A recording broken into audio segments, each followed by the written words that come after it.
Welcome to the Geek Homeworld podcast. I'm your host, Ed, aka The Savage Tech Man. We talk film, TV, and tech, all from a geek perspective. You can find us on X, Instagram, Facebook, and you can subscribe and follow on YouTube at Geek Homeworld. Don't forget to subscribe wherever you get your podcasts. Be a part of the Geek Homeworld. Hello, everyone. It's the Merc with a Mouth here. It's Wade. I'm filling in tonight for Savage Tech Man for Ed. Are you out there? Hello, hello, hello. I'm talking to you. Yeah, I'm talking to you. Who's bringing the chimichangas? Did you bring chimichangas? I want some chimichangas. Anyway, we're going to have fun before our StreamYard gets out and we have to upgrade. So we're going to be on here about an hour. We're going to have fun. Anything goes.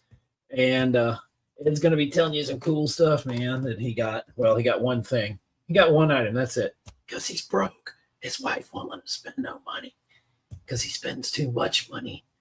Anyway, so we're about to get ready with the show. So let me turn it over to our host here. All righty. Here I am. You can sit in my lap. I'm sure Disney's going to strike it for this, huh? So welcome, everybody. Hit that thumbs up. Anyway, I got this guy, little Standy.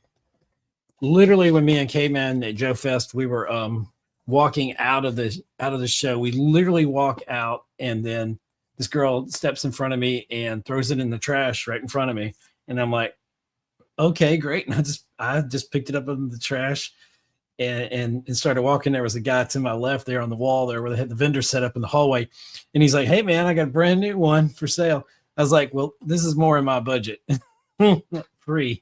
So anyway, we picked up that weight there.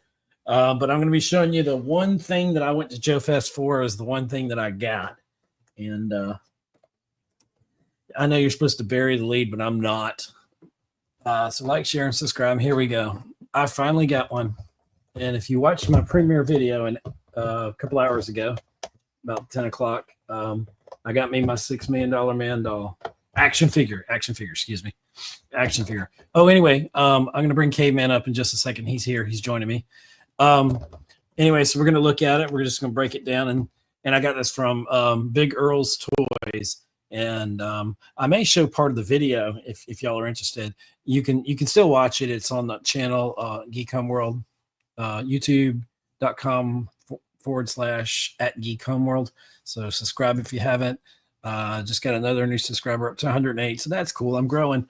Appreciate all my subscribers, new and people have been around for a while. And we're gonna have some fun. Anyway, so chat's open. I'm dropping the link out there. I can handle it about, let's see, copy, paste.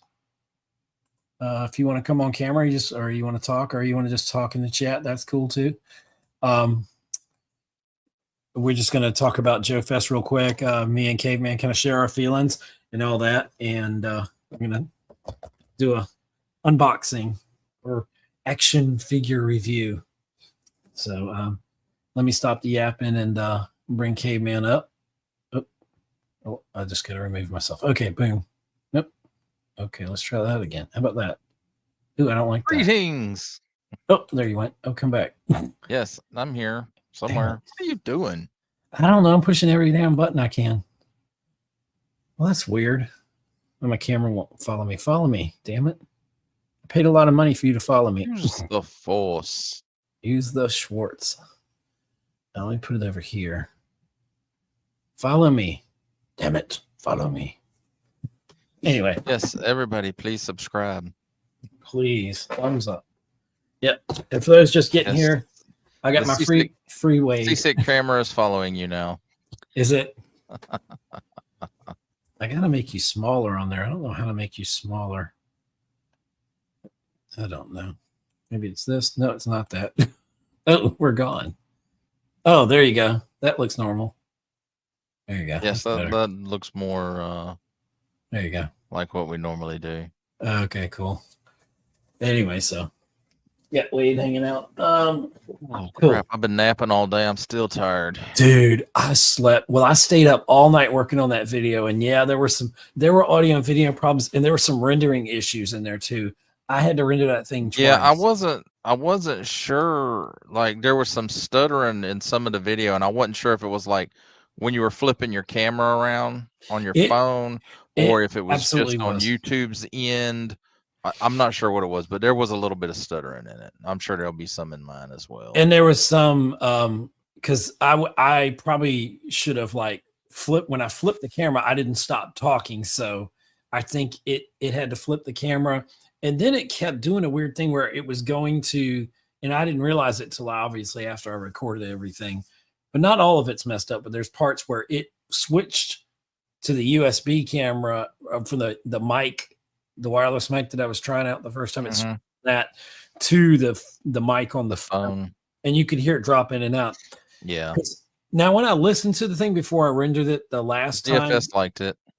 Oh yeah, thank you. He's here. Welcome, DFS. Yeah, hey dude, we thank you. If you want to hop channel on, members. Yay, DFS. If you want to hop on stage, anybody want to hop on stage? I can handle how many? 5 or 6? 6 altogether. 6 altogether. One more. And we're counting. Oh, he's saying. Oh, he came out to say good night. Oh, good night, dude. Well, I appreciate you. Thumbs up on the way out. I'm a shameless whore for all that stuff, the algorithm. But anyway, so you're leaving. I'm gonna show you real quick in case you just got here. This is my major find. I'm not going to tell you how much it cost, $150, but he said I was so passionate and he gave it to me for $100. It was a really good deal. So I guess I'll just skip to the chase here because I don't know that was much. He looked at one last year that was $80 and it wasn't nearly as good condition as that. Right. Oh my God, he has really got this thing on here. He's not playing. I might not be able to get out of the damn box. This is how my unboxings. I'm going to do some unboxings. Don't rip it. Don't rip it. I know. I don't want to. You got to put it back in there. Remember, you got to keep the dust off of it. Is that what it's for? Okay. There we go. Who knows? It's just tape, dude. No, it's got a divot on each side that kind of slips in. Oh, my bad. When he handed it to me, I didn't even want to touch it. I barely touched this thing because I was like, oh, I don't want to mess it up. But he even threw some cool stuff in here because this is the well, I bought this. Of course, it comes with the special grip hand that I got. And he was going to give me the skin for the arm, but I didn't get that. Let me put myself on blast real quick so you can see a little bit better. It's got the bionic arm, and I'm going to show you all that in a second. We're going to get naked with Steve Austin. That doesn't sound right. It's a Diddy party. He was really cool. He's like, I can tell how enthusiastic you are. I was like, dude, this is like really bringing back childhood memories. And I told him my story about when I had, which I'll tell again in a second, about me having my $6 Million Man and breaking him. Anyway, he threw some of these actual vintage things, and they are laminated. It's a card from Kenner. It's General Mills Fun Group, Incorporated, 1976. Characters, copyright 1973, 1974, Universal Studios. General Mills, that must be something that came out of a cereal box. Could be. And it's got this. Oh my gosh, look at that. That's like the Viewmasters. You ought to do some research on that. I should. There's a lot of good. Come on, camera. I'm right here. Oh, he's looking for my face. The camera's like, where the hell are you? I can't look at it. It's looking for your face so it can look away. Yeah. So look at that. You can see a show, the movie viewer. And we all had those Viewmasters. I remember the Star Wars one. I had the Scooby-Doo one, and there was a Mickey Mouse. I think everybody had like the Mickey Mouse one that had 3D. It might have been the Ghosts or something in there. Are you talking about the Viewmaster, or are you talking about the movie reel thing? Viewmaster. I'm sorry. Yeah, no, that I remember like the Star Wars movie. I had shit ton of. Oh, I didn't show this on the video because I didn't realize there was a back to his card. But this is a guy, and if you are interested, it's all backwards. Is it all backwards? Do I need to flip the video and it'll fix it? Flip the video and it'll fix it. Yeah, to like put it on mirror or something. Take it off. Okay, settings. Okay, camera. Mirror my camera. Okay, let's try that. It, yeah. All right. So when I that's my right hand, you're seeing, okay, it's freaking me out. Thank you for that. It's good to have my tech support in house. Still backwards. No, it's good. It's just my camera's moving. There you go. Can you see it? I can see it. I can read it now, but it's still backwards. It's not backwards. I'm looking at it. Backwards to me. I'm looking at it. It looks backwards. Oh, it does. Hold on a sec. Oh, damn. Mirror my camera. That damn camera. I know it. Come back here. All right. Does that, okay. Maybe the stream is catching up. Is that backwards or is that forwards? It's still backwards. Well, flip it again, see if it fixes it. I don't know. Right. Settings. There's only mirror my camera, right? Yeah, I know. If heads up, if you have unmirror it and see if maybe I was just wrong the first time. I don't know. You're probably always wrong. There you go. I mean, I can read it. I didn't flip anything. It's still the same. Well, it looks different. I'm watching it on my phone. It looks different on the phone than it does here. I can, when I look into the camera, like looking straight into the camera. Maybe it's because I'm watching it through StreamYard, not YouTube. StreamYard looks right to me, but when I look at the computer on the screen there, so I'm holding up my hand, make sure the stream's caught up, because it's a little bit of delay from what I'm seeing. Okay, so it looks backwards. I don't know. Anyway, it's well, that's weird. I'm gonna unmirror my camera. So now it looks backwards in StreamYard, but let's see what it looks like on I'm watching it on my phone as well. No, it still looks backwards on well, now it's backwards on StreamYard, but it's backwards on YouTube. We'll flip it again and let's see if it fixes it on YouTube. I'm looking at YouTube right now. All right, Jesus. All right, it's officially flipped. Now, when I'm looking at StreamYard, it looks correct. I can read it. Big Earl's Vintage Toys and Fun Antiques. It still looks backwards to me. But it's not flipping it on the camera there. Anyway, trust me. It says Big Earl's Vintage Toys and Fun and Antiques. He's out of Norcross, Georgia. Oh, yeah. Big Earl's. Anyway, Big Earl. And so he threw these in, like I said, they're actual Kenner. Jesus, this camera. All right, let it stop. There's a way to turn it off. We don't need any crotch shots. Trying to look at your other head. Hello. Good luck. So there's the Kenner, $6 Million Man and the Bionic Woman. And even for the 70s, they could do good face renderings. And there's the movie viewer and the little slides that go in there. It's this fast moving action, just as seen on TV. See it in color. The grinding jet crash that led to the creation of the world's first Bionic Man. Snap in cassette, crank forward and back, fast or in slow motion in view. No batteries required. Other $6 Million Man action movies are available. See a show, Colonel Steve Austin, the $6 Million Man, in an exciting 3D Bionic action color scenes, 5 completely new adventures, 35 scenes that pop right out at you. No batteries required. Exciting viewing, fun anytime. And like I said earlier, this is 1973-74 are the figures, and this is actually 1976. General Mills Fun Group Incorporated, or Kenner. So anyway, he threw that in. He just threw that in for fun. I don't think General Mills owned Kenner at any point, but I don't know. Well, General Mills was probably in a cereal, like you said. Yeah, that's probably exactly that's what I figured. Yeah, that makes a lot of sense. Like I said, you'll have to research that. It's your toy, so you research it. So good point of this, and I don't know how it looks on the stream, but we're just gonna go. I'm gonna go with what I see. So when I found some of the things about the figure, you have the bionic eye, his left eye here. And you can see, you're supposed to be able to look through it, and I can actually look through it and see. I'm a little blind, but I can still see through it.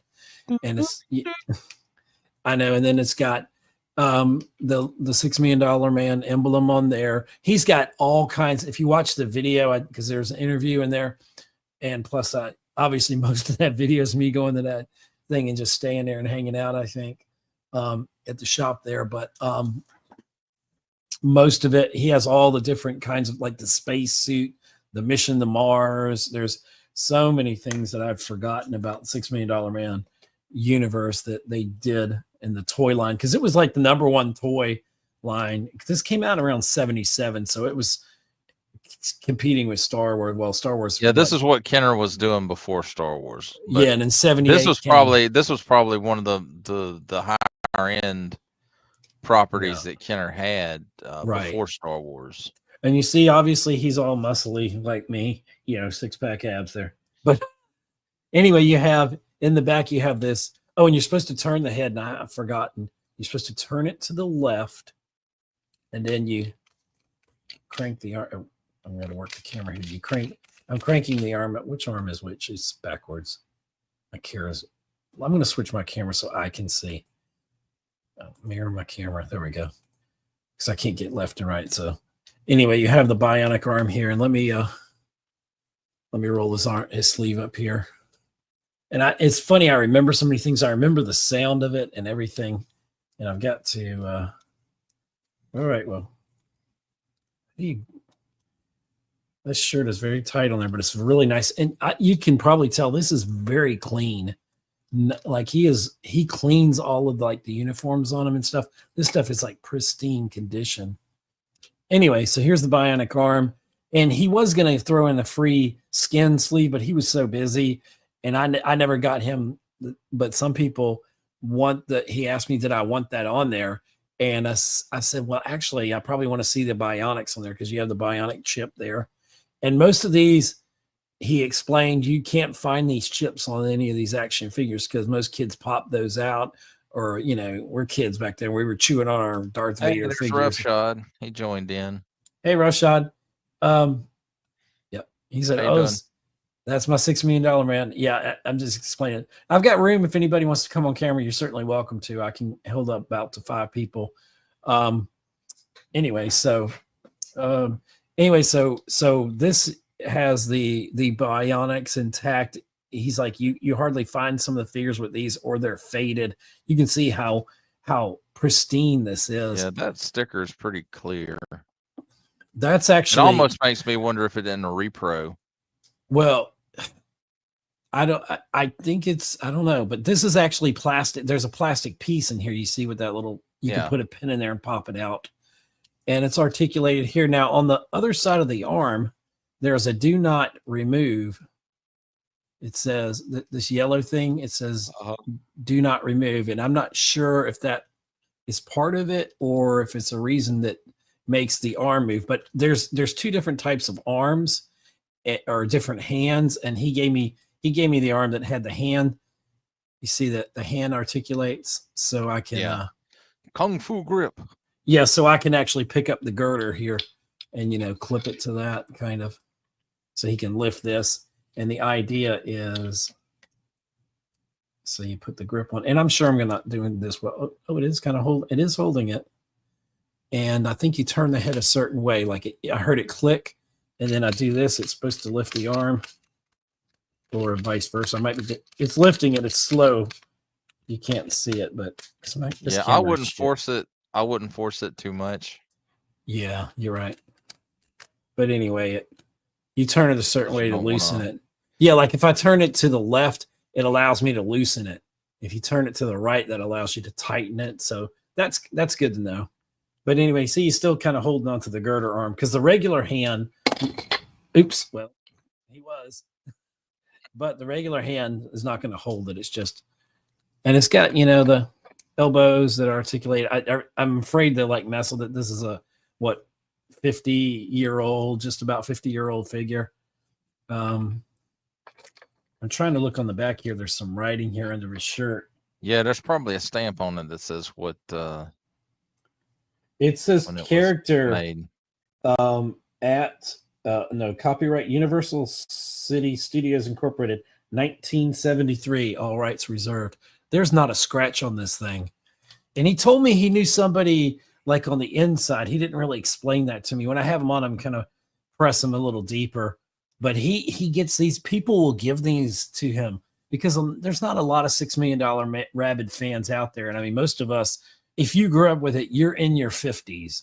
So, if you grew up in the 70s as a kid, I was born in 70. So this came out in 73, 74.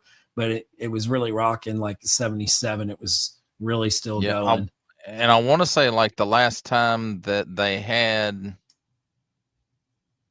you know, the Lee Majors version of it, at least on TV, was back in maybe 84 or 85. Might have even have been 86. They There was did an like 87 3 or TV 4 movie. movies. Okay, it Yeah, was 87 then. I think 'Cause that was it's Bionic Ever like, After. yeah, it had and their son, and he got a laser beam eye. And Sandra Bullock was on one of those, or was she on Wonder Woman? I can't remember. She was one of those. I think Sandra Bullock You was on talking about one that of them. reboot one? The Not the Bionic Woman reboot. reboot? No. I'm talking about she was either in that or she was in the bot. What's up, Roshad? One or the other. I can't remember. Maybe chat knows. But Sandra Bullock was on one of those. It's like her TV debut before she was even a thing, like a decade later or so. But yeah, so there's nothing faded about this. I mean, everything in this looks perfect. The Bionic Woman, yeah, Roshan said. And it's got the shoes. Nothing's discolored. Everything's clean.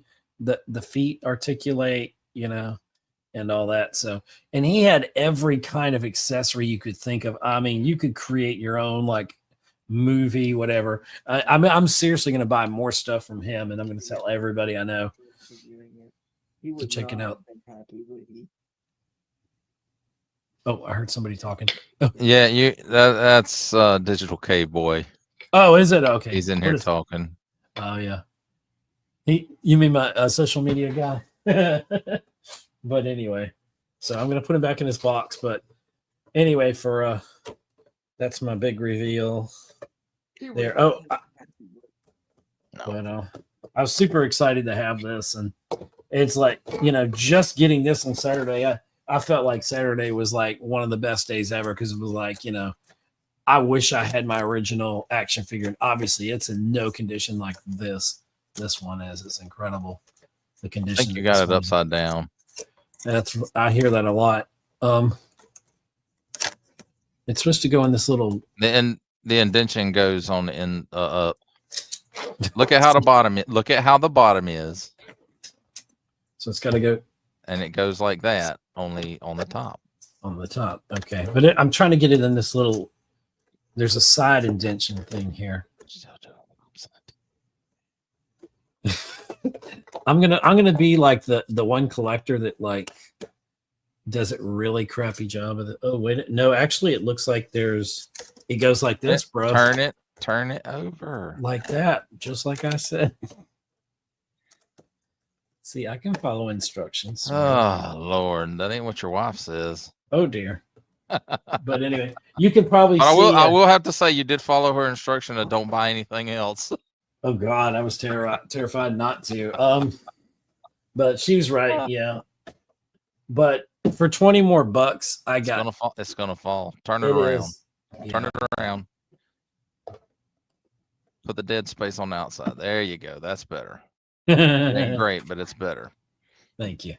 But yeah, so see, next year you got to get you either a Bionic Woman or a Bigfoot. Oh yeah, well, I didn't see that many. He had some Bigfoots there, and he had some awesome what's his name?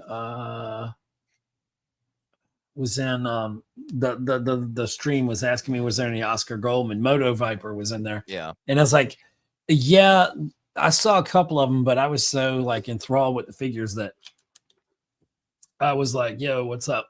You don't need an Oscar. An Oscar Goldman? Oh yeah. But they used to have entire you just need a Steve, a Jamie, and a Bigfoot.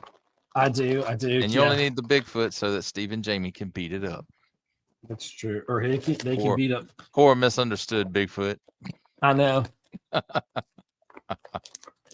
But oh, you know what wasn't there a thing on the show where the Sasquatch was like hired by aliens or something? They brought him back and they put some kind of implant in him, so they were controlling him. Do you remember Sandy Duncan from the 70s? She was one of the alien chicks in charge. So that's so 70s. I remember like her most famous role is she used to play Peter Pan on Broadway. Mm-hmm. But anyway, I'm sorry, them Skittles are good. Diabetes is gonna kill me. The rainbow. I did. It's a good rainbow. That means something different over at Diddy's house. I'm sure it does. It tastes more than a rainbow. But to make a short story even longer, as I do, I wanted the Venus Death Probe. Do y'all remember the Roughshod? I know you remember the Venus Death Probe. We all wanted that. I think it was a Russian probe that the Russians had sent to Venus. And if you watch it now, if you think of the mechanics of it, the Bionic Man, of course, they filmed it super fast and it looked kind of silly, so they did the slow motion stuff. Well, they filmed it regular and then slowed it down. Right. But when you watch the show, he's fighting that, and they're doing the bionic stuff and he's jumping over it. But the Venus probe is like really strong. But it's less, when you look at it, if you like pull the camera back, it would probably look ridiculous filming it because it looks like he's moving in slow motion and he could actually run far away from that thing. It couldn't go that fast. But I remember growing up thinking, oh my gosh, is it going to get Steve? If Bigfoot doesn't give him, does the Venus probe get him? Because the Venus probe was like pretty awesome, and it had that Knight Rider light that was popular, Wow. But if you think back to the Incredible Hulk TV show, they used to do the same thing with the Lou Ferrigno scenes. Right. Anytime he was fighting or throwing a dude around the wall, but it was so pronounced in the pond or on whatever. Like $6 Million Man.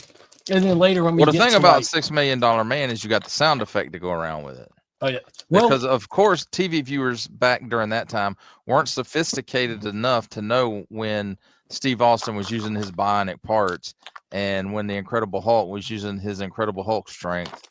So, they had to give us the slow-mo on it.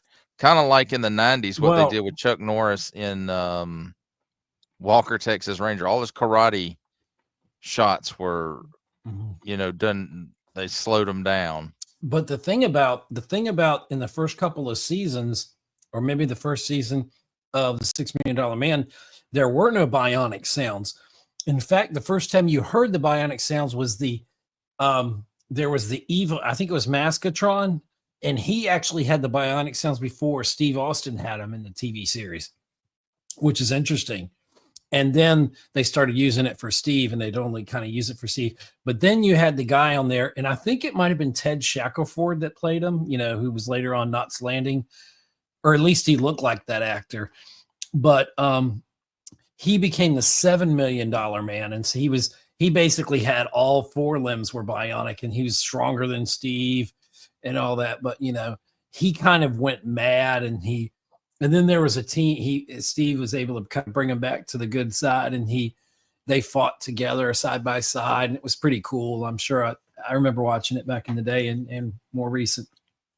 So the bionic sound did not originate with Steve Austin, but it became synonymous with him because they used it after that. And of course, the Bionic Woman, and they did a variation on her sounds. And but I always thought some of obviously the fighting when he would jump on the buildings and that sound that it would make, it was a different sound. You'd hear the bionic, but then there was like a sound when they go up, which they kind of did in the Wonder Woman TV series with Linda Carter, because like when she would jump and go, and she would like fly across the TV screen and play,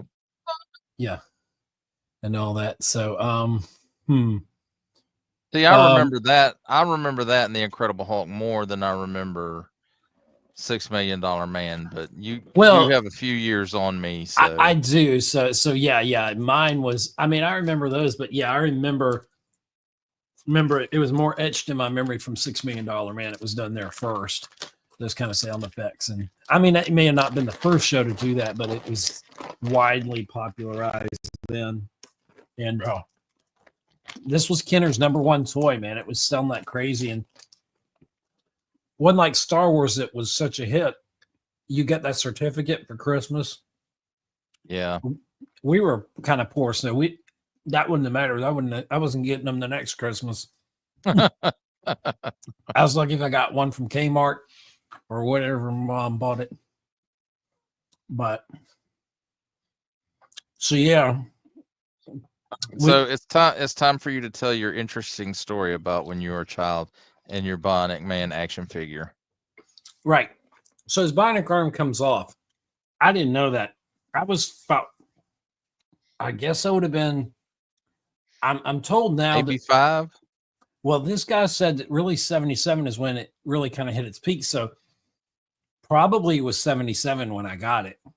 So I could have been as old as 7, as young as 4. So somewhere in that 4 to 7, like 74 to 77, somewhere in that range. So my mom took my brother and sister shopping. They probably went to the grocery store, probably to Kmart, because that's where you went back then. You know, that was all there was. There was no Walmart. There was no Target. Blue light special. Oh yeah, exactly. Or wherever we went. We had Eckerd's. We had a Rexall. It was Sears or Kmart. And if you were going to the drugstore, it was Eckerd, Revco. Them Sears catalogs, the JCPenney catalogs, yeah, especially the toy catalogs, they predate the Toys R Us ones. They were awesome. Yeah. But anyway, so they went shopping, and my dad was left home with me, and he was in the front room watching TV or doing something.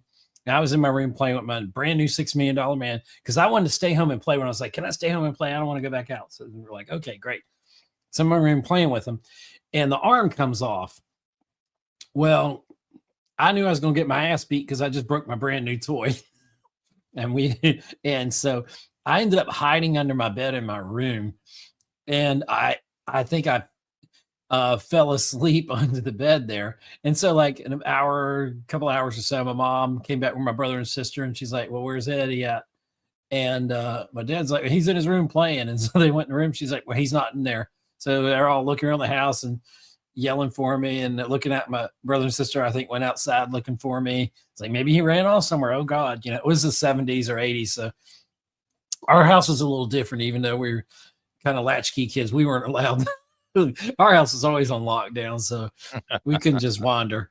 But I did later. I'll tell some more stories about that later. But how I used to go to Crazy Jack's record store and buy my 45s and go look at the Billboard charts, whatever Casey Kasem told me I need to look at. And I would go on the charts and I'd decide which albums and 45s I needed to own. And I loved all the music back then, of course. I still do. But anyway, so I fell asleep under a bed in my room, and they were looking for me, and they finally found me. And I probably got an ass whooping, because they're like, why are you hiding under the bed? Why don't you come and we call? I was like, oh, well, I fell asleep under there because I thought I'd be in trouble. And they're like, and they realized the arm comes off the doll, but I didn't know. No one told me, you know. But so that's my story. And I told that to Big Earl, and I was telling my stories, and we were trading stories, and he's just a great guy. I can't wait to have him on the Geek Homeworld YouTube channel here. Have him on, and I would love to just.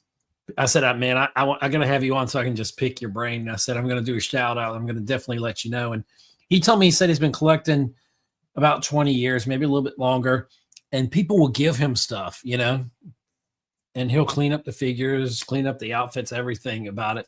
So he takes a lot of attention to detail, and I don't think he has much of a social media presence at all. And I said, man, he's like, yeah, he's like, people told me you need to go to these like Joe Fests and all these other cons that happen. And he's like, because people want to see this stuff, and people will probably want to buy it. And his son was working with him. And I said to him, I said, you know, your friends are right. I said, this is not your retirement. This is your son's retirement. If you sold all this, I said, your son would be sitting pretty. And he's like, I know. And he said, so this was only his first year coming to Joe Fest. And I was like, oh man, I was like, I'm going to tell everybody I know about you. And he's like, well, thank you. And he's such a nice guy. And because, you know, sometimes you talk to people and, you know, they got an angle and they're so into the business of it. Not that he wasn't, but this guy just felt very genuine. And so, you know, when there was me, digital caveman, digital cave queen, Robin the boy wonder, your son, and I said, well, I want to do a once around. I want to do a once around. And your wife was like, digital cave queen was like, no, we're gonna stick together. So while she was talking to y'all, I just started slowly walking away, and then I took off around the corner. Yeah, she goes, where did Ed go? I said, I don't know. He's a grown ass man.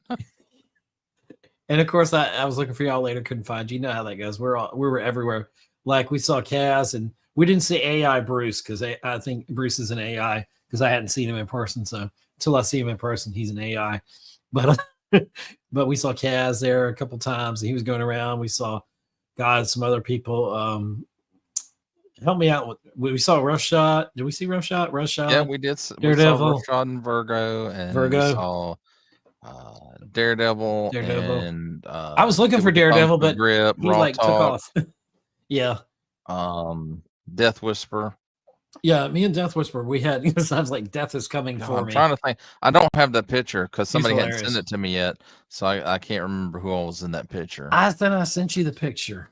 Damn it! Hold on, is it on my phone? Send me the Larry Hama pictures.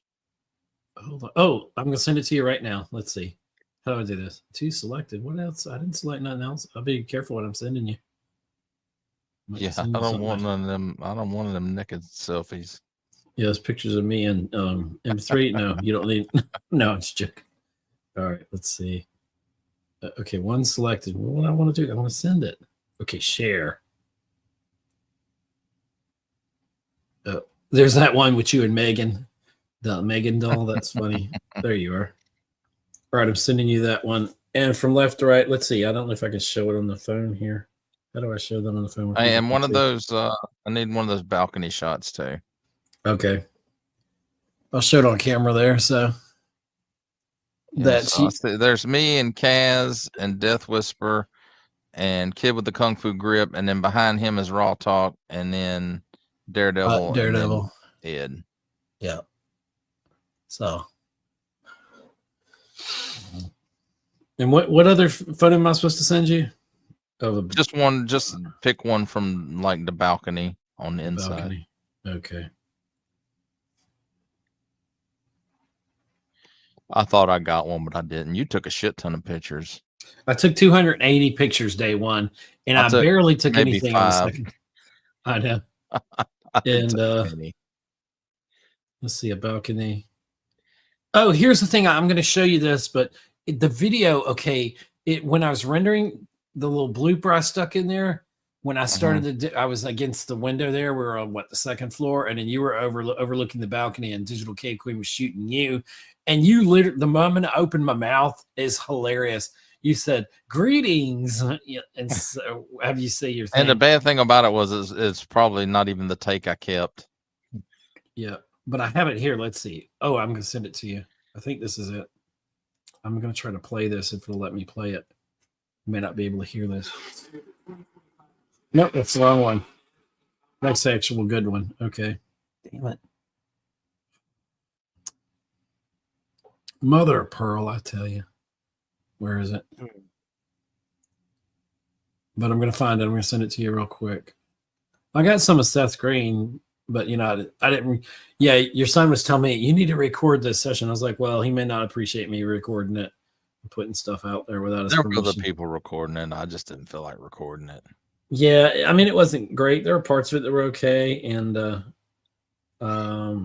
it, what am I looking for? Oh, I'm looking for that day 2 thing. That's only because Digital Cave Queen wanted to go in there. That was the only reason I was there. Oh, I didn't. Well, I enjoyed it. I didn't care nothing about it. I enjoyed hearing about George Lucas. That take he had. He said he got to make George Lucas laugh, and that is a good thing. Let's see. Oh, here it is. So, it's 3-second clip. Okay, let me send this to you and play it. I'm going to send it to you, then I'm going to play it. All right, here we go. Here it goes. Play again. Damn it. It's only 3 seconds. So here it goes. Oh, I got to move that. All right, here it goes. That's funny. It's hilarious. I don't know if you can see that well. So yeah, I couldn't hear it though, but I heard it. I heard it in the video. Sweet. So yeah, that was really cool. So what were your highlights of the oops, I'm sorry, feedback there. I mean, I love to that we got to meet. I do too. All these folks that we know from online, we got to meet them in real life. That was probably the highlight for me. It was for me. Well, getting my $6 million man action figure, and I saw some GI Joe stuff there, like the Adventure Time vehicle, or I don't know, that's what they call it. There was a bigger one, but I really kind of want to get some of those now. And some of those records, they used to call them Peter Pan. That was one brand, Peter Pan Storyteller. There was Peter Pan and the other ones that had like they had Star Trek, Superman, Planet of the Apes. I have a Planet of the Apes, a Spider-Man, a Batman, and a couple Batman and Robins that are really good. Like the read along. Yeah. Remind me one day. I got some MP3s of a lot of that stuff. I've found where people have digitized them and put them on YouTube. And somebody's actually taken the actual pages and turned the pages. Well, I don't have all that. It's just the audio recordings. But well, I have the album, I have the G.I. Joe album that's got the 3 adventures, but I've seen the 45s of the album that have the individual ones, and I have them memorized. And even the sound effects were so good back then on those. They really did a good job on those, and they kind of stand the test of time. But Power Records, that was the other one. Yeah, Power Records, because they especially had Superman, I think, on Power Records, probably all the superheroes. I think they had all the superheroes on Power Records. Plus, they had like some of the I guess from where whatever the licensing they had with Marvel, because Marvel used to do Frankenstein and Dracula and that kind of stuff too, and because they did those too. See, G.I. Joe, I didn't realize it at the time, but they were actually from the comic books. Wow. Yeah, because like for me, G.I. Joe is always going to be that 70s G.I. Joe, the 12-inch figure. Where I had the one with the beard, and he had the camo beard. Yeah, and he had the camo outfit on. And because see, that was at the time when they were trying, they like you said, it was a venture team. They were trying to get away from like the militaristic part of it because of Vietnam, and people really weren't digging on the military at that point. And so they were trying to move G.I. Joe kind of away from the military. So he just has this team of adventure dudes. They go around doing adventure things. What do you think about that, Deadpool? I think you should call him Trash Pool. Trash Pool. Are you a trash panda? Because you got him out of the trash. Not that he had to go dumpster diving or anything. Anyway. So, hey, Death Whisperer, what's going on, man? I can see the channel is going to make me relive my childhood. Hi, you geek and digital. Oh, awesome. Hey, it was great. It was great speaking with Death face to face. Just to play on words is funny. We found out I don't know if we're from the same city, but we're familiar with where I'm from, city I'm from at least. And we had a great talk. Hope to talk some more, have Death on. You're welcome if you want to come on camera, man. I've got a few slots open. If I'm going to drop the link in case anybody cares. You don't have to. Don't feel like you got to. But you do have to hit that thumbs up button or you will have 1,000 years of You better pain. watch out, man. You keep saying that. Somebody's going to give you a finger up you don't want. As long as they don't give me a finger down. But yeah, if you don't like, share, subscribe, you'll probably be 1,000 years of generational horrors visited upon your whole family tree. So you don't want that kind of. Oh no! Don't be one of them dudes, man. I'm gonna Mike Zero this thing. Oh God! Let's see how many buzzwords you can. How many hashtags I can say in one sentence. But yeah. I saw something. Oh, and that's another thing we saw. I spotted retro blasting there, which I the guy might be nice. I just don't care for his content because he's one of those that he hates everything, at least on video. And like I said, I don't know. The guy may be he may be nice. I just don't care for his content. Well, on the rough shots thing, somebody's talking about Astray just hating on things, or somebody's like, it didn't take him long to start hating. He's like, I'm a dedicated hater or something like that. That was funny. But it was good to meet you too. Yeah. Death Whisperer, and I love getting out and well, not necessarily getting out, but I love it when I'm out and I get to meet people. friends and people and stuff that I know from online, and it's always fun because being from a rural community, there's not many people I get to share my hobby with That's because true. it's all, oh, you collect baby dolls. Yeah, I mean, Yeah, when you get I know older. that there are people around here that do it because you can tell when you go to the Walmart and Right. in the toy aisle, or you go to GameStop, and so but I've ran into some people at GameStop. I've ran into some people at Walmart, not that I knew from online, but that just were I'm looking. I'm like, better hey, about check out my channel. Here's I'm a better card. about giving my cards out, but I don't always do that. Yeah, it's really if we're into a conversation and we're like geeking out, then I'm like, okay. He said I'm a gamer. LOL. I've been out of the figure game since my oh dear. Well, I don't have any funny comments about that. Well, you shouldn't have any funny I comments. shouldn't. I'm not trying to have funny comments. But yeah, our condolences. Yeah, definitely. Gosh, so I did see some Battlestar Galactica stuff there. Not much though, not at all. Oh, and I think I saw more last year, to be honest, and it wasn't great. Well, again, that's a kind of a like the original Battlestar Galactica is kind of a dying thing. Well, kind of like the $6 million man. $6 million man, a buying woman, and that's the crowd for that isn't nearly what. Well, the thing is, with the TV rights and the rights were tied up for decades. That's why we didn't get any more TV movies. And then Lindsay Wagner wanted to move beyond it, even though she's done the tours and all that. She still does them with Lee Majors, and he's in his 80s, and he is big what's his name? What's the guy's name? Big Chris? Big Earl. Big Earl. Chris must be his cousin. I don't know. Damn it, Big Earl. I don't mean damn it, Big. I mean Big Earl. Awesome. But damn it, then I can't remember. But Big Earl said he is a very nice guy, Lee Major, and he takes times for all of the fans.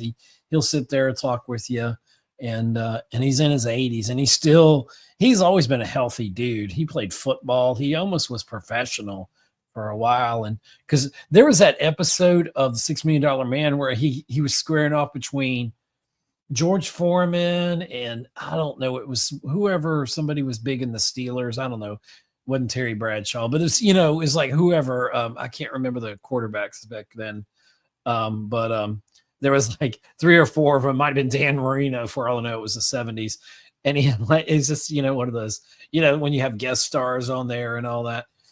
Man, I want to do a $6 Million Man marathon, and I tell you, if I like literally won the lottery tomorrow. And actually, I put this idea by a film friend, and he's like, dude, let's do it. Because I said, I want to make a live action. One of the things I've always wanted to do, if I had money and I could make it happen, I would make a live action $6 Million Man, and it would be true to the original series. Yes, there would be some updates to it, but I would still keep it in that same spirit. I would love to use the sound effects, whatever, keep it as authentic as possible. You'd have to rename it because $6 million doesn't buy as many bionics these days as it used to. Mark Wahlberg had been many years attached to doing the $6 billion Man, which makes more sense. Yeah. You have to update inflation. Now it's probably 6 trillion. 6 billion probably wouldn't get you as far. Yeah. Like millionaire Bruce Wayne, remember in the Batman TV series, would be billionaire Bruce Wayne now, or maybe trillionaire. Well, but anyway, like millionaire industrialist Tony Stark. Exactly. Yeah. And Tony Stark's supposed to be one of the richest in the whole comics, but I think he was like number 3 on the list a few years ago as the $6 gazillion man. Yeah, I think he was. I can't remember who number 2 was, but like the number 1 richest fictional character was Smaug the dragon from The Hobbit. Oh, because he had he had all the gold and jewels and stuff. I would have never thought about that.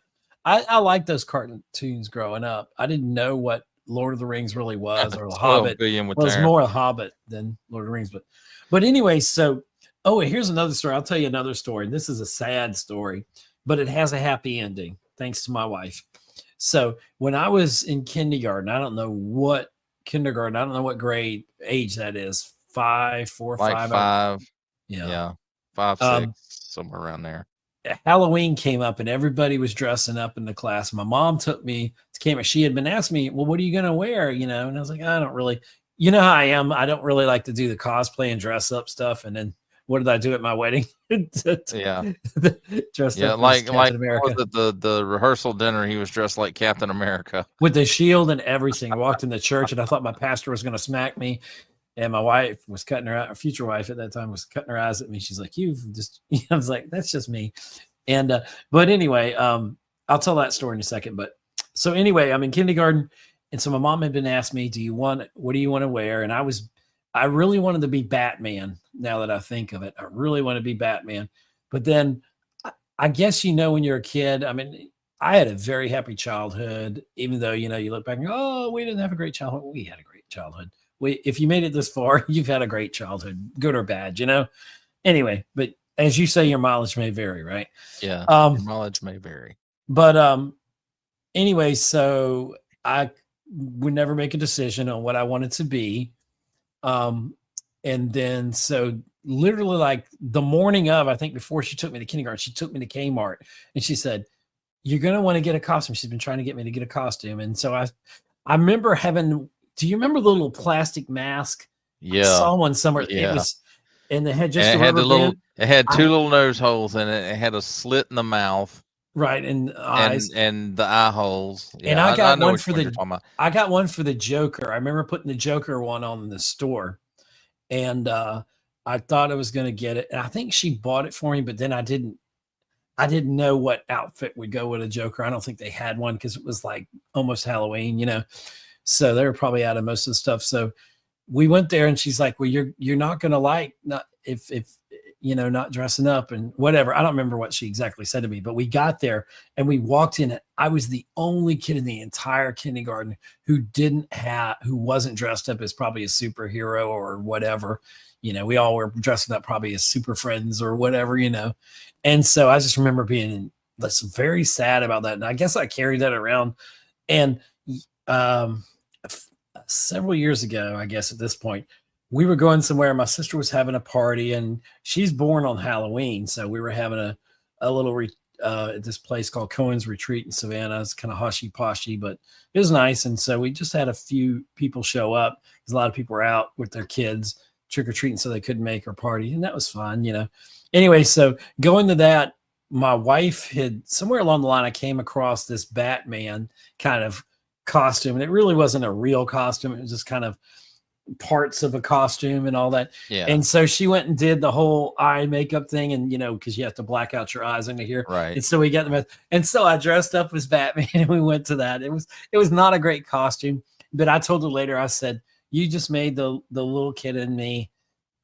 You healed that little wound that little kid had. He carried his whole life because I felt so bad that I didn't dress up, but it was my fault. But anyway. Yeah. And I kind of thought at the time we didn't have a lot or whatever of money growing up. We weren't like poor, but we went without and we didn't know you don't know. Your parents do the best they can. Kid, you don't know that you're doing without. You still have, we were still blessed in a lot of ways, had a lot of blessings, but still, we didn't have a lot. And so I was like, well, I don't want to put anybody through any trouble because believe it or not, I'm a very shy person. Yeah, Death Whisperer. I remember that old Spider-Man show was horrible. It was bad. Yeah, like he's shooting the webs and they're throwing like the rope net out. Yeah. And there's a vendor at Joe Mess that had the Wonder Woman mask. It was all vintage booth on the third row, maybe second. Oh man, I did not see that. I will honestly say I did not look at a lot of the vintage stuff because I'm not really a vintage collector. I feel like I could be a vintage collector, not know it. That's probably more your forte. I saw a decent price. It was in my video there, the Terminator 2 action figure, and it literally was there last year. I remember picking it up, but it's in my video. And it pre-ordered those Terminators that Roughshod was showing off on his channel. I guess y'all need to hook me up where I need to be looking. I'll send you the link. because I saw that on his stream before this on Rough Shots, and I was like, holy crap. I was like, are y'all sending those to my address? And then I had to leave and get over here. Because then I couldn't get all my, remember that problem I had when I had Daniel J. Lewis on here? This hub, I've got to replace this hub where it plugs in. Yeah. Everything else is plugged in. It's a USB hub. Connector. Is that it's a 6 USB hub. Oh, come on, man. Them things powered, are easy. It's powered too, but but it's the adapter that comes out of it. I've actually done the double-sided tape to Velcro it to the little card I have here next to me. So I can plug stuff out because it was moving all around. And so over time it got bent a little bit. So I think I've kind of bent the connectors on it. So I checked that and I got it working, and because I couldn't get my sound to work. And that was probably what I was having when I was game streaming problems the other day. But anyway. Death Whisper, those things, it doesn't surprise me that it was in rough shape because those things weren't made to last. I mean, a kid gets a hold of them things and it might last 2 or 3 days, maybe. Like the little mask? Those masks, yeah. Yeah. But like the paint on them, it flaked off over time, and just the plastic wasn't very good. And of course, the elastic band was the first thing to go because it was super thin and only had like, I want to say it was like little staples holding it in or something. This is just one of them that I have. The pilot movies in season 1, the DVDs, $6 Million Man. I didn't buy the whole series because for a while you couldn't get them. You call yourself a $6 Million Man fan? I know. Man, please. I got some good stuff in there, but let's see. I got to show these. So these are some of the records I was talking to about the like this one. This is one of my all-time favorites here. The Batman and Robin. It's got the Joker. It's called Stacked Cards. The Power. You're right. It's Power Records. You said that. But these are the ones where I've had these since my childhood. This was 1975. So I had this since I was 5 years old. And it's not in great condition, but it's actually pretty good. But like the artwork in this was great. The sound effects are just fantastic. And, you read with the records, and then you had different ones like the Fantastic Four that they did, the superheroes on the Power Records. Yeah. But and like I said, I never realized when I was a kid that those were actually audio versions of the comic books. I see. I didn't know that until you said that now. That makes sense. But this is really good. But then this is one with the Man Bat. This one used to scare me, so I didn't listen to this as much. I had that one too. But I had like the big LP that had several. That's how I'll show you my G.I. Joe had 3 of those. And I actually saw when they split up in the 40s. This is the Incredible Hulk against the Abomination. Already. That's Incredible Hulk and Abomination. And they're on the actual 45s. So, and now that I love that vinyl's coming back, so I can like play these again. Everybody in the 70s was issued some kind of Planet of the Apes, so I was no different. And then here's just a 45, The Amazing Spider-Man, Bells of Doom. And I'm trying to think, that's not Mysterio. That's, I'm trying to think who that is. I used to know his name, but I can't think of his name now. Let me put me on blast so you can see that a little better. I can't think of who that character is. Oh my gosh, and look at the price on these. 79 cents. That's crazy. I like that. That's a good Spider-Man on the back there. But I think I might start collecting these. And this was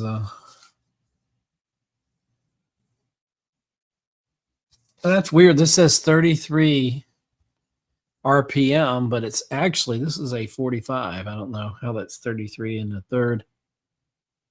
Huh. Interesting. Wouldn't that funny if that made it? Oh, or maybe they're saying it's a smaller version of that because on here it says 7-inch 33 and 1/3 RPM little LP. Says right there.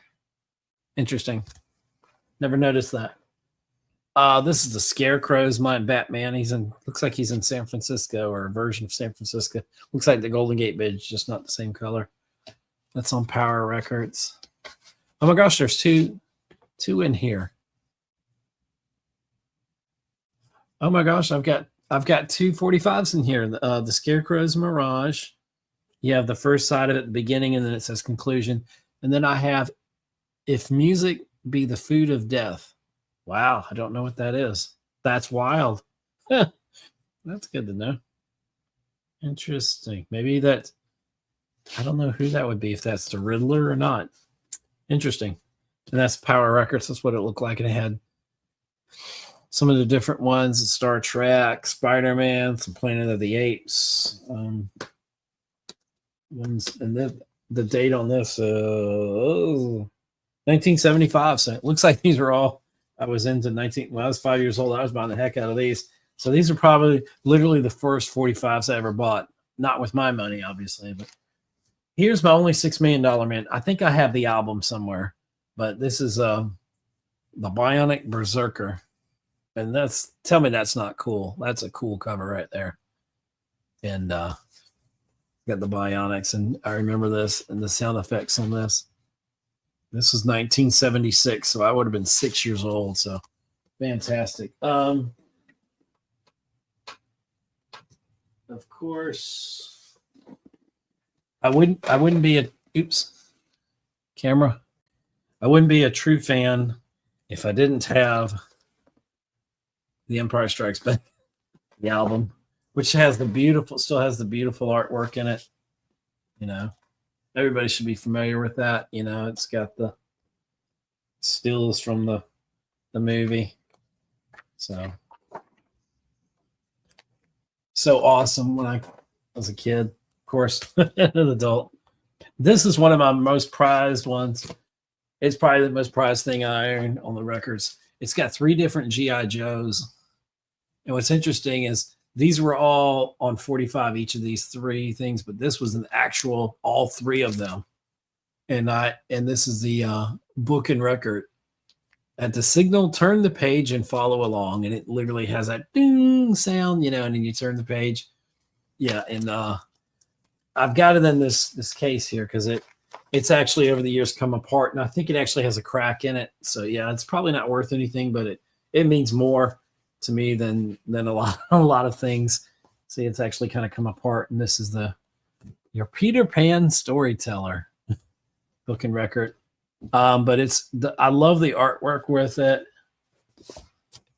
and I have this thing memorized. And somebody went and digitized theirs and actually has it on their YouTube channel. I have to go and find those videos, but it has great sound effects. I love the little dune buggy there, and there's a part in here where this is towards the back on one of the other adventures where he gets stuck in the quicksand because if you're like me, when you grew up, one of the things we feared in life was getting stuck in quicksand. And tell me that's not true, right? Because back in the day, everybody in a movie or TV, these are cool. True. Yeah. Oh, I was talking about we were all worried about what did we worry? Well, but definitely in the 70s and 80s, we worried about quicksand, right? Quicksand was going to kill all of us. Mm-hmm. And I've never once been in quicksand, thank God. Knock on wood. But so I was just showing my G.I. Joe Peter Pan Storyteller where it tells you to ding and turn the channel. And look, tell me that ain't 70s. Mm-hmm. And these are all, gosh, from when I was 5 years old, man. This is my first record collection. Where was that mom? Was that mom the lady from ABBA? That or Sandy Duncan, it looked like her. Hey, it's Pete. You know, it could have been because her because this is Peter Pan's Storytellers or whatever they called it. But I literally saw one of these adventures. This one right here, the one in the middle. I saw the 45 version of it. It was in pristine shape. And I was like, oh man, I picked it up, and then I had already bought that, spent that $100. I dropped on the $6 million man figure. So I was not about to get in trouble there. And and get that. So I'm gonna have to come back to this. I don't want to hold you guys up, but anyway, I already showed my Empire Strikes Back. You know, we've gone through that. And then here's 4 exciting stories: the Haiti Connection, Operation Deep Freeze to win an Oscar, and the Loch Ness Syndrome from 1976, the $6 Million Man. So you got 4 of them there. Now this is pretty cool on the back. I don't know if you can see this. They've got, there's Superman. We've got Space 1999. Do y'all remember that? Yeah. So right there. No, I know what it is. I've never seen it. Yeah. And the $6 Million Man record. I literally saw one of those albums. He had one of these albums, that one right there, and a photo of it. I was like, wow. There's Batman, Wonder Woman. There's my different Batman, Star Trek they had on here, Amazing Spider-Man, Superman. Oh, we were looking at one of the 45s, Caveman. I actually had a different 45 in there with the other one that I didn't know I had, so that's cool. But you know, none of this is worth anything, but it's more sentimental than anything else. But especially this just pieces. Yeah, nostalgia, pure nostalgia, man. It is pure nostalgia, and I would love to see them. When I was growing up, we had one of them fancy record players that you could put 3 or 4 records on. We didn't, and like when one would finish, the arm would move out, and then the next record would drop, and then it would start automatically. We eventually got one of those, but my brother had. He had the one when the one came along. It was in the 80s, I remember, and it was silver looking, and the top would close down, and it would automatically, the needle would automatic, and it would go down, but it was like a needle like this small, and it sounded so good comparatively. So here's the ones that you missed. You missed the Spider-Man. I got a couple Batmans in there. The Scarecrow. You got that one, I think. Yeah. I got the stories of. I had that one as a child. Who is this? This isn't Mysterio? Who is it? Electro? Bells of Doom? It's Electro, but it don't look like Electro, I guess. Oh, yeah, he does have a little lightning bolt. And we all got issued this in the 70s. Some kind of. Oh yeah. And this is where Hulk is fighting Rhino and the Abomination. Nice. So I got that. I got that one. And we saw the Man Bat. But my favorite of all of these is this one. I still love this. It's a great story. I hear that Commissioner Gordon, just like I hear the guy that did it in the Batman movies, the Burton movies, and he did the first 4 of them. He was Alfred. But so that's my nostalgia trip. Ugh. Lordy. I don't know if I ever remembered Death Whisper seeing a G-Force record.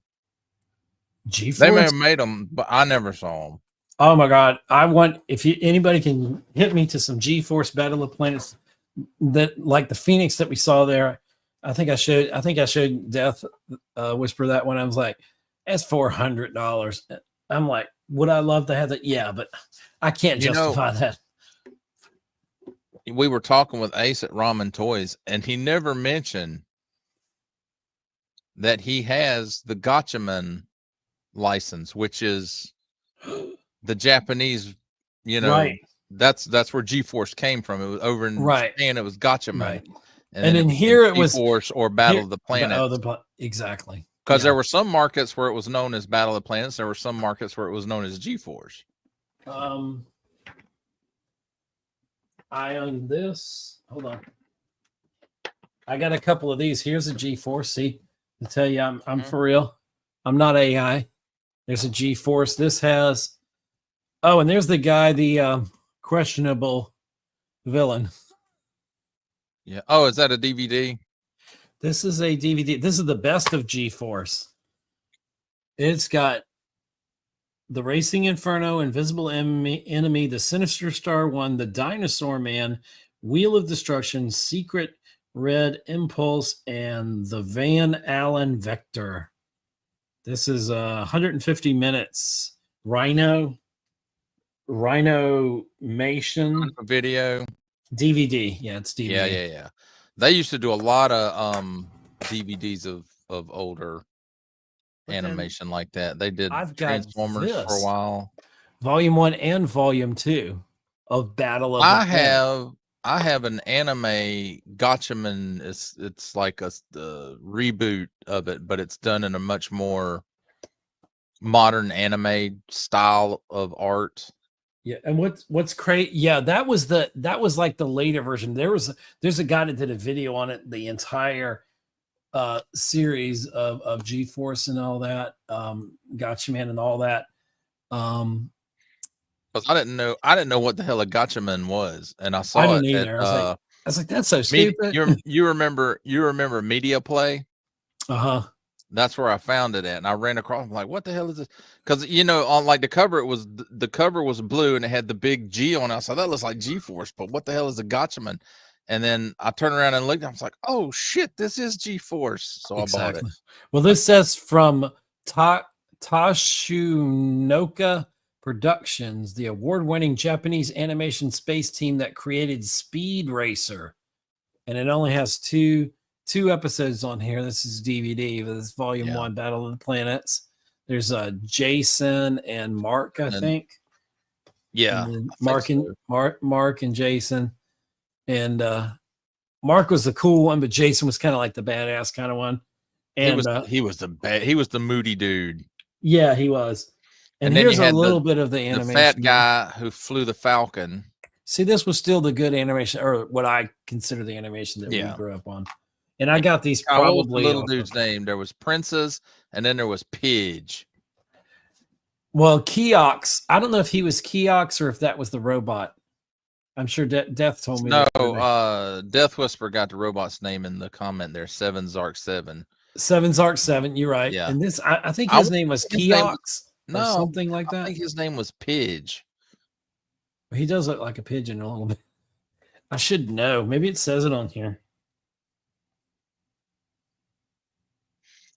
For some reason, that's what I remember his name being. And this is Galactor. So not a terribly original name. Death Whisper says Keops, so I guess Pidge is something else. Okay. Yeah. He still looks like a Pidge. He kind of does look like a pigeon. And I love what this one said. So the other one says Takanushi or whatever Productions. The Volume 2 right here says, before Power Rangers, Ninja Turtles, or Pokemon, there was Battle of the Planets. All right. Recognize. I like that. So those are some prized videos that I have. But Tiny, that was the fat dude who flew the Tiny, yeah. And so that's pretty cool. What else? I remember when they used to like do the pyramid stack and make a tornado or whatever.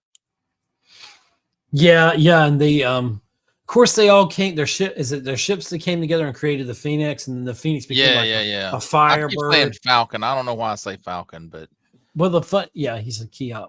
There we go. And so Death knows what we're talking about. Mark, Jason, Keop, Princess, and Tiny. That's just lazy writing, as Deadpool would say, right? Yep, here you go. That's just lazy writing. Look at the next comment. Yeah, Zoltar. Yeah, I could see he could pull that off. Yeah, and so he may have been our first like trans or whatever. I don't know. Villain. Yeah, I mean, interesting, but I always. But this was during that time. Think of it. Kiss was big. Gene Simmons. All the guys were wearing the big. That's what I kind of saw. Not only that. I mean, even a lot of anime at that time had very effeminate-looking male characters. Well, it was probably easier. I don't know if it's easier to draw curves when you're doing drawing or not. It wasn't unusual to see. It's not unusual. A male that could. I have to say be that way. Do that. It was the lips, yeah.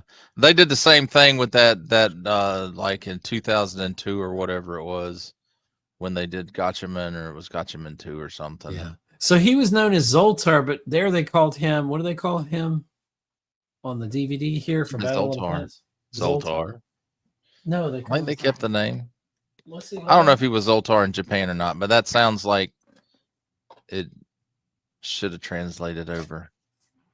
They call him Galactor. Galactor? No, I don't remember that.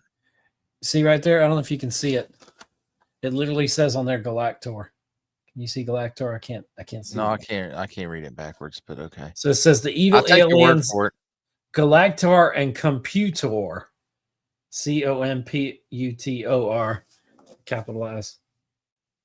So interesting. Look, they had that flowing 70s hair. Look at all of them. Yeah. I like the name Zoltar better because when he lost the job, when he lost the job on Battle of the Planets, he went and he, you know, he was the man in the box on Big.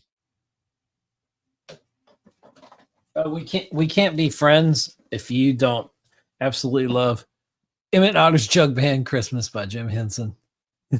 Oh, there you go. That's what says. Galactor was the bird Zoltan talked to. Oh, dang. See, when I think I know everything, I forgot. I hate that I've forgotten some of this. Believe in everything you read, man. I do believe in everything. And the only anime I ever care about, Akira, masterpiece. Oh man, I remember in the late 90s and the early 2000s, there was some really good stuff. And I mean, there's probably good stuff now as well.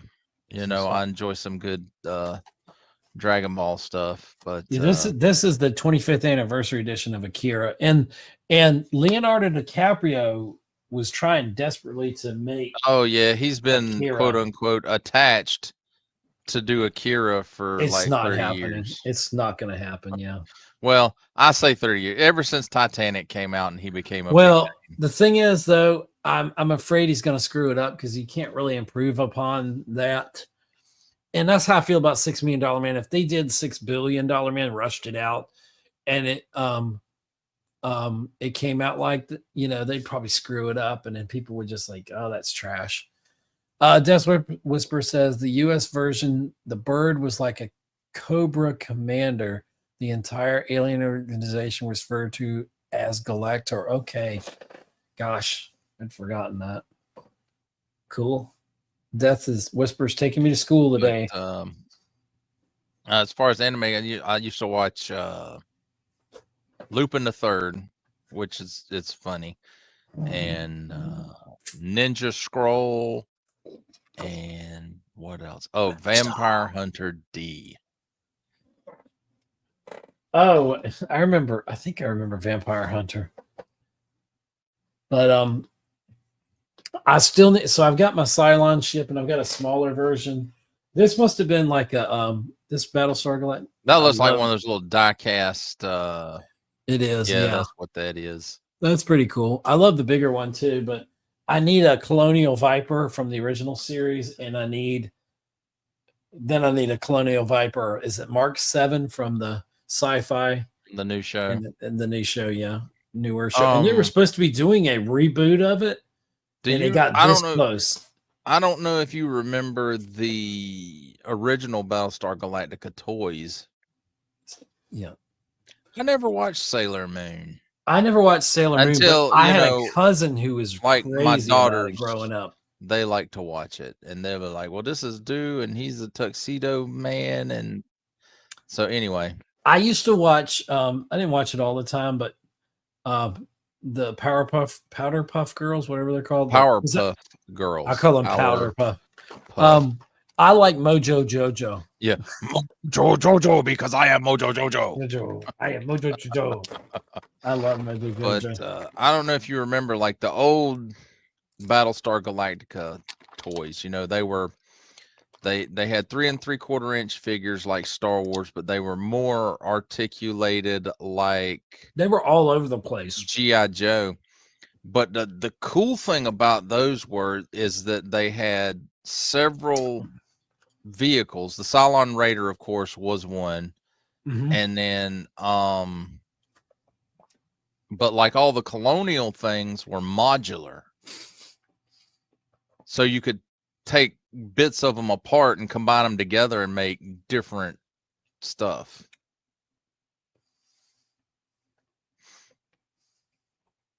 I got into DBZ from Toonami on Cartoon Network because I would get off of work late at night, and that is what would be on TV. Yeah. And I was, you know, it was so serialized. You have to follow the whole thing. Kinda, you don't know what's going on otherwise.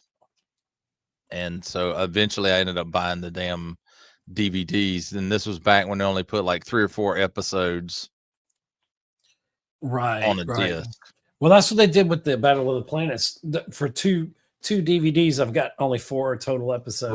Right. So, like, nowadays, though, you can go buy the whole series for like $20-$30. I know. Unless it's something like Friends that has 10 billion episodes. I'm gonna get some of that new Terminator stuff, and y'all can talk smack about McFarlane toys. I don't know a lot about it collecting, but I like that 1966 Batman and some of the DC stuff he's done. I like some of the stuff they've done. Now, don't get me wrong, it's not perfect, but you know, there's very few action figures that are perfect, if any. But you know, it's all within the eye of the beholder. You know, I agree with a lot of what people say about the proportions on them, like the legs are long, the arms are long, the torsos are not, you know, scaled properly to go with the arms and legs. But that's just McFarlane. And why do you think he's doing that? Just to be Todd. It's like when DC Universe or Multiverse, his line first started, like there was a lot of figures that had side eye. Yeah, same here. I you know, you don't realize as a kid what kind of impact something like that has on you. And even though in our area, Ed, you know, it may have been on the air for a year in the afternoons, right? Maybe 2 years. But, you know, and then, you know, it just kind of got swallowed up when He-Man and G.I. Joe and, you know, those cartoons started airing. Well, yeah, one of the things that blows my mind when I think about it, to me, whenever he goes 1966 Adam West Batman, I know it's made in the 60s, and I always knew that. But growing up, I thought it was a 70s show because it came on in the afternoons. I mean, it might have came on like at 4 o'clock or 4:30 in the afternoon. I didn't miss an episode. I watched it all the time. You got to remember, the only other Batman that we had on TV was Super Friends, which was awesome. The different versions of Super Friends. And then they had, you know, like the New Adventures of Batman that had the Justice Hall, Batmite. Was it Hall of Justice? Hall of Justice. They had there were different versions of Legion. I loved all those. I still do. But and then like the last season they did of Super Friends, they didn't call it Super Friends. They called it the Superpowers show because at the time Kenner was selling the Superpowers collection, which was the, you know, the 3 3/4 or 4-inch action figures with the superpowers. You know, you'd like squeeze the legs and Batman would punch, or you'd squeeze the arms and the Flash's legs would move, which is a fantastic line. That's probably one of the best superhero lines ever made. Which one? For the Superpowers collection. Oh wow. From Kenner. Yeah. Well, they but the Batman, watching the Adam West Batman, even though it was the 60s, it's amazing when you think about that. That show was probably 5-6 years old when we saw it in syndication growing up, and I'm like, you could have told me it was first run and I would have believed you, you know, had I not known it was made in the 60s. Because I don't see that as like a 60s creation. I see it as a 70s creation because, you know, that's where we all saw it on our television sets growing up. Well, I mean, you could almost say the same thing about Star Trek, you know, because it was run in syndication so much. Yeah, that's true. And you know, there's not a lot of difference between 60s and 70s superhero shows. There's not a lot of difference in sci-fi shows from the 60s and the 70s up until you hit like 77 when Star Wars came out. You know, that changed everything. Oh yeah, exactly. And not to stay on the subject, but G-Force, LOL, but their transformation was unique and like no other heroes had anything like that at the time. Batman, Superman. You're right, Death Whisper. They were because, you know, but I did have a problem. See, this is where my logic gets in the way of things. I'm like, okay, I can see the ships coming together to create a ship, but I was like, how does it physically go when he pulls that little hammer or the whatever you call that thing down, and he pulls that and it goes into like, I don't know, I'm going to call it Phoenix mode, and it becomes like a bird of fire. I could never suspend my belief, and like I was like, that's not physically possible. That's where my little, you know, even as a young kid, I'm like, okay, you had me up till then. Do I like the flaming Phoenix bird? Of course, that was super awesome. But I was like, how is that? And then how does it cool down? How does it, you know, how does the flames, you know, because I, even at a young age, I was trying to figure out the logistics of that, but I still loved it, obviously. But and like you said, you know, it's funny how these franchises and these just shows that we might have only seen a year or two of have like resonated with us our whole lives, you know. And in some ways, and that was, you know, Battle of the Planet. I lost you there. Okay, man, you still there? You faded out for a second. I lost you, caveman. I can't hear you. Death Whisper says, I've always thought it was the metal ship was made out of that and it turned into the Phoenix. Yeah, I don't know. But I was always having a hard time figuring that out myself. Did I go off or did you go off? I can still hear. Well, I think I can still hear myself. I don't know. You have to ask Death Whisper or whoever's watching. But in my ears, you went off. I couldn't hear you. Okay. But I can hear me. Well, on my end, you were a circle. It might have been you then. Might have been me. Yeah, you suck. But anyway, oh, dude, they at midnight tonight, they issued a severe heat warning. We're gonna have like heat indexes to like 110 tomorrow, which is it's already tomorrow. It's Iran. I'll blame it on them. Is it? Well, it was like 79 degrees at midnight. It's only 76 now. I'm like, it's still hot. And it's like, oh, Death Whisper said caveman went silent. Okay, it was me then. He's a caveman. He's always blaming my internet, my fiber internet. Hey, I had people backing me up last time. Well, I bet you they were, but that's another story. Oh, but anyway. So, yeah, some other franchises, things.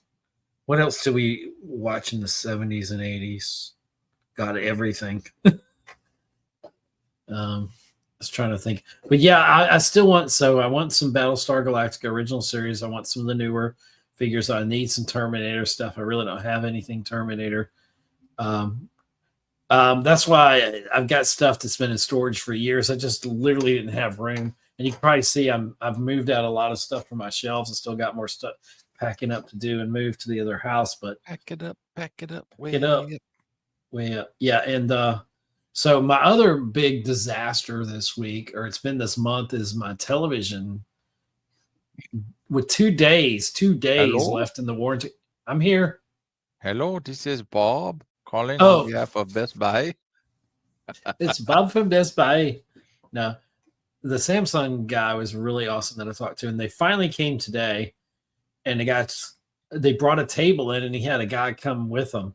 And they both it took two of them to lift my TV and put it on the table. And then they took the back. Opened it up. Yeah. Yeah. Opened it up. He changed out the power distribution board and that made no difference. Then he changed out another circuit board in there. And he said, oh, it's your panel. And he said, I almost got a shock coming into the system there at one point, but he said he thinks my panel's possibly fried, and they won't let him replace the panel. That's basically the TV, so they're going to credit me. It probably costs more to buy that piece than it does to replace the whole TV. That's basically what I think he was getting at. And he said literally, because my TV has like the metal on the back or whatever. Yeah. He said literally, if you've got some, he's like, if you just happen to randomly have some static electricity on you and you touch the back of that television, he said that is enough for it to send static electricity through there and fry it. And he said that he even saw the fuse in there, and I think the fuse looked fine. So I don't know. They don't really know what happened to it. But he kept asking, did I have a surge? And I was like, I have like very expensive audio equipment. It's not messed up. I was like, I got stuff in my studio. Nothing's messed up in there. And I said, I even have an Xbox hooked up to that TV and everything. The Xbox is fine. And I got a PS3, but I can't even turn that thing on because it won't even do anything because they don't even give. Yeah, I saw it in your thing the other day. Yeah, while I was at your house. Mine's upstairs. Yeah. See, mine. Yours still had the front on there where you could plug in. You have the brick one, like the big heavy one. It is, but it's the same one I originally had. Yeah, but you had the one that didn't have the cover on it, so it had like an extra HDMI or whatever you call it. No, it had like all the card reader ports in the front of it. Yes, and mine doesn't. Mine came right after that. Okay, so you're like covered up, and it's kind of rounded. Mine like that. The drive went bad, not the hard drive, the disk drive, the optical drive. And then it's useless without the optical drive. Yeah. Well, no, I can still do. Well, I could do streaming and stuff through it. But yeah, and well, that like you said that was the cheapest DVD player you could have. No. That it was the best Blu-ray player that you could buy. Blu-ray player. And the bonus was you could play games on it too. Exactly. And that's just not the case anymore, I don't think.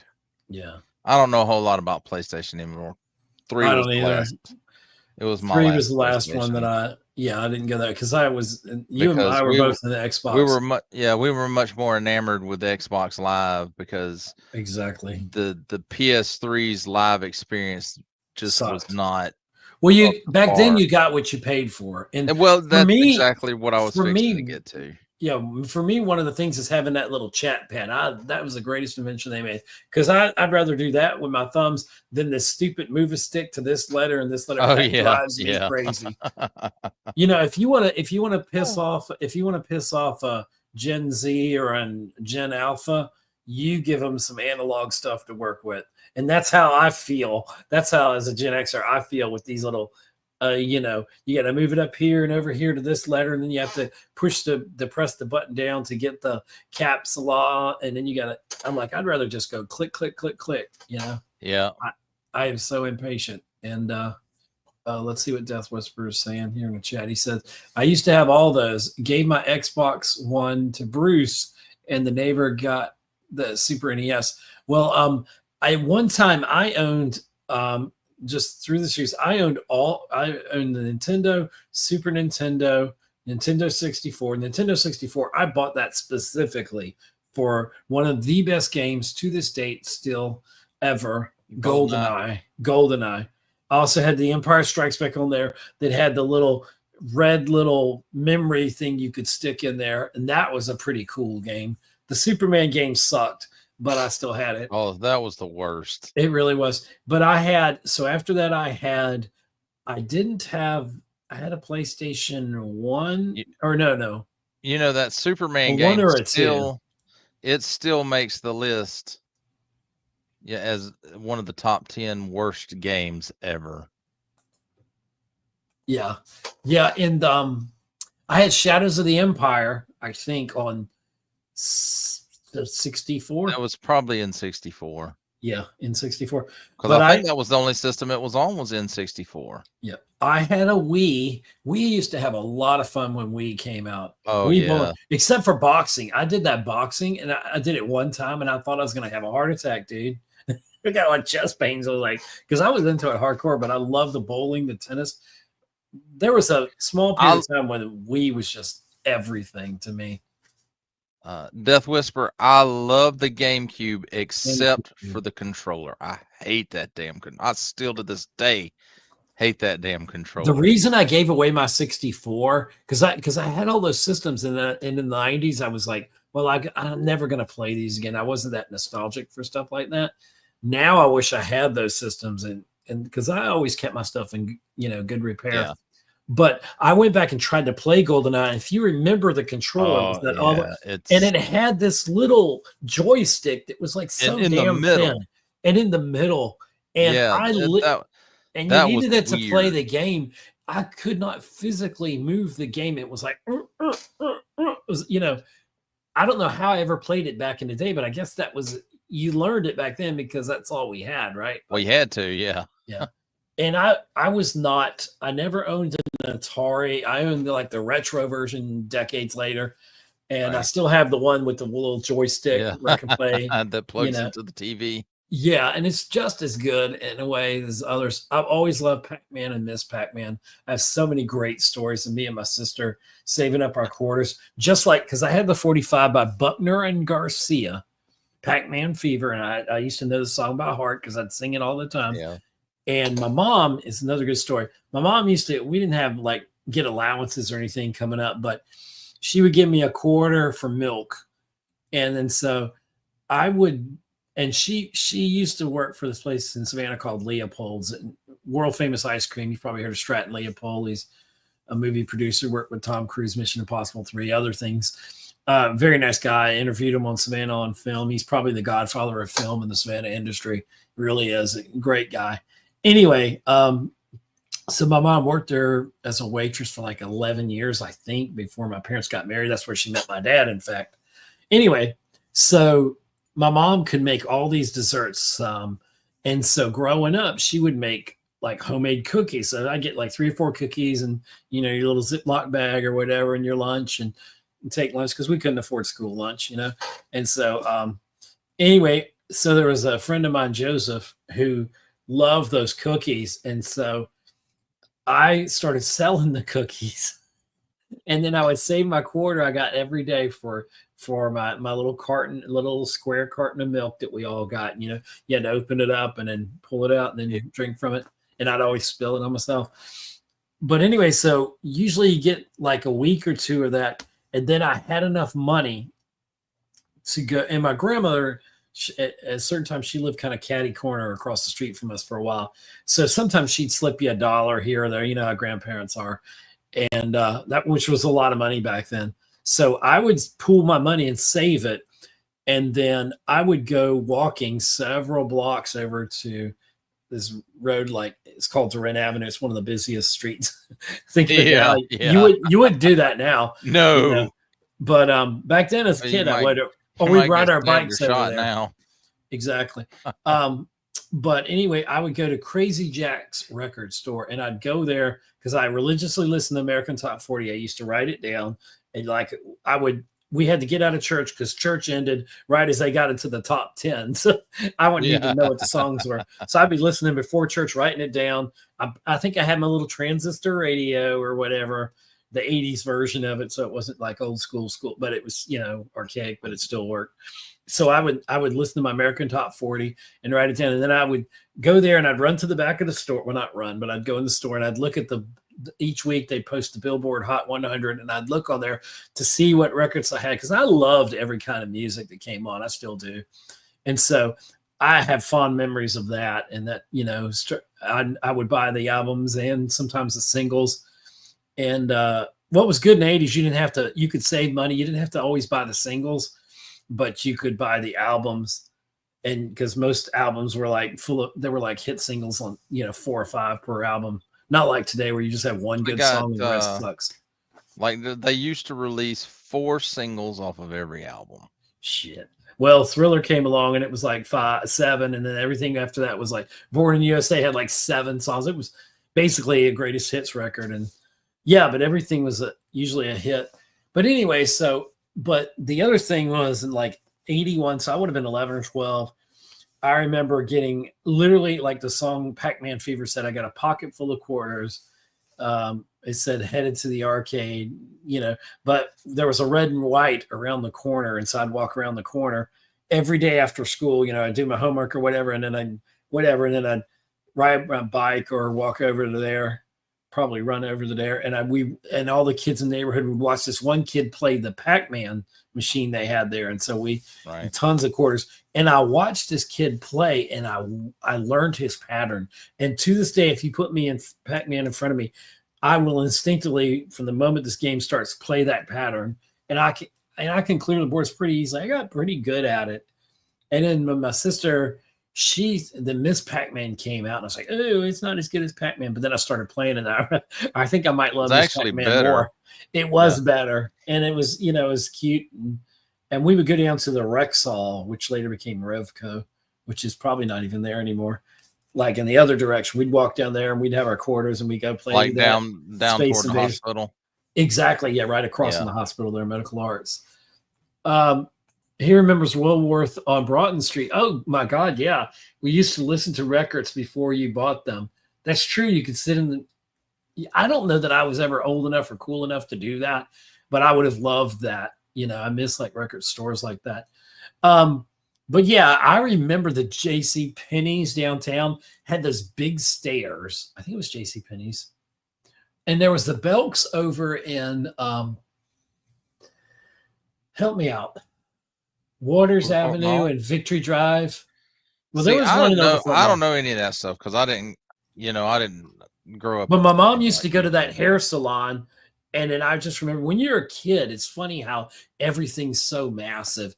And, like when I was older, before that, they closed that Belk stand. It may still be there, to be honest. It was over there on the east side of Savannah because we lived over there for a while. But I remember those stairs in the very back of the store. You go up those stairs and they were very wide, probably as wide as this room. And you'd go up the stairs. And then I remember the smell when you walked there. You could smell that smell of when ladies are getting their permanents or whatever they put the hair dryers, big old hair dryers. Talking about. And it would have that smell. And I used to, so whenever I smell that smell, it's like it takes me back to there. But I have such good memories of stuff like that. But yeah, I remember Broughton Street. Of course, when I was would have been in my teens during the 80s, right? Broughton Street was going to nothing, and the crime was bad. And now it looks nice. It's super fancy, overpriced and expensive and wonderful. And you can still get murdered down there, but crimes everywhere, but it's not that bad. But I remember going to, like, when we got to go to private school because I think my grandparents probably put up some dough so we could go there. So for a certain amount of time, we went to private school. So one of the cool things was when you went to Parks Clothiers and they were on Broughton Street. And I always thought it was cool because I would see all the different color clothes of all the different schools, and they were packed with clothes. I mean, you couldn't get something off a rack down there because you pull one thing off the whole rack and come off. Yeah. Huh. But I used to, that was like a ritual, someone's fall was coming, you had to get your clothes because you had to be dressed a certain way. But you had to wear your uniform. But then I'm sure Death Whisperer, you must know Crazy Jacks, because later on Crazy Jacks on Abercorn, after he gave up or ended the record store on Duran there by Baker's Pride, he on Abercorn he had Crazy Jack's shoe repair for several years, and then I think he passed on, and it might have been his son or somebody took over. I don't know, but yeah, we always went to Crazy Jack's. That's where that was my record store.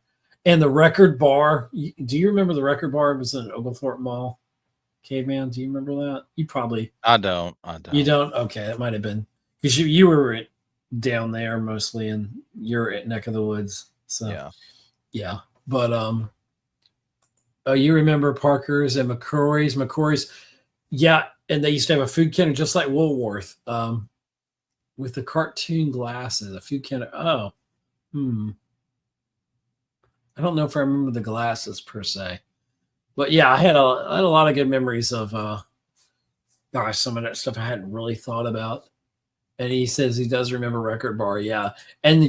But I remember when I worked at Walmart, the one that I remember that I started in McAlpin back in 88, I started there. I remember Turtles Records was there. on that corner. I don't know what it is now. It might be a GameStop, but they had you got the little booklet with the stamps, and you'd have to fill up. They were like greenback stamps, but they were yellow stamps. And if you fill up a booklet, you might get $5 off or something. Which back then, Disney and Smurf glasses, he says. Oh, Disney and Smurf glasses. Okay. I definitely remember when Empire Strikes Back came out because Burger King, I remember going by Old Thorpe Mall and getting I got a Darth Vader, and I think I was moving some stuff and I saw those glasses, but I think I have a Darth Vader, and I think I may have a Luke Skywalker. Be careful handling those glasses because those Burger King glasses are full of lead. Are you serious? Yes, it is lead in that glass. Oh crap! Well, I was just I know, right? How many times did you drink out of that as a kid? We drank out the hose, dude. Not at dinner time. I'm sure that house grew up in was in the 50s, and we lived there until I was in my damn 20s. Probably had asbestos in the ceiling and the wall. There was asbestos probably everywhere. And that was just he's like hundreds of them. Yeah, I know. Yeah. We drank out the hose. We didn't care if the water was hot. You just drank. But oh my gosh. So the trick was you let the water run for like 10 seconds or so before you try to get it. Of course, it all depended on how long the hose was. So if you had like a really long hose and it was sitting in the sun. Exactly, yeah. And how long it sat in the sun. You'd have to test the water. That's right. It's like when the dog, when he wants to like play, I'm like, here, let me run the hose a little bit. You hope the hose wasn't sitting out in the sun, because you could have picked a son of a bitch up, it burned you. You melt in your hand. See all those green hoses that are like would come off on you and all. And then get the lawn darts thrown at you. Yeah, that's what I said. If they decide to blow the world up like it looks like on the news, I'd probably be in a little nuclear. I might glow in the dark. I'm kind of afraid of the dark anyway. So if I kind of glow in the dark, it might help me. I won't need a flashlight, but oh my gosh, what else? What were some other stores? Because Woolworth, and I remember, oh my gosh, when I took my grandmother's wedding, or was it her ring that she had?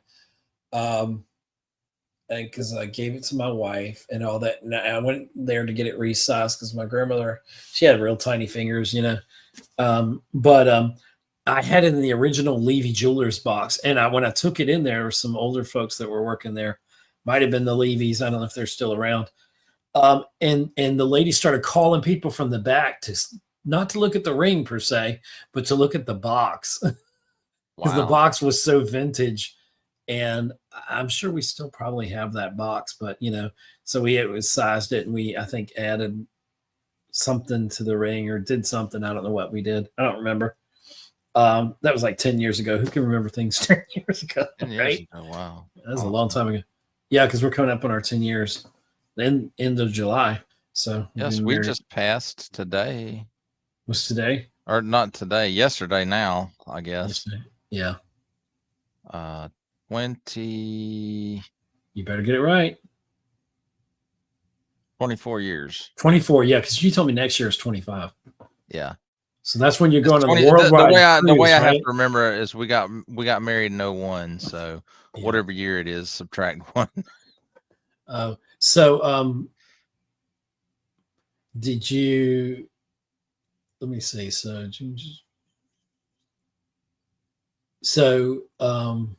Yes, it did take me that long to mentally subtract 1. That's what it does. It's like, when did 9/11 happen? Was that 2001? 2001, yeah. I always get it confused, and I'll say, in 2011, I'll get the 11 confused because it was 11. It was 1. Was it 101? When you do the numbers, it's like 09, 01, 11. So it was like 11. I always get the 11 and 01 mixed up, and I'll say 09. In my brain, I'll remember it as 2011. Yeah. 01. 1101. That's it. Something like it's September would be 9/1. 9/11. That's what I said. 9/01. 11. Right. No. Right. 09/11/01. Now you got me doing it. It's Jackass. 090111, or if you just say it's No. 9111. That's if you're international. Oh, In America, we do month, day, in America. year. So it's 090111. But No, we don't. 091101. How's it 11?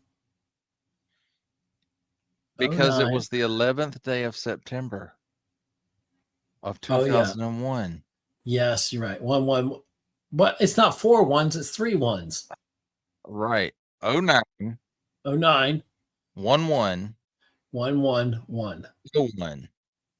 No, it's only 3 ones in the whole thing. Well, I only said one. You said- 09 1101. Oh, okay. Okay. Semantics. And do you put the Oxford comma? I do. Well, I don't even know what an Oxford comma I think is. it's called the Oxford comma. You have How's to it put the different than comma a in there. regular comma? Well, I don't know, because some people don't use the comma before and, but we were taught to do that. So, like, I'm a generation where you put a period on the end of the sentence. If you put a period on the end of the sentence, you send to a Gen Z or a alpha or whatever they're called. Yeah. They'll get offended because they think you're being aggressive, and I'm like, no, we were just taught proper grammar. So no. That's a period.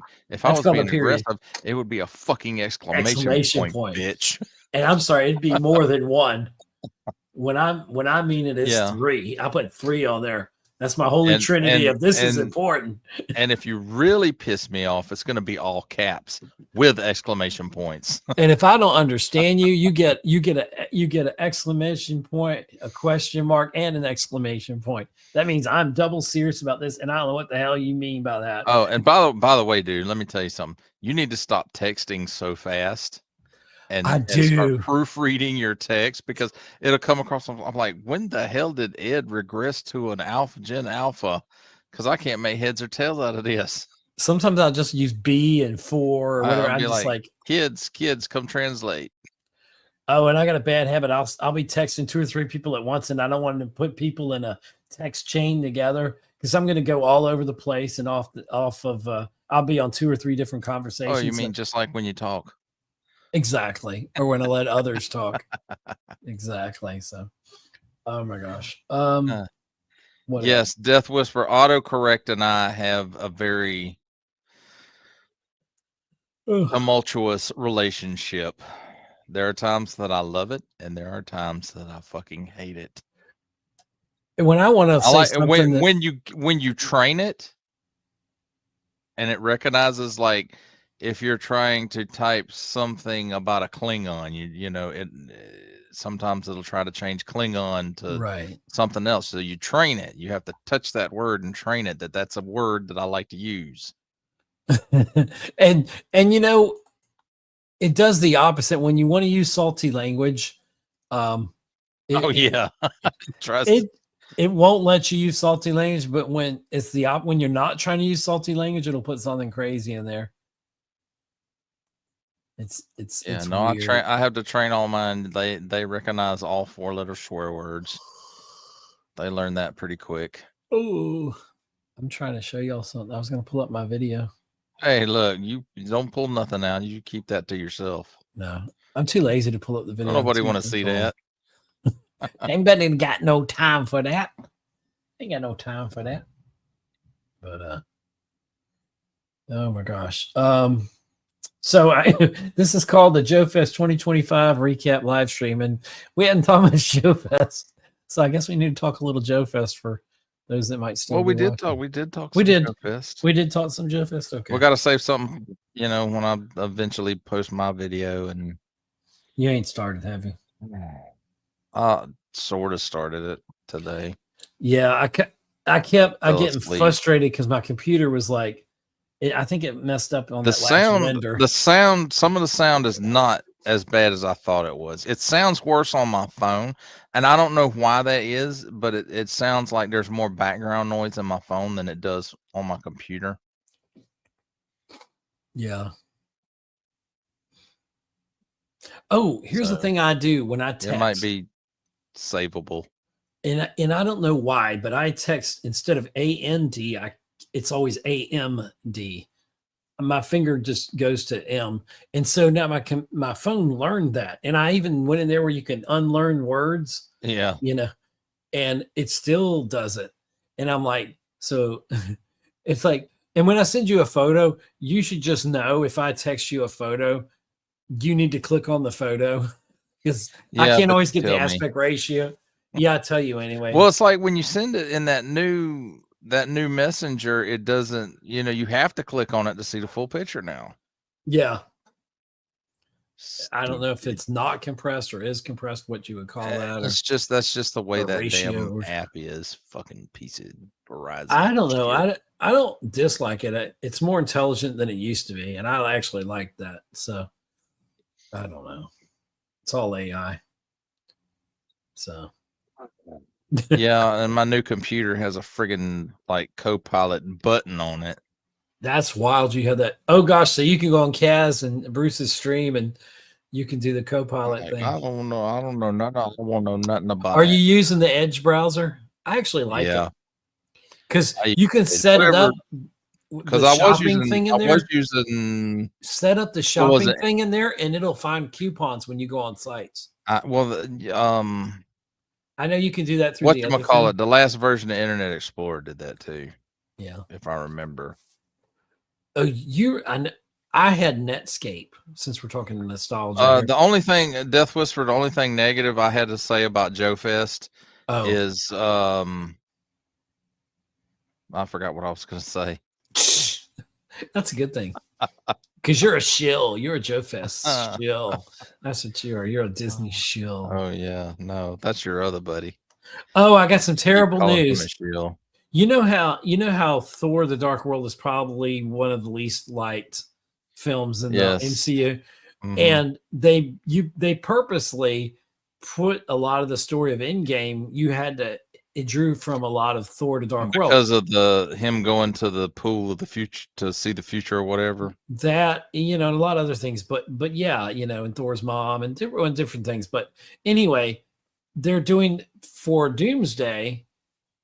You're going a lot of things they covered in the Marvels that was universally disliked are going to be very important. Like the I saw this report today, but yeah, of course. So they're going to kind of force you to kind of go back and watch the Marvels, and I guarantee they're going to find a way to make Quantum Mania. But they're moving away from I recently heard that they are going to recast Kang. Or revisit the character of Kang, but they will not be using Jonathan Majors. And he came out and he's very positive about it. They may even recast, but they said, and he said something to the effect, well, Kang really isn't as important as Dr. Doom is to Secret Wars, blah, blah, blah. Maybe not the Secret Wars. Right. The version of it they're doing, no. If he survives and people forgive and forget, because you remember Robert Downey Jr., he had a rough life, but his was in alcohols and drugs. Yeah. And he turned his life around. Maybe Jonathan Cain, what's his name? Jonathan Majors. Jonathan Cain is in Journey. Jonathan Majors can turn his life around, get his career back on track or whatever. And so when they revisit Cain later, it'll make one more Jonathan sense. Says to another, the wheels keep on turning. Well, Famke Jensen, is that how you say her name? That played Famke, I think is how you say it. Famke Jensen. She is confirmed out of her mouth that she is in Avengers Doomsday. And the picture I saw of her was a Dark Phoenix outfit, and I don't know if it's official. I doubt it's official. Well, I hope it ain't the one from X3. But there's a part I don't know if you want to notice if it's spoiler or not. But she's going to face off against another powerful female character. Yes, you already texted it to me. Oh, you think we can say it without pissing people off? Well, here we go. It's Scarlet Witch. It's Scarlet Witch. So she's not dead. Surprise. And so they said that's why Catherine, or whatever name Olsen is, whatever Olsen she is. Her name's Catherine now because I can't remember. But they changed it. But yeah, she's been denying. It's like I'm not seeing any script. Yeah, whatever. Because she's trying to spoil. And she may not have seen because she may not have. Remember leading up to Multiverse of Madness when she was whispering, "No more mutants." I think she's Remember how everybody got over I'm that? thinking at some point. Well, I'm thinking at one point if they're bringing her back, which I expected them to. I don't think it's gonna be the quote No unquote more. 616 one.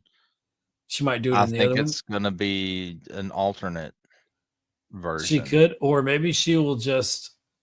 Maybe she'll do the opposite, like create mutants. Not that I think that the 616 is gone. Yeah. I think if it's the right story, I think they can bring her back for it. Well, like when the Marvels, they introduced Beast, live action Beast. Yeah, the X-Men, the Kelsey Grammer So Beast. that's what Marvels is important. Also, the interdimensional stuff with whatever the lady was. I didn't care enough to remember her name. Monica Rambeau, Photon, or whatever she was. Photon.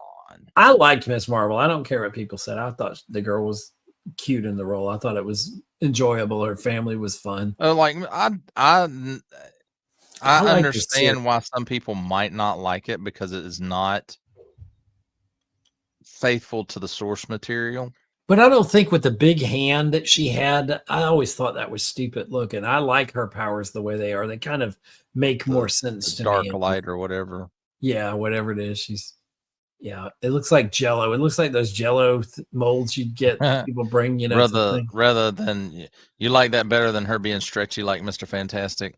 Yeah. And I was thinking about that. Maybe this is why people don't love the Fantastic Four like they claim they do, or the general population.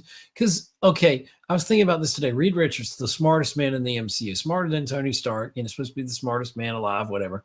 Okay, his powers are stretchiness. He's basically Plastic Man, which I love Plastic Man, the cartoon. But he's just not goofy. Right. Yeah, he's not goofy. And the thing is, those powers really don't work.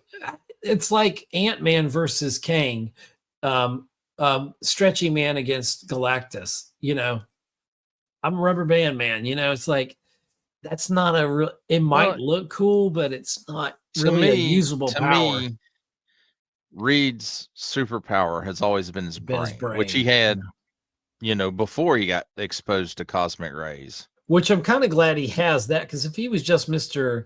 Stretchy Dude, I mean, there's not much there. Because Ben Grimm, the thing is clobbering time. He's got strength. Sue Storm has always been super powerful because she can do force fields with her mind. She's pretty badass. She's always kind of been the badass. And for her not to take the front lead in Fantastic Four kind of always surprised me. But I get it. She was I mean, you got to remember when Fantastic Four came out, it was the 60s. True. Women weren't the leaders, of anything, True. And that's just the way it was. Now, there was a point where she was the leader of the Fantastic Four, but that's when Reed had disappeared. Right. But, and Johnny Storm being... She was possessed by malice. Right. The Human Torch is a usable power. But being stretchy, that's not really great. If you got something on the top shelf, depends on the situation. Like everybody's falling, nobody has a parachute. He turns into a parachute, But even that seems kind of dopey in a way. I don't know. But and I'm giving Fantastic Four every possible chance. I think I'm going to like it. I think I'm going to love Galactus, this version of it. I want to like it, but I know. The thing is, I am not getting my hopes up. I don't want to I'm trying not to, even with Superman, for it, and then it be garbage. But that last Superman trailer has me kind of hyped for it. But I'm trying to temper it all. I'm trying to yeah. I want to be pleasantly surprised. DC has had such a tumultuous relationship with movies in the modern age. I could care less for altogether. I mean, come on, Peacemaker and all that. You can say before the 90s, there's 3 DC movies that you could think of that were really, really good. and that was Superman the movie, Superman 2, and Batman from '89. Right.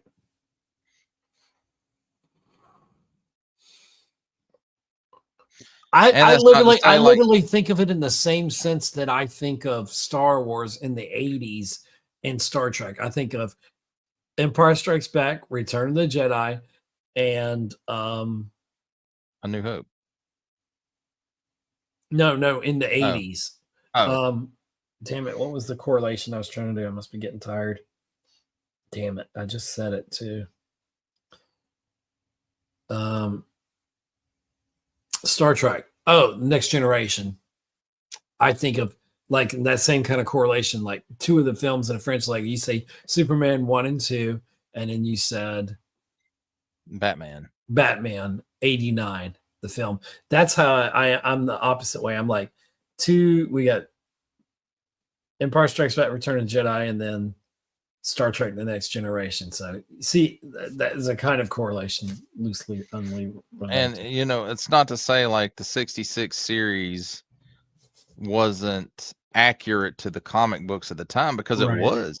I mean, that's the way Batman was portrayed in the comics at the time. And it was very much that Technicolor, that super bright colors, and the BAM and the boof and all that, and the Death Whisperer. That's exactly. It's rare that we're having. Well, I won't say it as much about Marvel as Star Wars.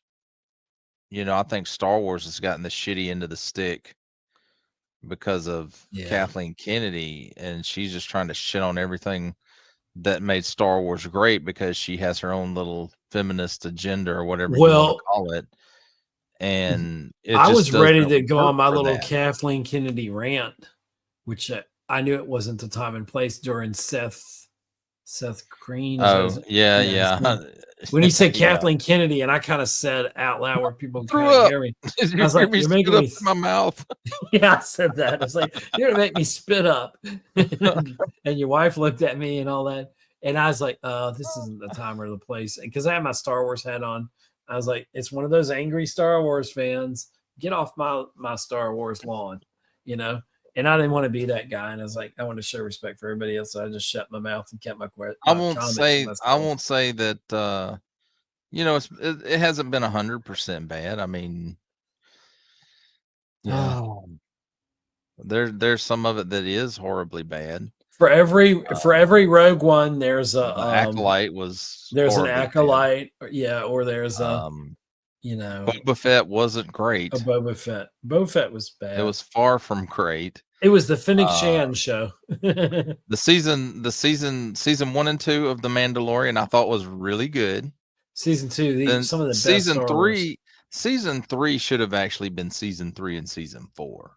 It was they were just trying to mash up too much shit in 8 episodes. It was just trash and boring. I just hated it. I didn't like it. It was just. So season 3 was Mandalorian. After Luke Skywalker left, they fell off a cliff.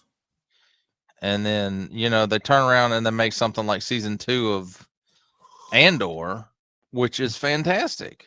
Now, it might not be everybody's taste, right, for Star Wars, but it's still a fantastic show. Whether you think it's your Star Wars or not, it's a fantastic show. Yeah, even people that dislike it know enough of it that they're like, yeah, this is still good Star Wars. And I'm still haven't completely watched it. I don't know that I'll ever have time to watch it. Yeah, Death Whisperer. That's exactly what the sequel trilogy was designed to do. I feel like, and somebody said this early on when Disney started failing left and right. They said, I almost feel like they're treating every franchise like they purposely want to break every franchise down and write it off. So like this $5 billion they spent for Star Wars, they can say, well, we wrote all that off. So we've actually made $5 billion in profit or something crazy. And so here's the thing. The only thing that's saving Kathleen Kennedy is the box office, because as much as people didn't hate 7, but now do retroactively, but they hated The Last Jedi, Episode 8, and then, of course, Rise of Skywalker, those films still one made $2 billion. The other one made $1.5 billion. The other one made almost $1 billion. So I'm sorry. That's still when you're talking upper millions to low billions. I mean, it's hard to say that's a failure. Even if it I is mean, that's true. trash, even if it's actual trash. And then you get something like Solo, which was not a bad Star Wars movie. People give Acolyte but it shit, got but a bunch of shit because of The Last Jedi. I think Acolyte looked good visually. Oh, it looks great. Looks great. I can see the money. Ahsoka looks great. Ahsoka had a better story and it had more heartstring things pulling with having Anakin come back. But it gave me good possibilities. I just fell off a cliff. Acolyte fell off a cliff when they started this pulling the threads with the Force. Yeah, that was just ridiculous. And you get all of a sudden, a girl turns over a candle or something and burns the whole mountainside down of brick or rock. Yeah, and or the whatever. Jedi got blamed for it. And the Jedi were just weird cultist kind of. Jedi kind of were weird in that. At least what I saw of it. I didn't watch it past that third episode. They pretty much made them like they were going around, like creeping around the galaxy, stealing kids, like a Willy Wonka in reverse or some kind of thing. I don't know. It was just really I didn't like the portrayal. All the male figures in there were just lame.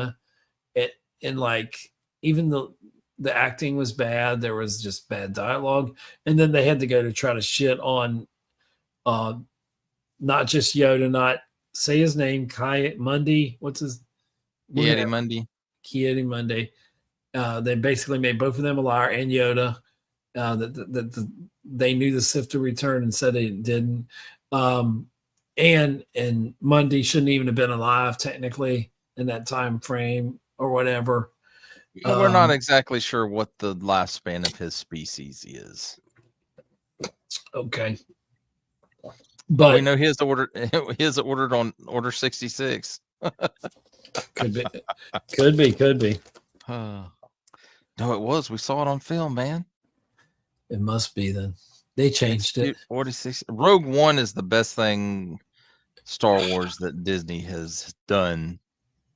Hands down. Period. Yeah, hands down. And period. that movie, I will put it up. It is probably my second favorite Star Wars movie. Above Return of the Jedi, above Return of the Jedi, above A New Hope. Empire is my favorite, and then Obviously, I really think Rogue One is like right behind that. I will put Revenge of the Sith damn near next to. I know it's sacrilege, but I would almost put it. I'd put it ahead of Rogue One. Just if we're, I think it One. falls for me. I think it falls like right behind Rogue One. It could fall behind Rogue One because I did love Rogue One, and I feel like I could pick up Rogue One and watch it in any part and enjoy Rogue it. One was literally A New Hope for us, and then Disney did not live up to its promise. Exactly. And for me, Revenge of the Sith is so quotable. There's so many things about that, and it's such a pivotal film. Is it the best acting or CGI? No. Is it a little dated? Yeah.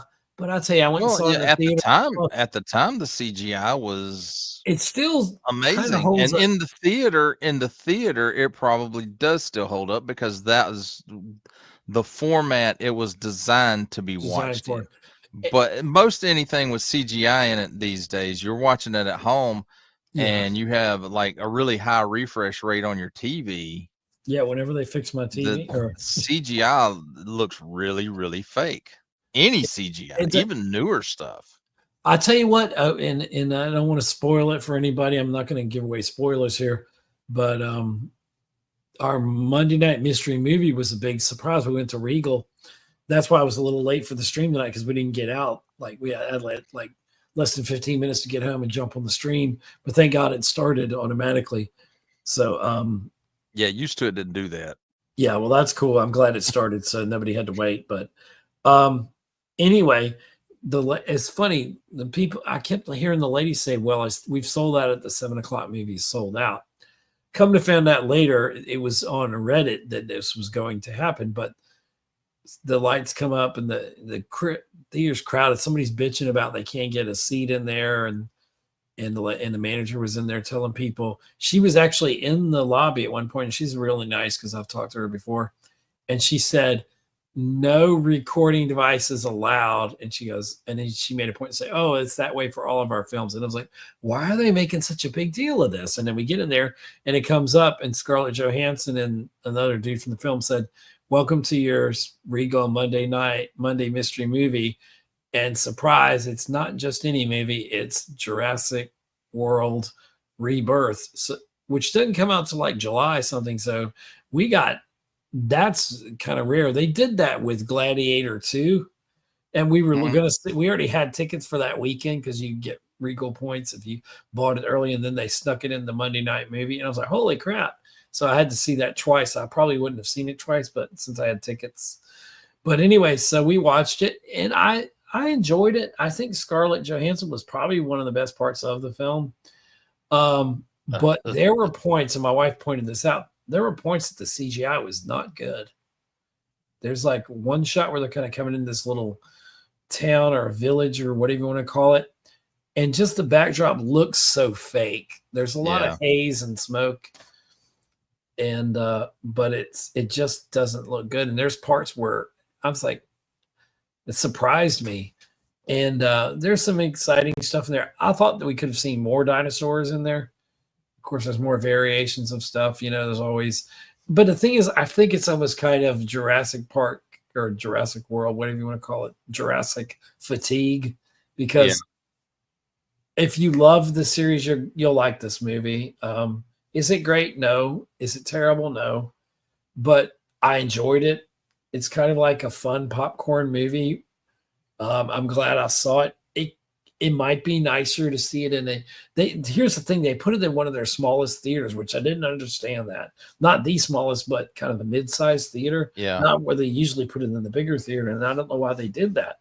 But they probably maybe because they were limited, like they were only allowed to do so many people to see it. Yeah, but but if you want to know, is it worth seeing? Yeah. If you miss it, you're gonna be destroyed by it. No. I mean, you'll see it on stream, and it's okay if you don't see it in the theater. But I thought it was okay. I thought it was fun, especially if you got kids that are into, dinosaurs and stuff like that. It's always cool to see them. Some of the effects were good, but there were just a few questionable CGI moments in there, and it was an okay film. It didn't blow me away, but I didn't dislike it either. Right. So. Kind of like that last Indiana Jones film. It wasn't good. It wasn't bad. It was just kind of was. I tell you, if they would have stuck with that, how it opened, I know it would have all been a CGI fest. That was thrilling. That's my favorite part of the film. And it looked really good too. And it looked really good. And I'm like, you could have made that film, and I would have been happy. They couldn't afford to make that film. They couldn't afford it. I know. But yeah, Death Whisper. I enjoyed Skeleton Crew. I thought it was really fun. It's okay. I think the analogy people put to it, the Goonies in space, is apt. And so I enjoyed it. Do I think it's like the greatest Star Wars ever? No, it's not. Kenobi, now, there were a few parts in Kenobi I like, but none of it fits. Exactly. None of it fits. That's exactly what I was going to say. The parts when Darth Vader is just dragging people out and killing them. Yeah, that was fun. The fight at the end between Vader and Kenobi, that was fun. And then, like at the very end when Vader's on Mustafar and the Emperor's telling him, "Hey, you got to let this Kenobi thing go." That was it was cool to see. But was Kenobi good? No, it wasn't good. Well, it was supposed to be centered around Luke, and they changed it to center around Leia. And, of course, there's that part where she's running, the little girl's running through the woods there or whatever. And the two or three guys are chasing her, and they keep tripping and falling. But Seth Green talked about this. Yeah, because that was one of the things he wanted to do, but he wanted to make Leia a little smartass, right? Which she kind of was in Kenobi. So but he's inadvertently saying they took his ideas and used them, but he's not saying that, But it didn't fit. And It didn't fit the Reva, character of Kenobi. her character shouldn't That have. was Horrible. Don't even get me started on that Yeah, shit. and you can't stab people. That's where they did the same thing in Ahsoka, where they got stabbed with the lightsaber and it didn't kill him. They've even made fun of it on those parody channels on YouTube. He's like, "Oh, so lightsabers don't kill now," and Obi-Wan, not Obi-Wan, Kenobi's what's his master's name? I forgot. Qui-Gon. Qui-Gon's like, "Oh, that would have been helpful when I was alive," and he's like, "Oh yeah, we can force heal now." Really? And he's like, "That could have been helpful when I was dying." It kind of yeah, I guess it depends on where you get stabbed. So Qui-Gon pretty much got stabbed through the heart. Probably, yeah. I think. I don't remember. I think it feels like he got stabbed in the chest. Yeah, but like Reva gets Reva gets stabbed twice, and she's like, "Okay," and she's fine. And the girl still crawling around. And how did Darth Vader just not finish her off? What? Now the part with him holding his ship down, see, and that's something, because in one of the novelizations, Vader, it kind of alludes to like what happened on Rogue One. He was able to hold a starship down with the Force. So that's like was like some Force Unleashed stuff. Yeah. Which I'd love to see that brought to with Sam Witwer playing that. I'd love to see them bring that to the big screen. That'd be awesome. Even animation would be great. But yeah, it's just Kenobi looked great, but there was things like the one scene with the little fence. Literally, you could the shot was wide enough. Obi-Wan literally couldn't go through the electronic fence. You could literally walk around. Yeah.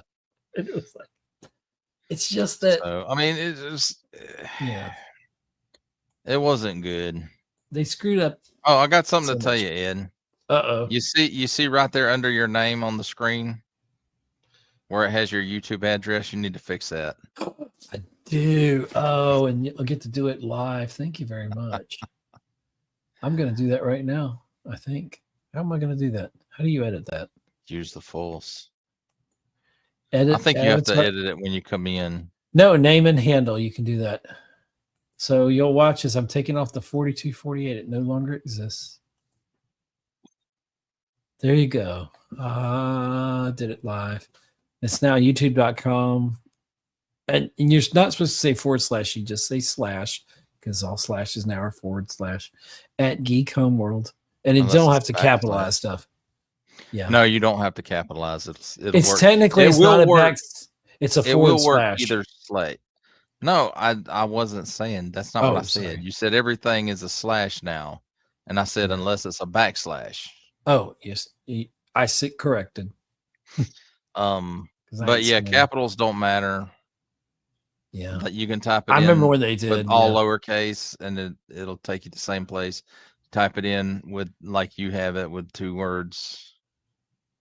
Capitalize it'll do it. You could probably type it in all caps and it would probably still go to the same place. Yeah, I always want to, like your digital, because you usually capitalize the D, but you don't have to. But the C in there, I want to capitalize that. It's like I've learned to do it the way you do it.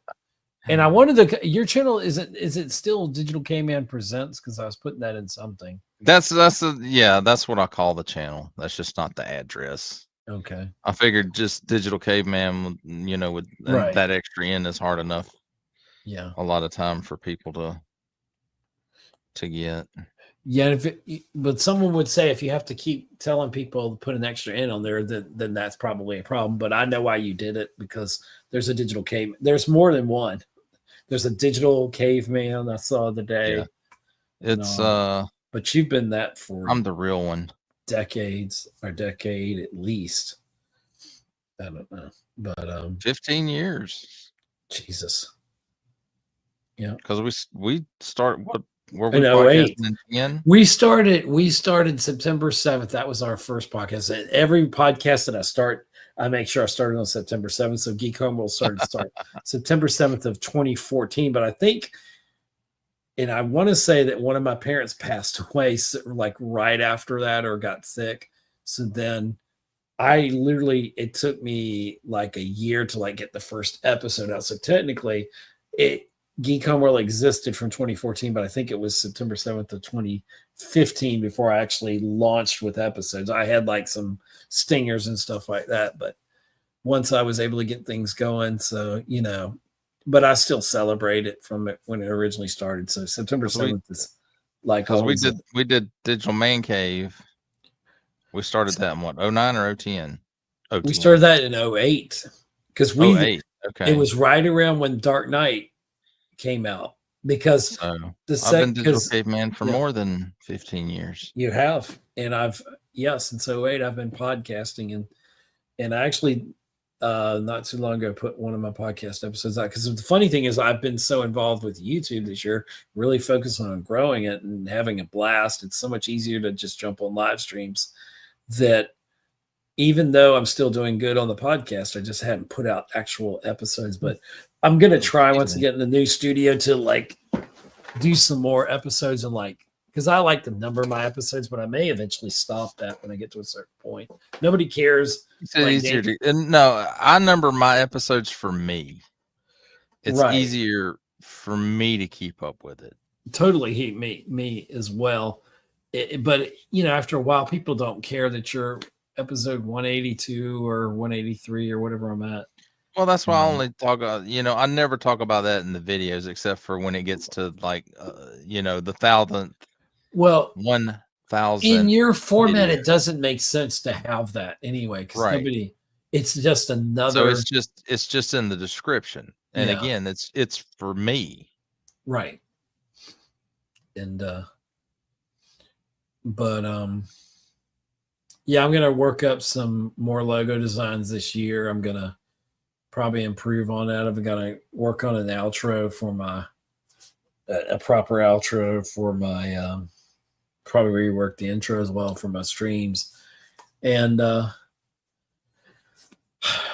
gonna play around more with I'm still trying to figure out my design for like thumbnails to get some kind of consistency in my thumbnails. I kind of have that now, but for certain ones I want to put like photos in there, and I want to integrate it a little bit better. And I know if I've never been one for following the algorithms, what they say to do, and have all these. I'm not going to do the fake little thumbs up and the, I hate those thumbnails, man. I hate those. I'm not going to do those. I don't like them. Yeah. And I'm not getting on TikTok and dancing unless y'all pay me a bunch of money. Night Death Whisper. I think we're fixing to call it too. Whisper says he's got to go. He's like, hope you guys have a great night. I had a blast tonight. And it was great meeting you too. Oh yeah, same here. And I hope we talk more. And like because I know you're up here and I'm going to be going down there, but we can still be friends, maybe hang out. Who knows? Because I love hanging out with people and talking with people, and even if it's online. So, it just loves talking. I do love talking. Sometimes I let people talk as well. But it's been really fun, like going down memory lane here. I haven't like really talked about like all of that, like all our franchises and stuff, and going to Joe Fest. I almost said Joe Con. They should call it that. But it was really good, because I really enjoyed, as much as I enjoyed it last year, I enjoyed it this year much more. And meeting everybody was so much fun. I think part of you're enjoying it more this year over last year is because, well, not just that, but you're more in tune with that community now. I'm becoming a collector. Yeah, that's your influence that kind of brought me into this. Because I'm sorry. No, it's fine, because he's like, I'm definitely not going anywhere. So. Oh, that's awesome. Good job. But yeah, and like I see some of that new Terminator stuff. I see that the Age of Apocalypse. I want to collect some of that, like that Wolverine figure. As funny as the face looks, I would love to have that figure, but I'm afraid to go down that road. I feel like I could lose a lot of money becoming an action figure collector. But I think once I get into the new place and I get my stuff set up, that I'll finally have enough room, hopefully, to set everything up. and I kind of put things together. I think it's really going to ignite my passion for that, for collecting more. And I know some of the guys y'all giving me some stuff to kind of get me going, and I'm going to start. Maybe not all the time, but when I buy some stuff, I'm going to do my own version of unboxings and reviews. So I'm going to make it fun. Here goes. Here's the box. I'm gonna mess you up, man. One of these days you're gonna get like birthday or Christmas and open it up, and it's gonna be a Mythic Legions, and then that's all she wrote. Oh God, yeah, I will go bankrupt. Those are amazing. Now, correct me if I'm wrong. Wasn't Mythic Legions that nice? They had that awesome display with all like the Egyptian stuff, and they had the different characters mixed. Yes, last year they had all the Egyptians. So in the display. I guess they're cool enough, and they were making money hand over fist. It looked like this year's, not to take away from it, but last year I think they had. Did you see how? Much better between display. Saturday and Sunday, did you see how much the table had cleared out? It did. And they weren't the only ones. I mean, there were people packing up at like 2:00 and trying to get out of there. But you talked to those gentlemen. I don't know if they were Japanese or Chinese. I don't know what their ethnicity was. I'm not sure. I'm not sure either. But they were very fun to talk to. You're talking about Ramen Toys. Ramen Toys. Those are really fun guys to talk to, and they seem to actually be listening to some of the stuff you had to say. And I mean, just him sharing some of his ideas of what he wanted to do. I'd love to have him on. Yeah, was great. I hope to God I hear back from him, and I've got his card somewhere, so I'm gonna try. I'm gonna try hard. You and I need to hold each other accountable for the cards we got. I didn't get a lot of them, but I mean, I'm definitely getting that $6 million man on here. Not 6 million, a big Earl. But he was just so nice to talk to, and man, I feel like I could lose a lot of money just buying stuff from him. I was like, here's my paycheck, just take it. It's a whole $25. All 20 or whatever. But no.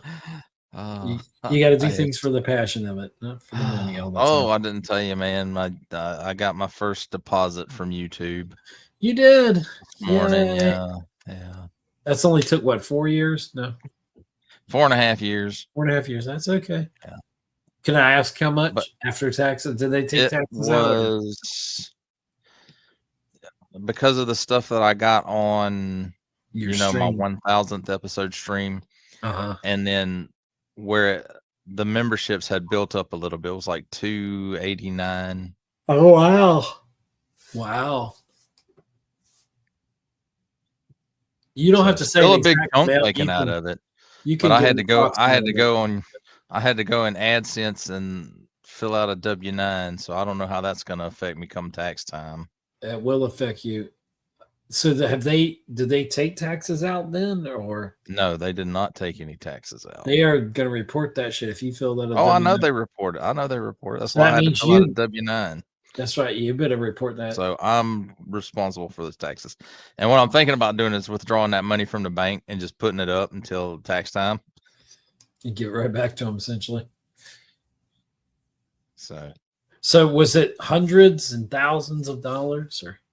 No. But they did take like the stuff that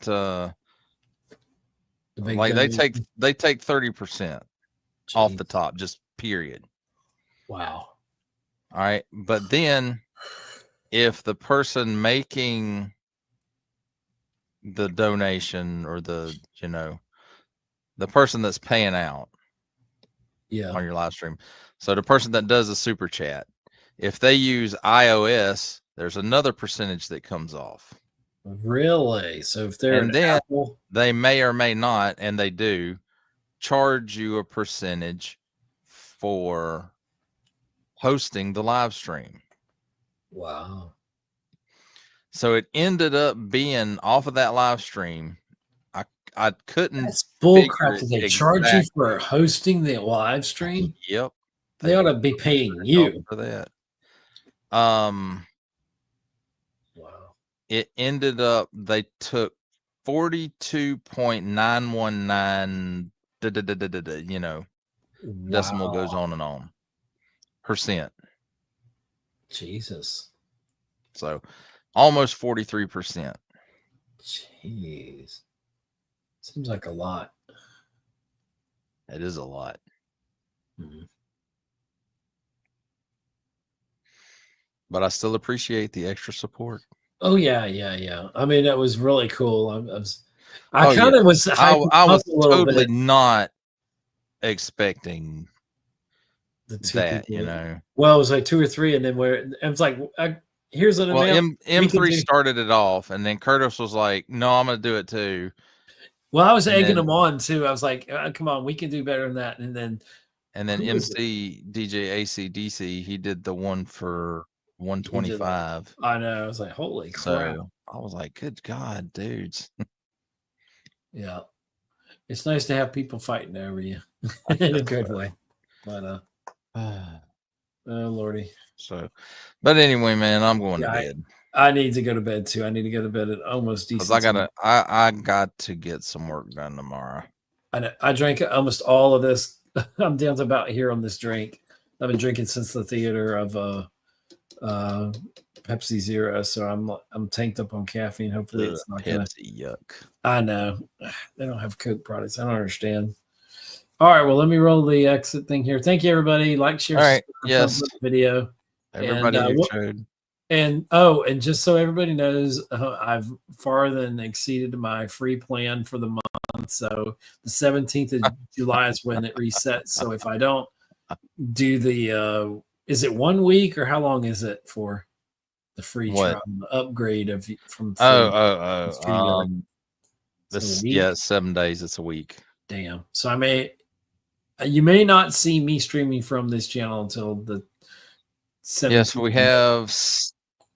This upcoming Sunday, we have the 1989 movie special. Is that going to affect me because I've exceeded my plan? You probably won't be able to. Well, you should still be able to stream it. Now. I may not be able to restream it. I didn't even think about that. But will it even let me on? If not, it should. I mean, it's not like you can't go on a. Hey, well, you're not hosting it. Right. Okay. Because you could go on a back. I mean, we could have done all this on a backstage, and it wouldn't have counted against anything. Right. Well, you may need to remind me beforehand on Sunday so that I can go in and, early, so I don't wait and disrupt the show and not make it into the show. You know what I'm saying?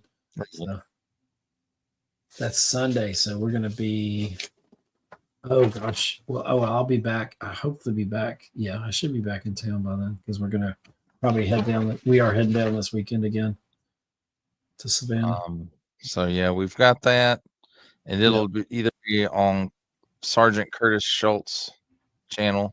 Hey, there's the Prophet. He heard us. I was literally he heard us talking about the. Wow, you totally manifested Prophet Director because we literally talking. We're about to close it down, and there's the link. So if you want to pop on. Or Prophet Director may even host it on his channel this week. Well, I guess since you're here, Prophet Director, you can even come on camera or just tell us in the chat. Are you hosting this Sunday, the 1989, or is Sergeant Curtis Schultz hosting it on his channel? And if so, if you want to drop the link or you want to just say what it is, you're welcome to say it or whatever. Because I know you were talking about hosting it on your channel, but I'm not sure if that's the end all be all. And what we were just getting at, if you're coming to the tail end, Prophet, of this, I've far more with this stream exceeded my. Oh, I'm adding you. Welcome. Let's see. Why is it not showing up? Oh, maybe it's the camera. Nope, it's not that one. What's up, Prophet? How's it going, my human friend? Why are you not showing up? Oh, weird. There he is. There I am. Well, I don't want to be that. There he is again. I'm trying to find every button. He's trying to find a configuration where we all fit. I am. Why won't it do all three? That works. That works. I feel like a lineup here. But well, maybe you can answer this question. I don't know if you know, but we were just trying to discuss it because by doing this stream, because I had my other stream earlier, I've exceeded my amount for the free plan on StreamYard. So it said it would let me finish this stream. But if I don't do the 7-day, upgrade to tier above it, will I be able, one, to join your stream without upgrading that I've exceeded my time? And secondly, will I be able to restream it on my channel? All right. I don't know about the restreaming, but you'll be able to join because you don't even have to have a StreamYard membership to join. Oh, that's correct. Just shit, I'm even signed in right now. That's true. Well, in that case, yeah, because you've been on my. Well, when we stream on yours, K-Man, you always switch to yours, so I need to switch to yours. Well, I have to log in for that one. Yeah. Okay. Well, that's good to know. That's good to know. So, are you doing? And the other question was, are you hosting Prophet, or is it going to be on? It's going to be Curtis. If I do start hosting on my channel, it'll be at the beginning of the 90s episodes. Okay. Well, that's good to know.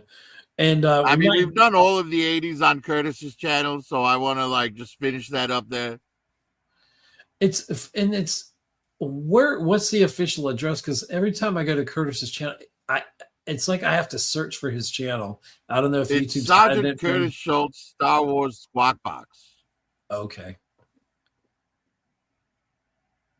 He needs to shorten it to something. You're sub to him, yeah, right? I know, man. The thing is, Curtis is a little on the fickle side when it comes to that sort of stuff. Yeah, no, he tends to act on impulse a lot of times, and yeah, he's changed his channel's name multiple times. Yeah, and I'm like, brother, that doesn't make it very easy for people to continue following you.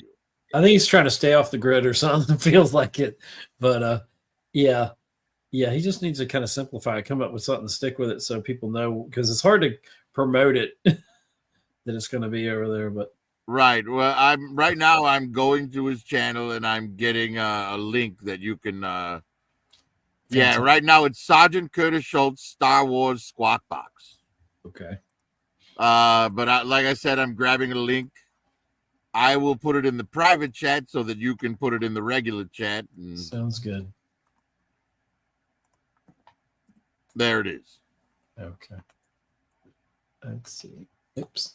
That's not what I'm trying to do. Oops. Now I went to it. There. Well, there you go then.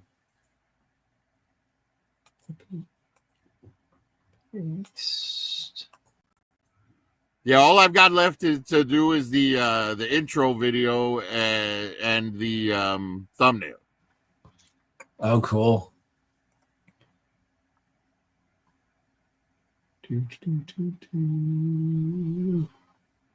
Oh, I gotta stop looking at this channel now. Because his little, so wouldn't it, I know that's the address up there, but when it actually comes up, it's youtube.com/@CurtisSchultz6976. Even though that's how people will actually kind of follow. Yeah, and that number is actually significant because Curtis likes to do 69s and 76-year-olds. Oh, dear God.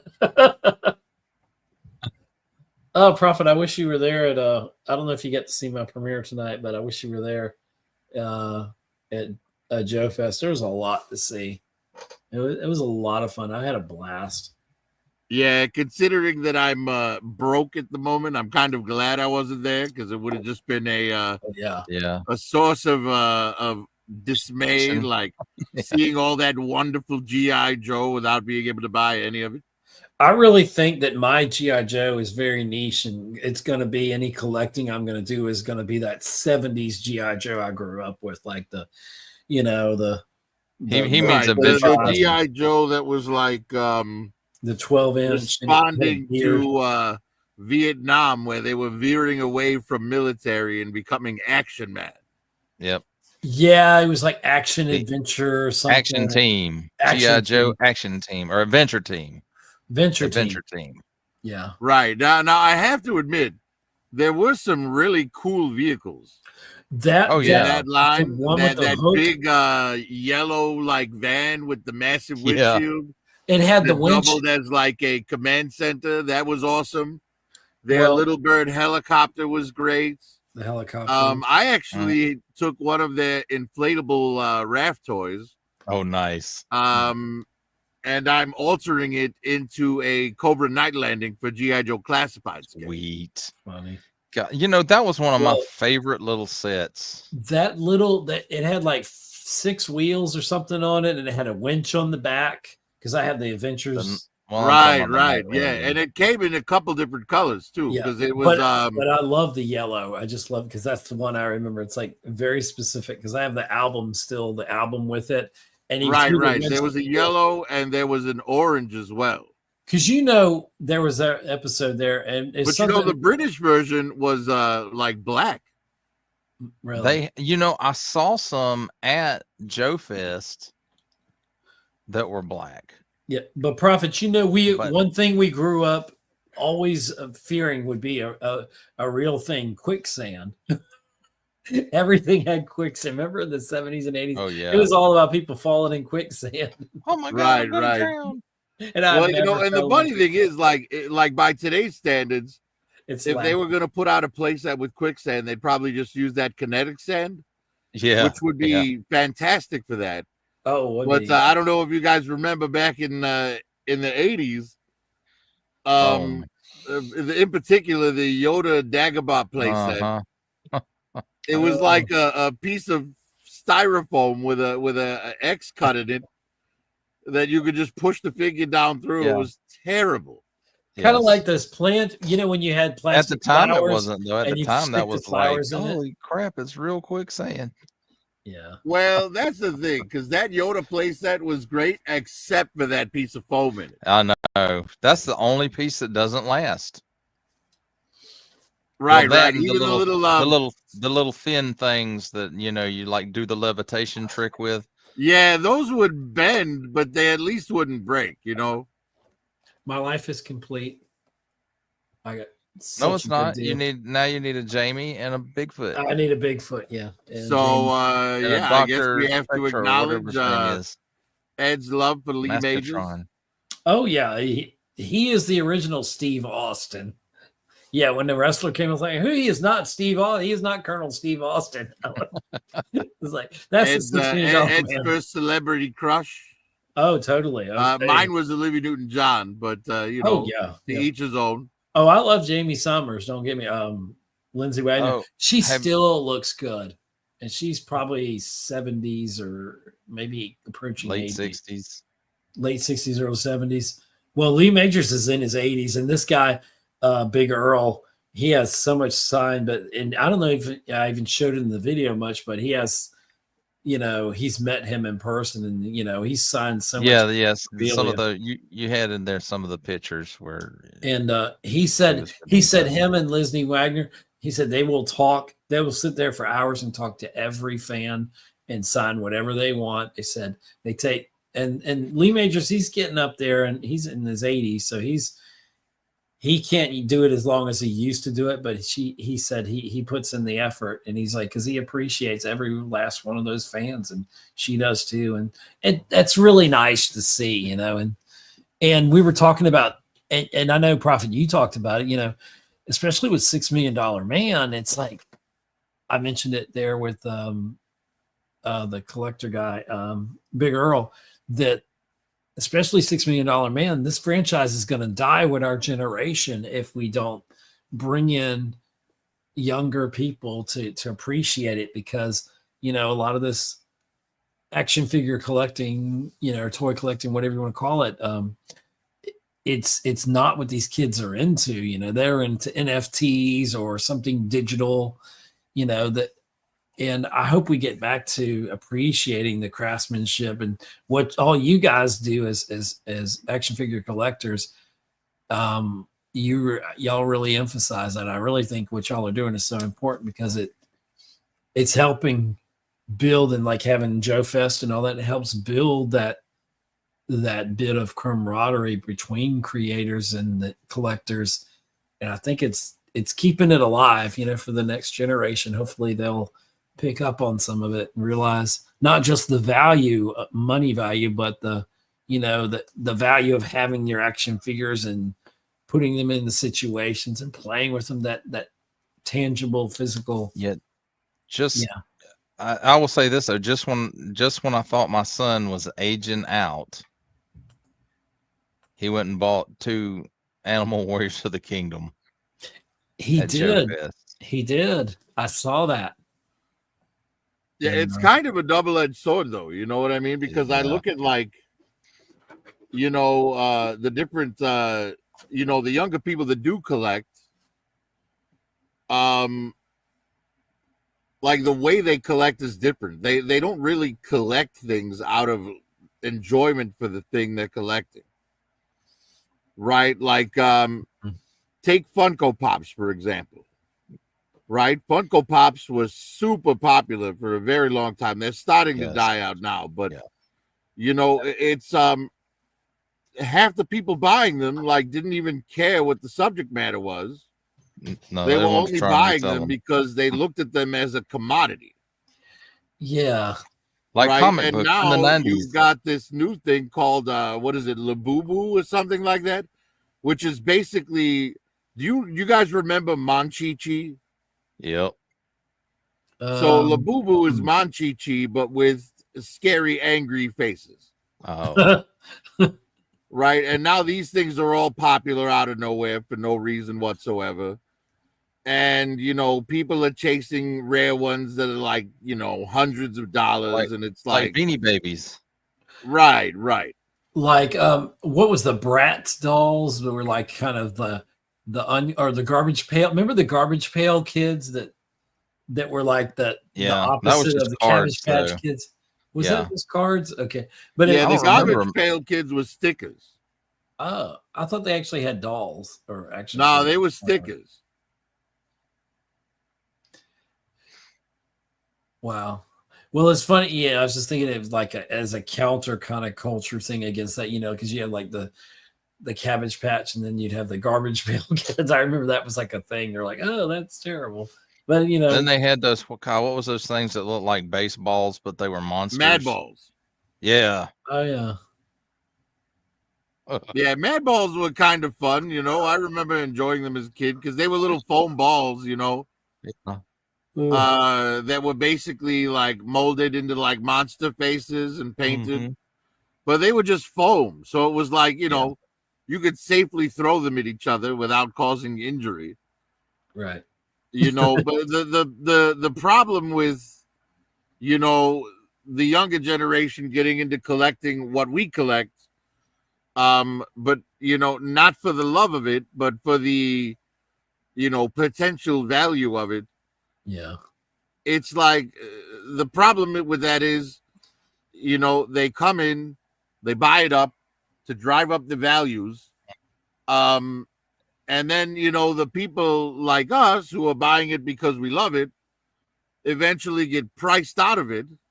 That's a good point. And the only people buying it are the ones buying it for value. And then when they realize that the people who were giving it value no longer collect it because they've been priced out, then the line dies.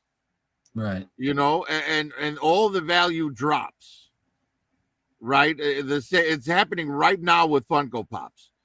Initially, Funko Pops were gotten into by a bunch of people who just love the pop culture, you know, and eventually all the you know, value hunters latched onto the product and drove the values up. And then when the people who genuinely liked them could no longer afford them and stopped collecting them, well, now all the Funko Pops that were worth hundreds of dollars are dropping in value. And, you know, all the people that bought them for value are just trying to, like, abandon them out of nowhere. And it's like, you know, they don't realize that them coming in and chasing stuff they don't like just to become some middleman to try and, like, make money off someone else's fandom. Goddamn scalpers are the ones that kill the product. Ed's trying to show you off his trash pool. I literally he pulled it out of the trash. The late girl put it in front of we're coming out the door and she just put it on top of the trash can there.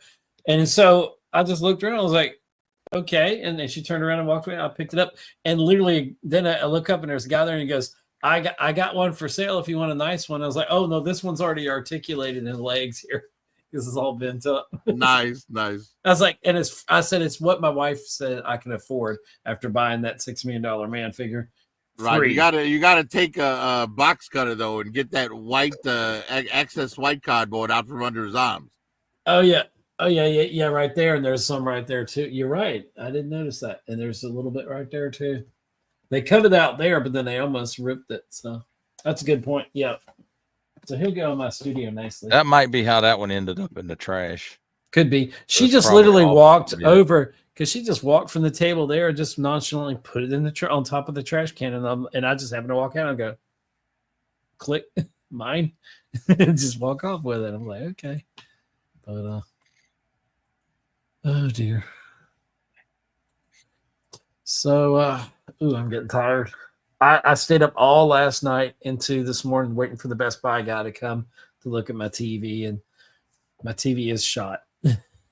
And so I'm going to get the value of it or a trade in. So I was supposed to go through that today. They sent me an email and I've got to go through and I got to pick out a TV and then figure out which one I want or something.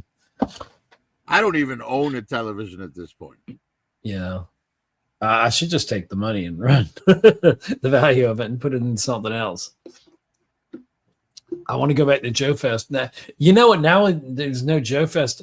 I'm missing it because it's almost like a store I want to go to, but I realize it's a once in a, unless I go online and buy this stuff. Yeah, once a year thing. So I'm getting antsy now because I saw some things. It'll be once a year at least until the, the value chases kill the line again.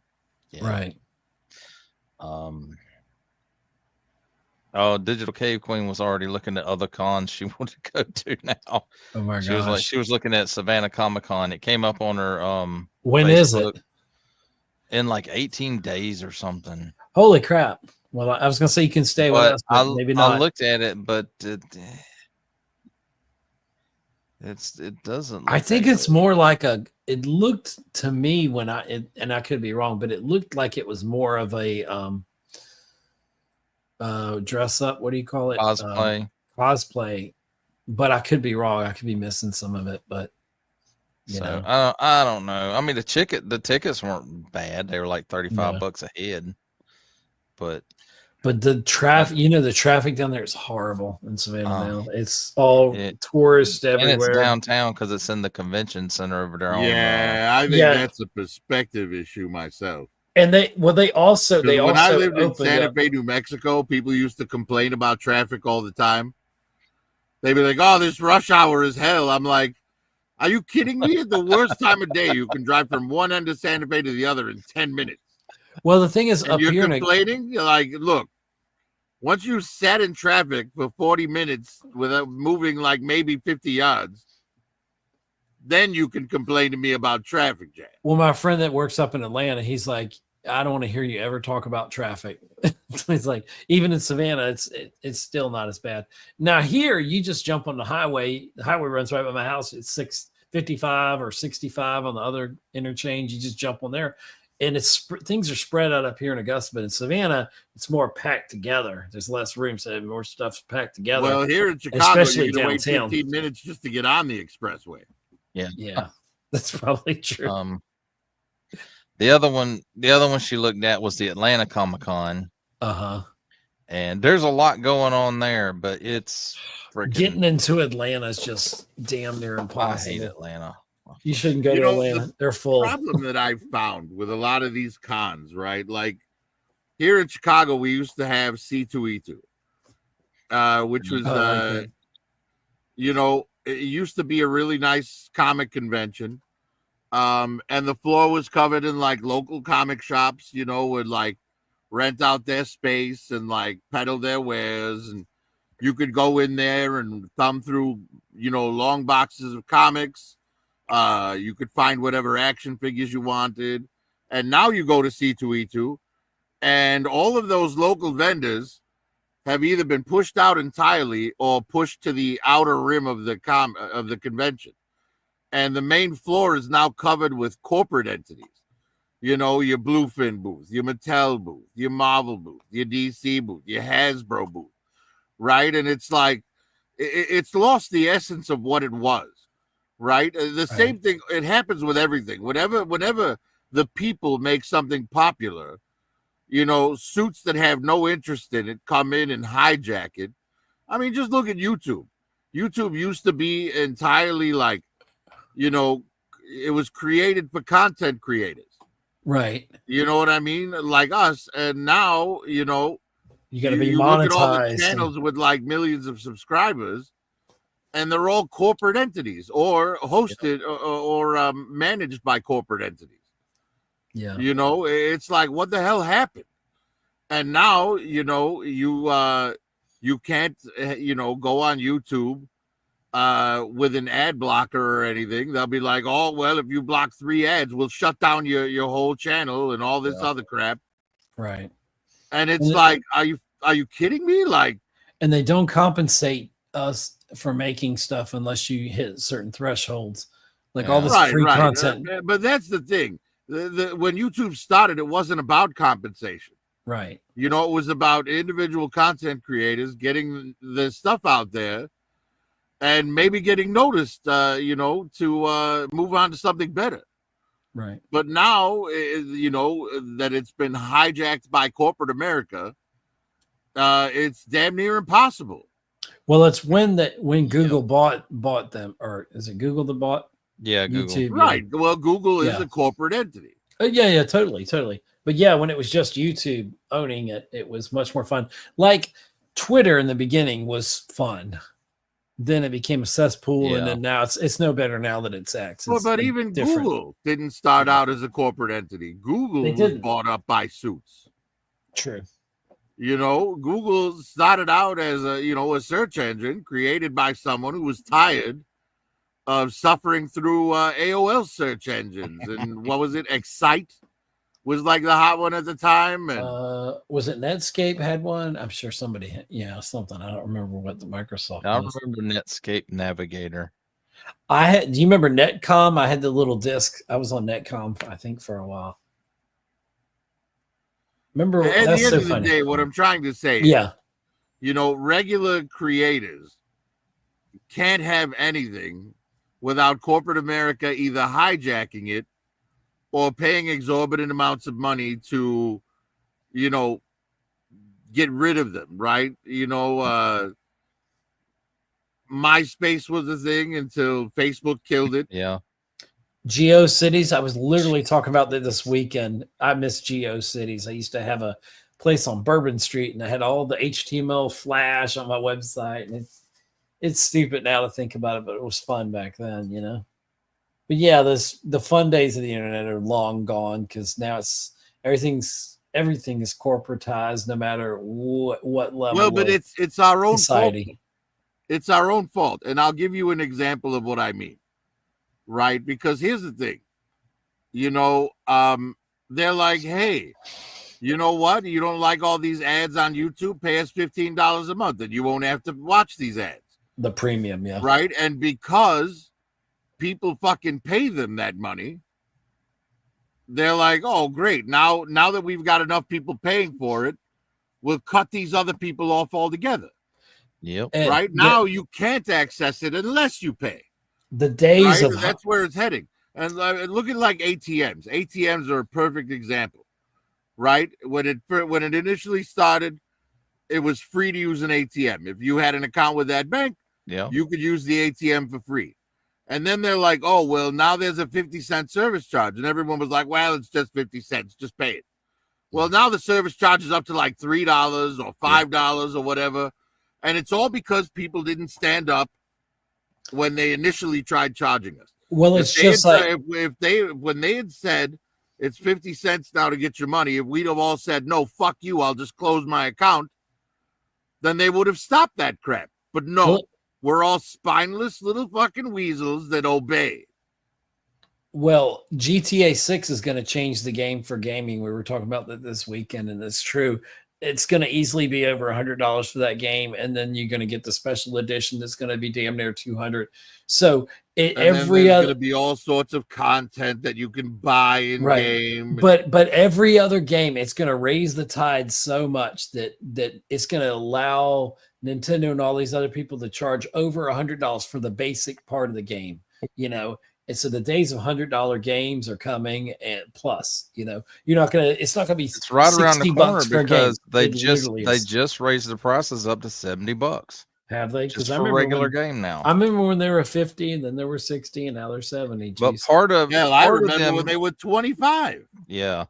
Yeah. Part of them increasing the price though is they want to drive more business to their subscription models. Right. Like Game Pass.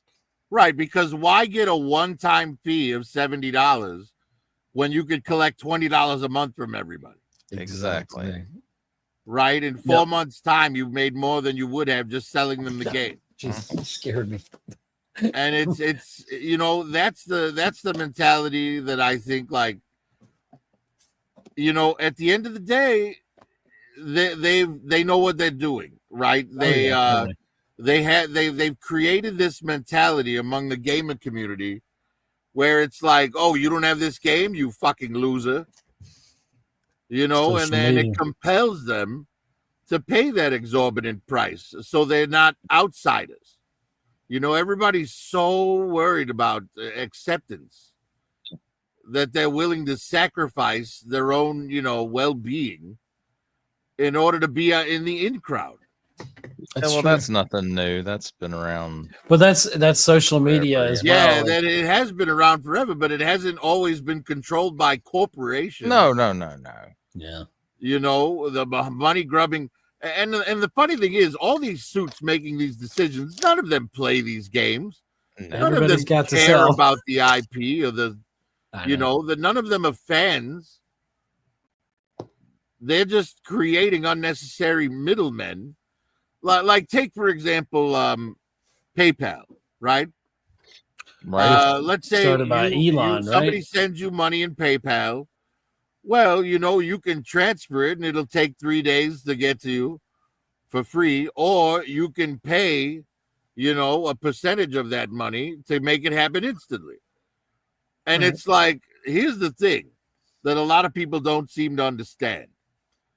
The putting it through regularly and waiting 3 days, that is an extra addition they added to the program to slow it down so they'd have an excuse to charge you for the instant transfer. It would be far less computing to just transfer it instantly. But they add that extra bullshit in there just to screw people out of their money. Like, it's literally extra work on their end to make it more expensive. It's absolute nonsense.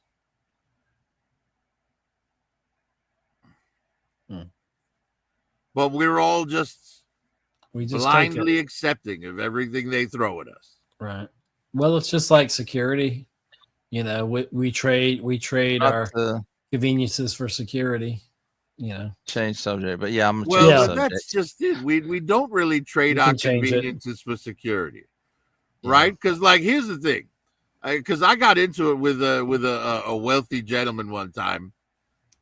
And I asked him, I'm like, well, let me ask you a question. You know, what would you pay to live in a neighborhood that was guaranteed safe, that you could let your kids play in the street and not have to worry about them, that you could leave your house and your car unlocked and not have to worry about them, you know? And he was like, oh, I'd pay millions for that. I'm like, see, you're a liar, because you say you'd pay millions for that. But if you just paid your employees fairly, no one would have a reason to resort to crime and breaking into your cars and houses. But because your trophy wife needs 15 vacations a year. So you're for a livable wage then? I am for a livable wage, yes. Okay. So if I can't flip fries for $20 an hour, that's no. Look, here's the thing. I don't think that an adult should be flipping fries for $20 an hour. No. I think that's a job for teenagers, you know, working through high school or college. You know, I think once you're finished with school, like, the only way you should still be working at McDonald's as an adult is if you're the manager. Right. Right? Like, if you're retired and trying to supplement your retirement income. right? Yeah. Because you go in there for breakfast and there's all the really old people working. Yeah. Like the greeters at Walmart, right? Those are jobs that are simple jobs for elderly people to supplement their retirement income, right? Yeah. But if you're at McDonald's flipping burgers and you expect that to be a career, it's like, dude, learn a trade. Yeah. I'm sorry, but like there's nobody in this younger generation is learning how to fix anything. Right? It's like that episode of South Park. Eventually, carpenters are going to be making doctor and lawyer money. That's true. And nobody's That's true. learning to fix anything. Or plumbers. Yeah. Yeah. Yeah, you're right. One of my younger friends just paid $120 to get his oil changed. Wow. I'm like, what the hell are you doing? Like, I could change your oil for the price of oil.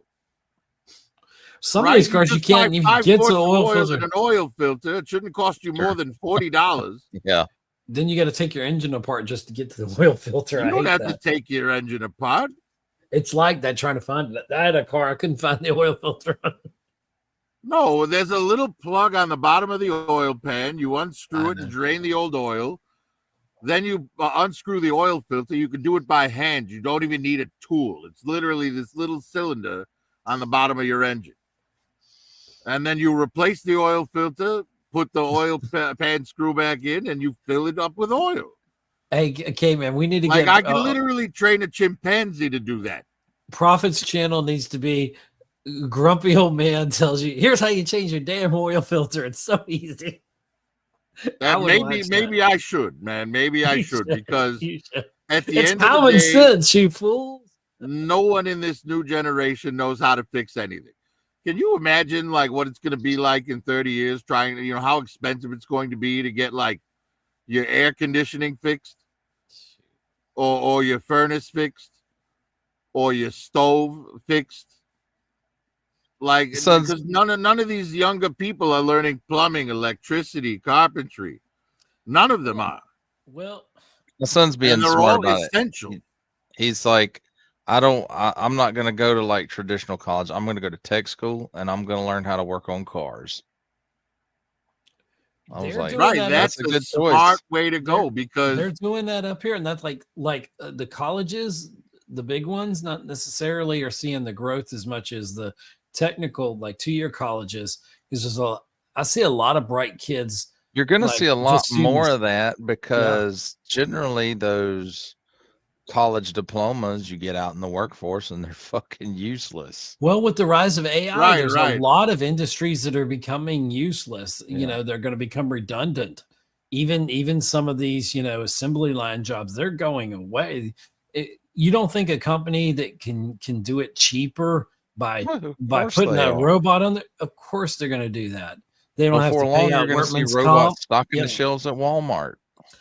Dude, I saw the cleaner, the one that goes through there, that we knew people that did that, that still do that. I was going into Walmart the other day, and here comes the automated thing, and I purposely kind of stepped in front of it at the last minute, and it stopped.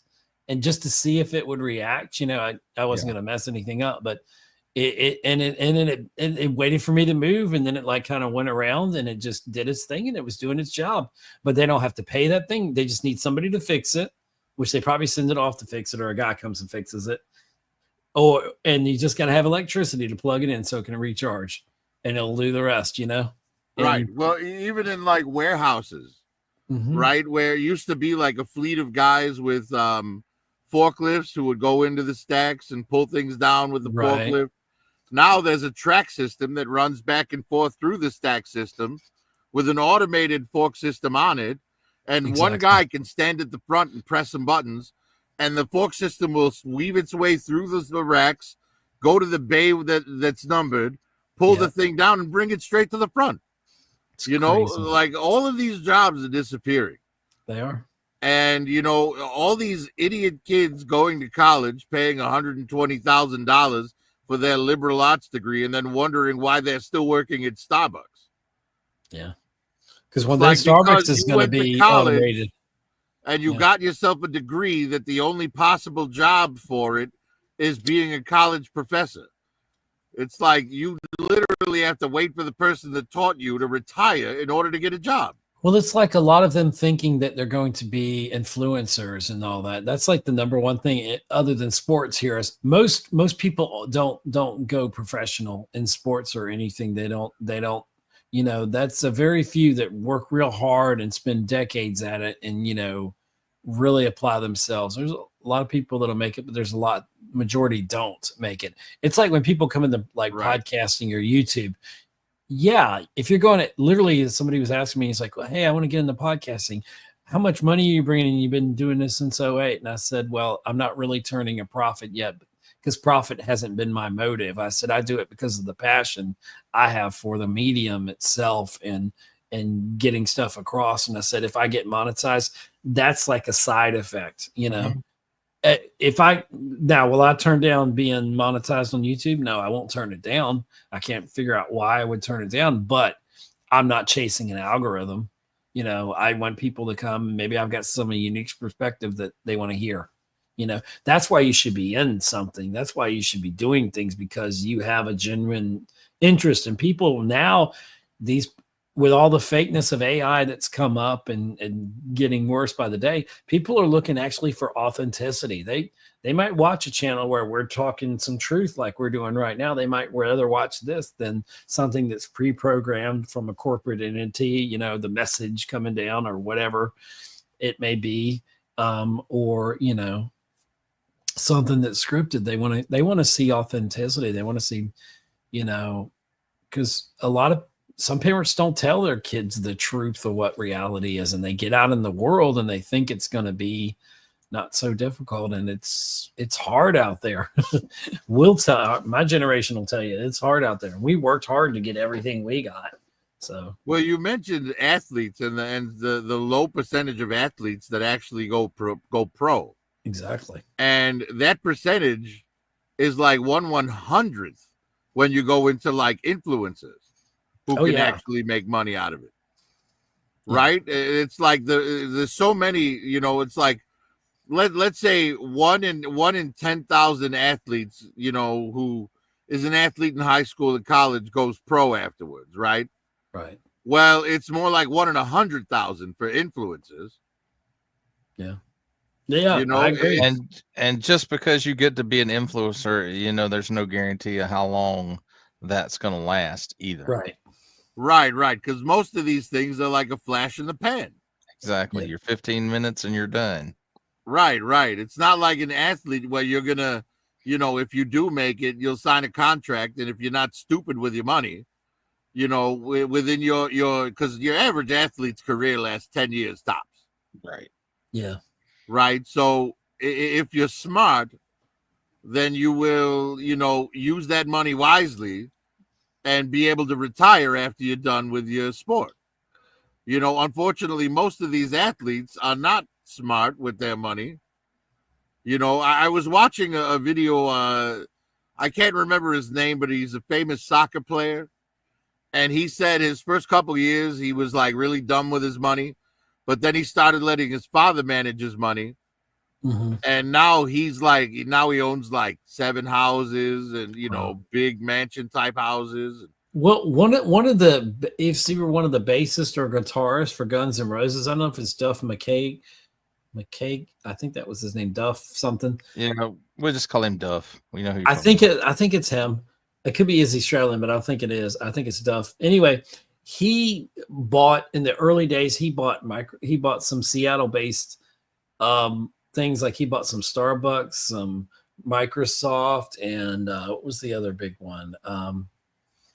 Maybe Apple. Like in the early days of or at least in the 80s or whatever. Not the early days, but he bought owned stock in them. I don't know how much, but I saw the other day and I was like, damn, I wonder what he's worth. He's probably worth a lot, even more than, the successful career he's had with Guns N' Roses. But they ain't making the only one that's making anything off of Guns N' Roses now is Axl Rose, because he owns he's a bitch and made him sign over all the rights to everything because he wasn't going to finish the tour and blah, blah. But I think he's kind of lessened up a little bit on that because they're out touring again. And but they're they're past their prime, Damn, stuffing socks in his underwear, mother. Yeah, well, at the end of the day, The problem is Axl Rose thought he was Guns N' Roses. Yeah. And his first album without the band, that Chinese Democracy or whatever, the one that took 20 years to make. It took like 10 years, 10 or 20 years. Yeah, that album was awful. Yeah, it's not what people wanted to hear. Yeah, it's not Guns N' Roses. The first album that Slash did with the guy from Stone Temple Pilots, I forgot the name of it, but I had that.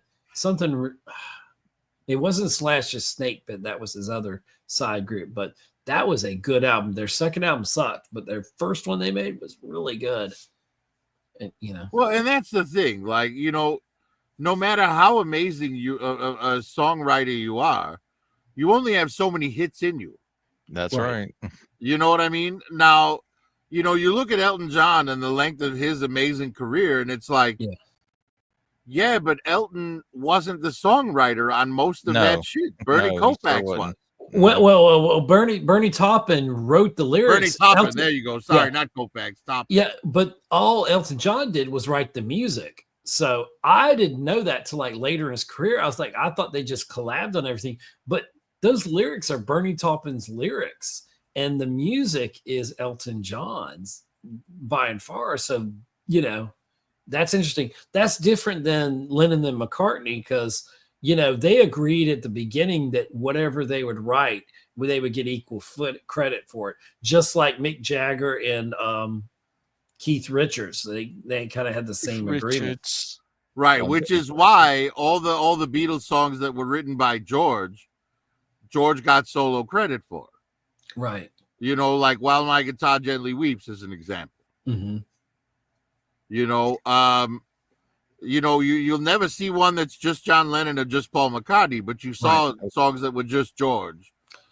And there were some I think there were a couple that were just Ringo, like Octopus's Garden. Yeah, Obladi, Oblada. I think he wrote that. Yeah, Octopus's Garden is a fun song. Yeah. Oh, the Beatles were an amazing band. They're in the conversation for greatest of all time for sure. Oh yeah. I thought they were already the greatest of all time, still running. But see, for me, they probably rank like number 2 or 3.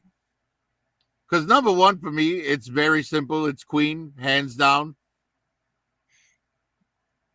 They're very good. Because what they did, with Brian May and Freddie Mercury, were able to accomplish that. I mean, because you look at the Beatles, and they're maybe 2, maybe 3 genres of music, within their repertoire.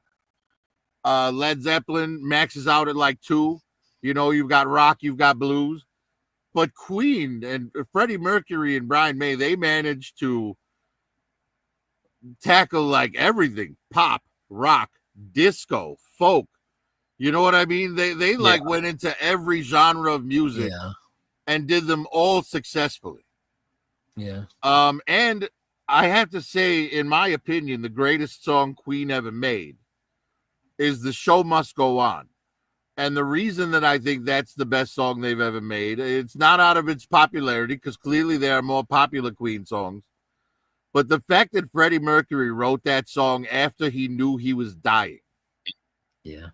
When you listen to the lyrics of that song, understanding that Freddie knew he was dying, it makes that song a masterpiece beyond, anything else they've done. Like Dark Star, the last David Bowie album he was doing, he told nobody that he was dying. And his producer said, he asked him, he said, David, are you okay? He's like, because this album sounds like it's your opus, like this is your last album. And then that's, I think, when he told him, yeah, I'm dying. And he's like, I'm going to make the best record I can, but I'm going to make the most honest record. And some people say that was one of his best records, because he hated what he did in the 80s. He said I sold out in the 80s. He's like, I don't creatively, when he looks back, he's like, yes, it was popular, but it wasn't really me. He's like, I was doing that, but that really wasn't my best stuff. And I knew that. So that's when the 90s, he got more experimental. He messed around with Trent Reznor and you know, some 9 Inch Nails and kind of I'm Afraid of Americans. Yeah. Yeah, and some other stuff. And, you know, and he did some amazing stuff. But to know that's in the same vein, to know that, you know, and still write an album that's so personal. And if you listen to some of the lyrics on that, it's like really knowing that he was dying, it puts it in perspective, like you said with Queen, you know.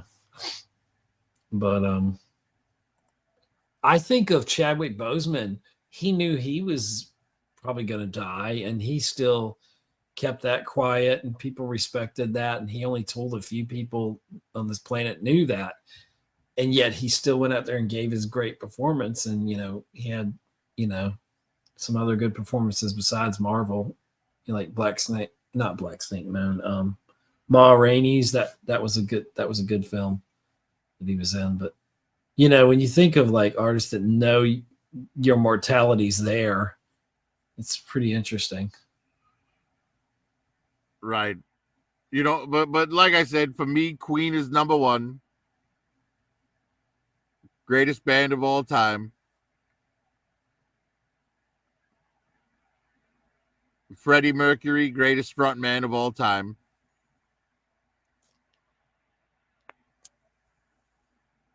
I can't argue with that too much. I love the Eagles. The poet, and maybe their music, maybe they were one or two genres at best, but what they did, I just really good. Just good music. Well, there's so many talented guys in that group, in that band, which is ultimately what led to its demise. Oh, I love this. I saw this on Instagram the other day, and it says, "Oh, Taylor Swift gets mad and writes a song about her boyfriend or whatever, ex." It said, "But you'll never be Stevie Nicks badass, because Stevie Nicks had her ex-boyfriend, right, Lindsey Buckingham, standing there. She wrote the lyrics. He had to sing it back to her on stage every night." She said, "You'll never be a badass like Stevie Nicks." Right, and not to mention, he had to sing it to her while they were together performing with her new boyfriend. Exactly. Yep. Yeah. I was like, that's crazy. Oh gosh. Yeah, but now you look at Stevie Nicks and you're like, wow, she genuinely thinks she's a witch. My sister loves her music. She's like, she saw her in concert recently and not too long ago. She loved it. But does your sister think she's a witch now too? No comment. Oh wait, that's not a witch. She's not a witch. Well, and not lovely in the, weather we're having. Not in the traditional sense of a witch, like the whole Earth Mother thing, you know, like that type of witch. Each their own. Change subject. Hey, have y'all had Skittles? No, I had some of the. I think the taste of rainbow. And I've seen those commercials. I don't want them things growing on my face. Oh yeah, that's kind of weird. The Skittles. Dude, not only that, but like, you know, in 2025, hasn't that slogan taken on a whole different meaning? Oh yes. You know, marching through the streets with "Coming for your children," taste the rainbow. I'm trying not to go to sleep, but I need to. But yeah, if I had to, like, Queen is number one for me, but number two for me is a toss-up between Led Zeppelin and the Beatles.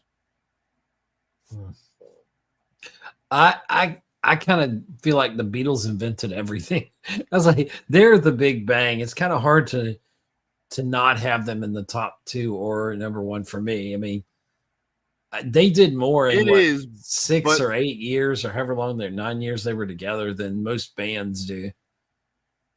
It's like in an entire career. You know, I've discovered. And the only reason that I say Led Zeppelin's in the conversation is because Robert Plant in his prime was kind of unmatched as a singer. I'll give you that. Yeah. And Jimmy Page was the epitome of guitarists for a very long time. And probably drummers was Keith Moon of what? The Who? Wasn't he in the Who? Moon. Keith Moon. Always blowing up drum. You know, that's kind of funny. When I was a kid, my friend Steve and I, we had misunderstood the lyrics to a Who song. And we had actually walked around the neighborhood trying to, get a petition signed to earn money to feed the Who, because their song "We'll Never Get Fooled Again," we could swear up and down that it was "We'll Never Get Food Again." Oh my God, and we thought that the Who was starving. You're like, who are you? Who? So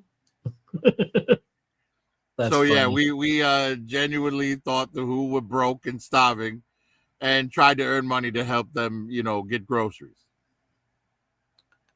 Yeah. The gosh, what was I thinking of? I can't remember now. Like Pink Floyd, they're a great band, but they're like a very niche band. You know what I mean? They're not, they don't have a mainstream audience appeal. I tell you who's still kicking ass. He's over 80 years old. He did it a couple years ago in Atlanta in hot damn weather, 90-degree temperatures with a sweater vest shirt or sweater thing on. Steve Miller. They still sound like they did in the 70s. Amazing. And it's like, put on a damn good show in concert. I enjoyed it. I'd never seen Steve Miller, and I loved it. I was like, "Give me more Steve Miller." He did such a great job. I could say something similar, like completely different genre, but Slayer, the band Slayer. Yeah. Like as old as they are, they haven't lost any of their speed. I knew of them, but I never knew any of their music. I might know it if you said it, but I couldn't. If you asked me, none of their music made it to regular radio play. Right, that's probably why. So unless you went looking for Slayer, you weren't hearing Slayer. Okay. You had to be, that was one of the things that made them appealing, though, as a teenager, was that you if you weren't part of the in crowd, you didn't know. Okay. And it was like even more so because that was part of, they were out in the era of the Satanic Panic. Oh gosh, in like the 80s, and that's when they started slapping warning labels on records and stuff. Right. Like I'll never forget the day that because my mother, she was like against Metallica. She was like, they're devil music and all that sort of shit. Oh, and AC/DC, yeah. And then I said, Mom, you think Metallica's, evil and all that? I'm like, here, listen to this song, and I played Creeping Death for her. Dear God. And she like immediately was turned off by the music of it, right? Because it's it's heavy metal, it's like hard, right. But then she actually listened to the lyrics, and she's like, oh my God, this is the story of Moses and the Pharaoh and the the taking of the firstborn son of everyone who didn't believe, and all that stuff. And it's like, wow, this band is actually making a biblical song.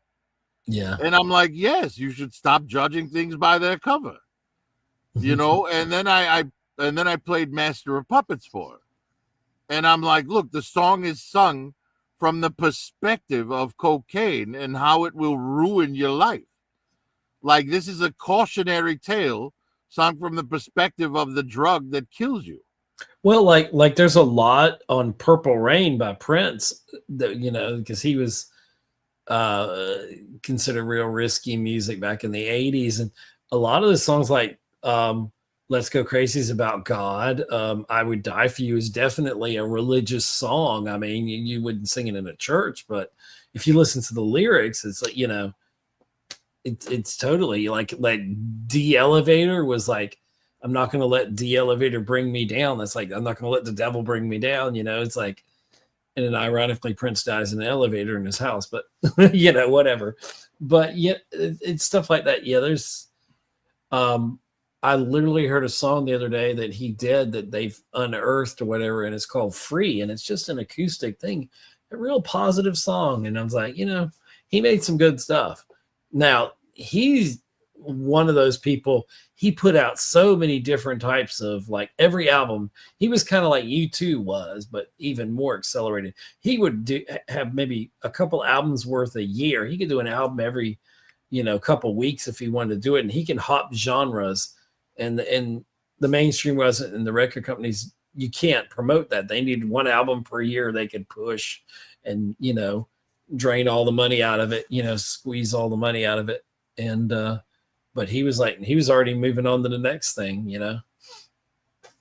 He was just so prolific. He could write, and he performed all his music himself. He didn't need a band, and he's like, I understood the record companies when they gave me advances when I was first starting out. And he's like, but my first album, I performed everything on it. So I feel like I should get 100% or at least the majority of the royalties from it, because I played all the instruments. They were my instruments. I played them. I did this. I wrote. I arranged it. Produced it. He's like, Trent Reznor did the same thing with Head Like a Hole. Yeah. And some artists can do that. Some people can do that. Some can't. Like, they've unearthed about 4 or 5 albums worth of stuff. Bruce Springsteen, and there's some interesting stuff. There's stuff in the 90s, and like they were talking about his career, it's like you were kind of wandering in the 90s doing different stuff, and he's like, I wasn't wandering. He's like, I had albums full of stuff, but just whatever was going on. He's like, we didn't release this or we didn't release that because we didn't feel like that was the vibe we were going with. And there's some hidden treasures in there, but not everything is some of the best songs. Like, I literally saw an article the other day. Some of the best songs aren't the ones that get released. They asked Don Henley what his favorite song that he's written, and you'd think it might be Best of My Love. It might be, whatever. There's many you could choose from. And he actually said it's one that they did off of their Long Road Out of Eden album, which I think was like 08 or 09. It was the last like double album of new material that the Eagles put out when Glenn Frey was still alive. And there's a song that it's one of my favorite songs on there. And it's one of those 7-8 minute kind of songs like The Last Resort, but it's called Waiting in the Weeds. And it's a beautiful lyric. It's a beautiful melody. And it just talks about, and he said, really that song, he said, the reason I love it so much, and he said it would never be played on radio. It's too long. They'd have to chop it down, blah, blah, blah. And he's like, it doesn't have your typical structure of a song to make it a hit. It doesn't have that hook necessarily, he said, but it's a beautifully well-written song. And he said, it's really about the band and how we waited out a lot of passing trends. We sat out for 14 years out of the music industry. We could have been making albums, he said, because, we didn't feel like the Eagles fit, what was going on in music. And then when we started to fit in the 90s, that's when we made a comeback, and so it's interesting. It's interesting, it's like we want artists to grow, but then, Jimmy Buffett made a lot of, but we want him to stay the same. Every time, Jimmy Buffett performed, if he didn't perform Margaritaville and a list of like 10 other songs, people didn't want to hear some of the new stuff. Some of his new stuff was okay. Some of it was not so good. But yacht rock is just boring to me. Some of it is, but sometimes there's time for it. Like I've always appreciated the singer-songwriters like James Taylor. I love a James Taylor song. But, there's times I want to listen to James Taylor, but there's times I'd rather listen to some hard rock or something else, But, we don't allow artists to grow. We say we want them to grow, but then you get somebody like AC/DC, all their albums sound the same, and people don't mind that because that's exactly what they want from AC/DC. I think there's two distinct different AC/DCs. You're never going to hear a ballad from them, I think. There's AC/DC with Bon Scott, and there's AC/DC with Brian Johnson. So there's Van Halen and Van Hagar. Basically. Exactly. Yes. They're completely different bands. They have a completely different sound. Right. Because you listen to like AC/DC with Bon Scott, and you've got songs like TNT, Big Balls, you know what I mean? And that's how their sound was completely different from with Brian Johnson, where you have Thunderstruck and Back in Black, and you know what I mean? Like, I feel like they were more melodic under Brian Johnson. It feels that way to me. You know, I guess they were more, I won't say they're pop. They've never been pop, but you know, more mainstream or close to the mainstream. Well, they're straight rock and roll. That's what they are. They are definitely. Yeah. And I think it's kind of funny that, like, you know, you take a song like Thunderstruck and people, like, you know, I don't think they really listen to the lyrics. They're overpowered by that amazing riff that makes the song famous. Yeah, I know. I was just thinking right now. Not even realizing that the entire first verse is about the Underground Railroad and slaves escaping from slavery. Wow. See, I don't know that I knew that. Right? Well, think about the lyrics. I was caught in the middle of a railroad track, underground, and I knew there was no turning back. Wow. I've been graced, and I thought, what could I do? And I knew there was no help from you. Sound of the gun, sound of the drums beat in our hearts. The thunder of guns tore me apart.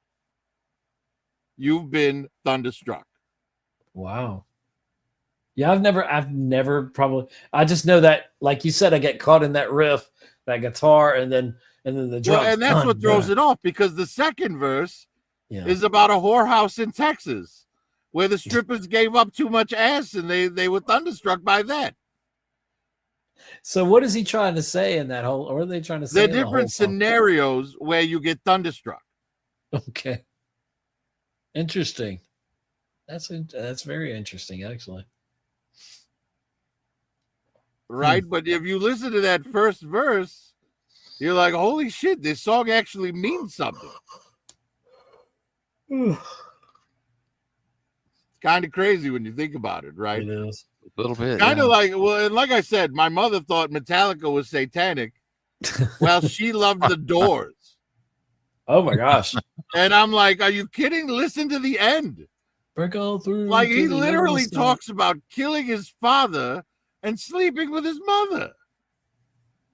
And you're worried about Metallica? Like, seriously?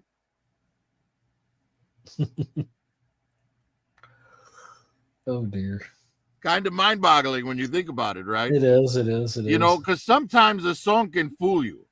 It can have like this crazy upbeat, uplifting melody to it, but then the lyrics are wholly depressing. Like, take the song Pompeii. Yeah. Have you guys ever heard the song Pompeii? Hang on, I'm I think you've talked about it before. I don't remember the name of the band. It's not Panic at the Disco, but it's something along those lines. I've got it here in a playlist. It's like Sting is famous for that. He will write some sad lyrics or serious lyrics, but he'll put a poppy kind of catchy little jangly, you know, melody on it, and you're like, this is a happy song. He's got one that's basically sounds like a country song, and it's called "I'm So Happy I Can't Stop Crying," which is interesting. And it's about divorce and raising children and getting your children on the weekend and not having your children, and divorce and all this. So it's it can be a depressing lyric, but it's a very, like, you could tap your feet to it kind of melody, which is interesting. And it's like when he embarked on his solo career after they had their Every Breath You Take was so, you know, people mistook that song as one of the most mistaken songs. People had that as their song at their wedding. The band is called Bastille. Bastille. Okay, yeah, wait, that's Pompeii. Yeah, I know the song. Yeah, right. And if you just listen to the music, it's like very uplifting. It sounds really hopeful, but the song is about like accepting the inevitable end of your life. Is that anything to do with Bastille Day or is it? Well, Bastille is the name of the band. Pompeii is the name of the song, and it's literally like, you know how, and the lyrics are like, you know, how am I supposed to be, you know, enthusiastic about this? You know what I mean? Like, right. It's the lyrics are entirely depressing. Like, you cannot escape the inevitable destruction of everything you love.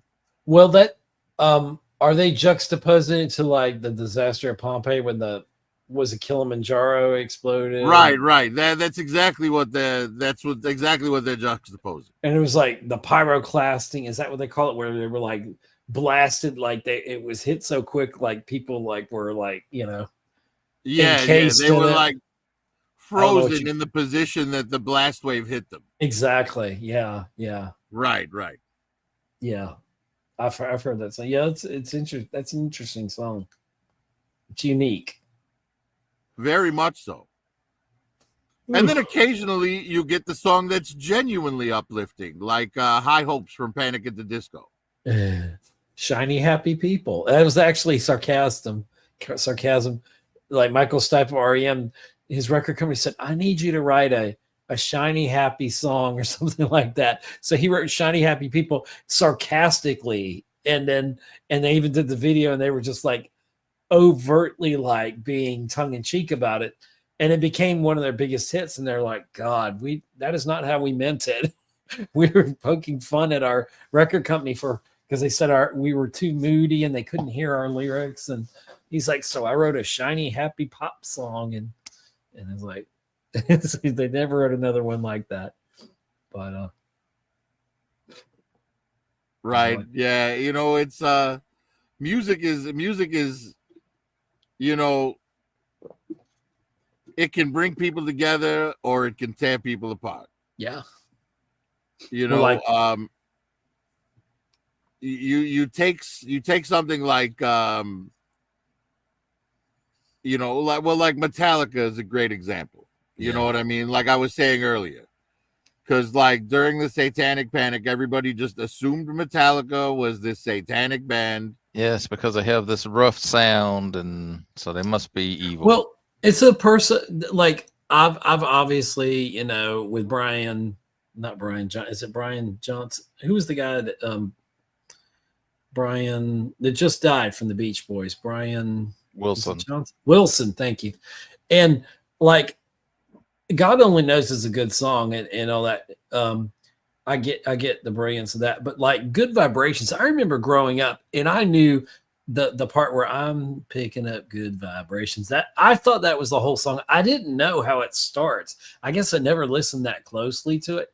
I just, I was never a big Beach Boys fan, but I was aware of their music and I liked a lot of their, just pop kind of feel good kind of music. But, I didn't realize that I've been listening to a little bit of Pet Sounds. And it's interesting because I've seen some videos on it and they said if there wasn't, and you could probably help me out. I'm trying to think which came first, Sgt. Pepper's or Pet Sounds. But one of them, they said the Beatles and the Beach Boys were like, when Paul McCartney said God Only Knows was the best song ever written, he's like, I heard that and he said, we need to up our game. He told the rest of the Beatles. And I think that's when they did after Pet Sounds, they did like Sgt. Pepper. And they were responding, but the Beach Boys were responding to, I don't know if it was Revolver.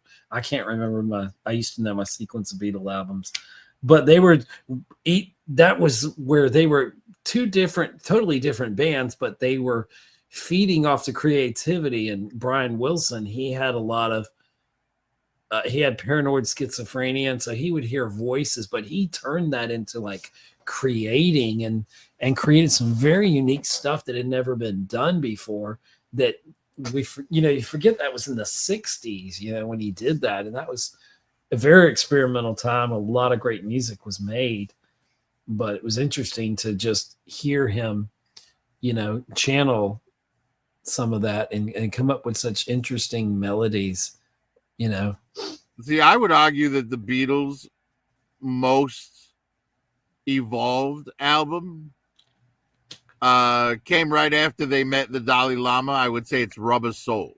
Rubber Soul. Yeah.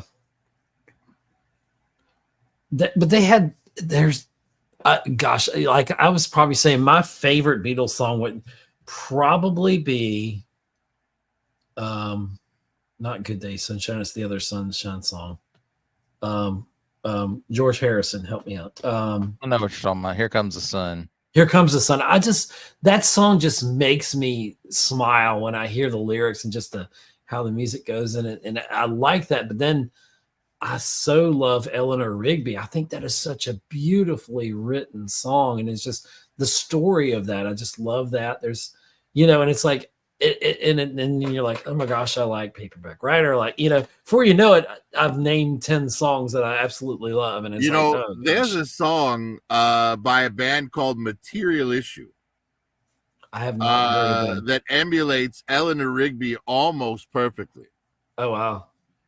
Called Valerie Loves Me. That's cool. And it's about a girl who lives upstairs from the guy, and the guy's like, got a crush on her or whatever, but she ignores him through her whole life, and she lives that party girl life. Mm-hmm. And now she's old and no one wants her, and she doesn't know how to be that. Wow. Right? Because she's been like, loved by everyone she wants. And the chorus is like, Valerie loves me, but she can have anything she wants, but she can't have me. You know what I mean? Okay. And it's it's in the same vein of Eleanor Rigby, except instead of her dying at the end like Eleanor does, she's a lonely old woman in her apartment alone. Well, there was this song, it's probably in the 80s or 90s, song by Elvis Costello, and I've never really been a fan of his, but a song called Veronica, and it's about a lady that kind of loses her mind. I think it was about his grandmother. She was getting Alzheimer's or something. And I didn't know this until not too long ago, but Paul McCartney wrote that song. And I'm like, wow, I thought, Elvis Costello wrote it. I was like, it's a beautiful lyric. And it's just it's really interesting song. And it's one of those, you could tap your feet to it. It's got a good melody, but it's a very serious and kind of sad song about a lady that's just, she can't remember anything, her mind's just slipping away from her. And it's just sad, but it's happy too. It's weird. So right, and movies, they have a similar power to music. Yeah, but I think that music is superior because it doesn't supply the visual. It leaves your mind can more easily put your own interpretation on something. Right, you're not seeing someone else's vision of what it is. You're creating that own vision, and sometimes that's better. Right. It's like you'll enjoy a book more if you haven't seen the film. Right, because if you've already seen a film for a book and then you read the book, you're going to be in your mind applying actors' faces to the characters. Exactly. It's like Harry Potter, it's like, or Lord of the Rings, any book, but like songs that are misunderstood. Born in the USA is not a patriotic song. Pink Houses is not a patriotic song, and they always want to, furl out the American flag and say, oh, this is, ain't that America for you and me? That's a song about a guy that thinks he's got it so good, but he's living basically under an interstate, or he's got an interstate running through his front yard. Right. I kind of equate those two songs with like Fortunate Son. Fortunate Son. Yeah. Well, that's more on the nose. That's, I'm not a fortunate. So he tells you in the song. And Bruce Springsteen and John Mellencamp also tell you in the song. They do, but most people just hear. If the song has a melody that people could sing along with, they tend to ignore what they're singing along with. Yes. And I like Sweet Caroline by Neil Diamond before people had to change it, but I guess, go da da da and all that. And I guess that's a fun activity. How they have to do that. They have to drop the music out and they have to say whatever they say. I forgot now, but I'm like, it's a good song without you doing that to it. And that's where I'm kind of a purist on it. I'm like, the song's fine. You don't have to juice it up. Just let people listen to it and enjoy it for what it is. But if that's the joy people, if that keeps the song alive and makes it more relevant to future generations, then I guess more power to it, because, you want music to last. It's like, A perfect example. And that's why I appreciate directors like James Gunn. Right? Think about how much music from the 70s is like popular again, thanks to him putting it in his films. And Guardians, you know what I mean? Just in Guardians alone, yeah. Now, music has the power to do the same thing, but none of today's artists seem to be doing it. They're all just like interested in like auto-tuning and collaborating with current artists and everything. But one of the best collaborations that, in my opinion, in music history, came from "Take Me Home Tonight" with Eddie Money. Oh, and where he brought Ronnie Spector in to sing "Be My Little Baby" in the middle of his current pop hits. And that video is a fun video, and it rocks. It just kicks ass, and she comes down there, and he's in the fighting ring there, and he's singing, and there's a lot of passion in that song. And it's such an amazing track. Like, I love that song so much. It still holds up. I do too. And I know you were talking about Elton John. You said your favorite song of his is, I guess that's why they call it the blues, which is my favorite song from him is "Goodbye Yellow Brick Road." Oh, I thought you said you really like. Well, you really like that though. I do. But "Goodbye Yellow Brick Road" is my favorite from him by hands down, and it's basically it shows well, if you listen to the lyrics of "Goodbye Yellow Brick Road," it's kind of an anti-American anti-record company, right? It's like a not acceptance of the extravagance of the American fame scene, right? Because he talks about like I didn't sign up to be your toy. I'm not here to entertain your rich friends. You know what I mean? You're not going to use me. There's plenty of other people out there that'll do that for you. And exactly. Well, he's like, I'm going back to my, back to the plow and back to the farm. To the simple life. Yeah. And he like, to me, one of his most, and I guess it's Bernie Taupin that gets the credit, but the music's Elton's part of it. Of course, delivery is great in the music, but Someone Saved My Life Tonight is a haunting song. It's like a very dark song, but it's so powerful, the emotions you go through in that song. And it's like basically somebody, and it's based upon Elton almost killing himself and all the drugs and excess he was into. And it's just like overcoming someone that's kind of domineering and like kind of like it's almost like Goodbye Yellow Brick Road, because it's kind of like in that same vein. You're fighting against a system or a person in this case that's kind of like got power over you, and then you finally realize that you're just done. You're not, I'm sleeping, like in the song, yes, I'm sleeping alone tonight. I'm not getting involved with your foolishness anymore. It's almost like Goodbye Yellow Brick Road. I'm done with that. I'm moving on, And so, it's as a cathartic, they're both cathartic songs, you kind of move through the emotions of that, but it's very interesting, Right. And another great thing about Goodbye Yellow Brick Road is just the title alone, right? Because a lot of people want to automatically equate it to the Wizard of Oz. Yeah. But what it really is about is because there was like a saying back then that was meant to like attract immigrants to America, where the streets are paved with gold. Yeah. Then I think of Neil Diamond's America song, which is a great anthem. They're coming to America. I don't know why it is, but every time I hear that song, I think of like An American Tale and Fievel, like, coming, every time the flag's unfurled. I don't know why. The song has nothing to do with the movie. But for some reason, that's what that song always makes me think of. Is that Somewhere Out There, the Linda Ronstadt song that was in there? I loved. Oh gosh, that is such a pretty song, beautiful song. Somewhere Out There. I think it's from American Tail. It is, and it's a beautiful song. Is it Jeffrey Osborne? I can't remember. I used to know. Well, all I know is that in the movie, it's sung by the mouse. Right. And it is so cute, you know, but it's you know, it's the same. It reminds me of that when you said American Tail. I totally think of that. But it's amazing what music can do. Like you said, you know, it transcends you, transports you to a time and a place, you know.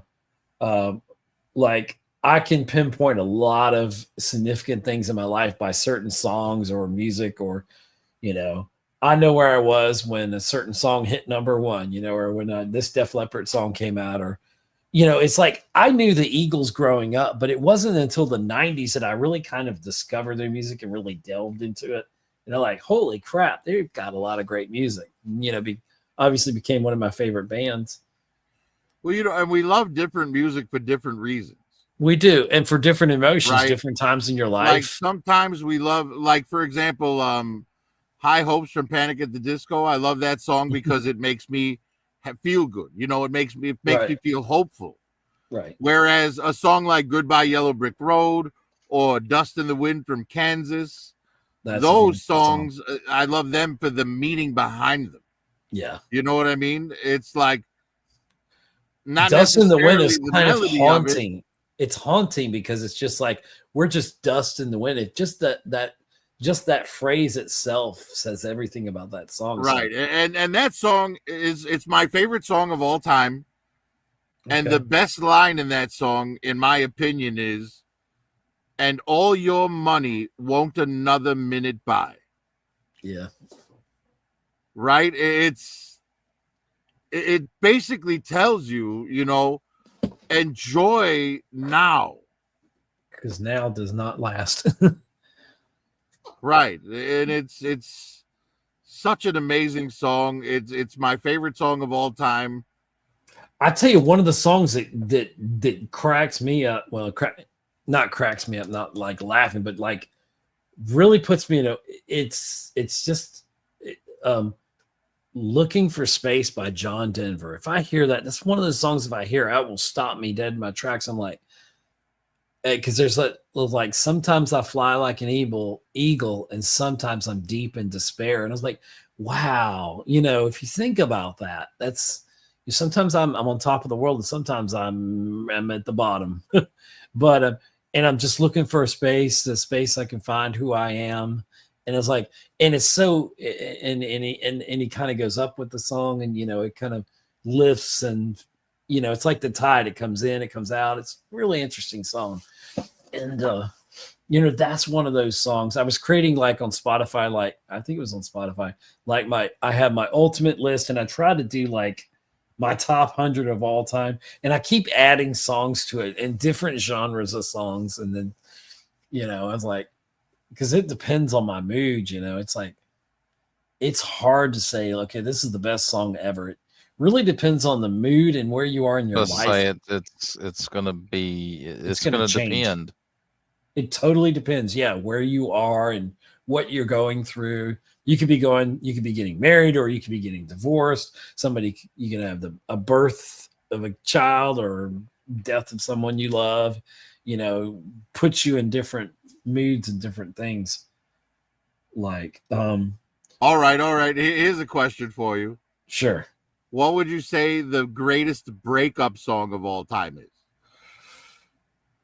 For me, it's simple. It's If You Could Read My Mind by Gordon Lightfoot. That is oh my God. I was listening to that the other day. You could read. He wrote that song during his divorce. I look at that. I tell you, I think one of the most misunderstood songs, I've always looked at it as a sad song but it sounds like a happy song, but Cats in the Cradle by Cat Stevens. And he's like, my boy is just like me. And there's a part where he goes, and he kind of sounds guttural, and he goes, my boy was just like me. And you on the surface, you said, you know, it's how we go through cycles in life. And, you know, when you're coming home, I don't know when, but we'll get together then. You're always putting off tomorrow the time you should have spent today with someone. And then before you know it, they're grown and they got kids of their own and they moved on. And, you know, and that's how life is. Very similar to Dust in the Wind. But it's, for me, it's for me, it's a sad song, because I'm like, this guy in here, he's talking about, I should have made the time. I promise I'll make the time. And then life gets in the way or whatever. And he never makes the time. And then when he's like, son, I'm proud of you. Can you sit for a while? And he's like, I love to, Dad, but the kids are sick. The wife's doing this, whatever. And I got to go. New but job's we'll a get together hassle, again. and the kids got the flu. Flu. Exactly. Okay. Like, Okay. Sure nice Here's talking another to song. you. it's a song about missed opportunities Here's a song with a similar meaning, but it's far, far sadder. Are you going to say Father and Sons or no? The Living Years from Mike and the Mechanics. Oh my God. Yes. I wish I would have told him in the living. Yeah. I know it sounds morbid, but I used to make mixtapes. I think we all did. And I probably I almost cry every time I hear the line, I wasn't there that morning when my father passed away. But I didn't get to tell him all the things I had to say. But later that year, I heard his echo voice in my baby's newborn tears. Yes. I'm like, oh my God, yes. That is like, that cuts it. Yeah, that song. There's times when I can't listen to that song, especially if I think about my dad or I think about someone passing. But I used to make like mixtapes and I'd have all those songs. There's so many of them. I asked someone else about the breakup song question, and they had mentioned My Immortal from Evanescence. And I'm like, that's not a breakup song. That's a mourning song. The person died. So I guess you could say it's a breakup song. It's kind of a breakup. It wasn't like it's against your will kind of a breakup. It was someone passed away. Those people didn't have a choice. They passed away, but they broke up with you. But yet maybe there's that part of you that feels like you left me. Oh my gosh. That song, You Left Me Just When I Needed You Most. I don't know that song. I could sit here and like come up with a million songs now. Gosh, what's another one?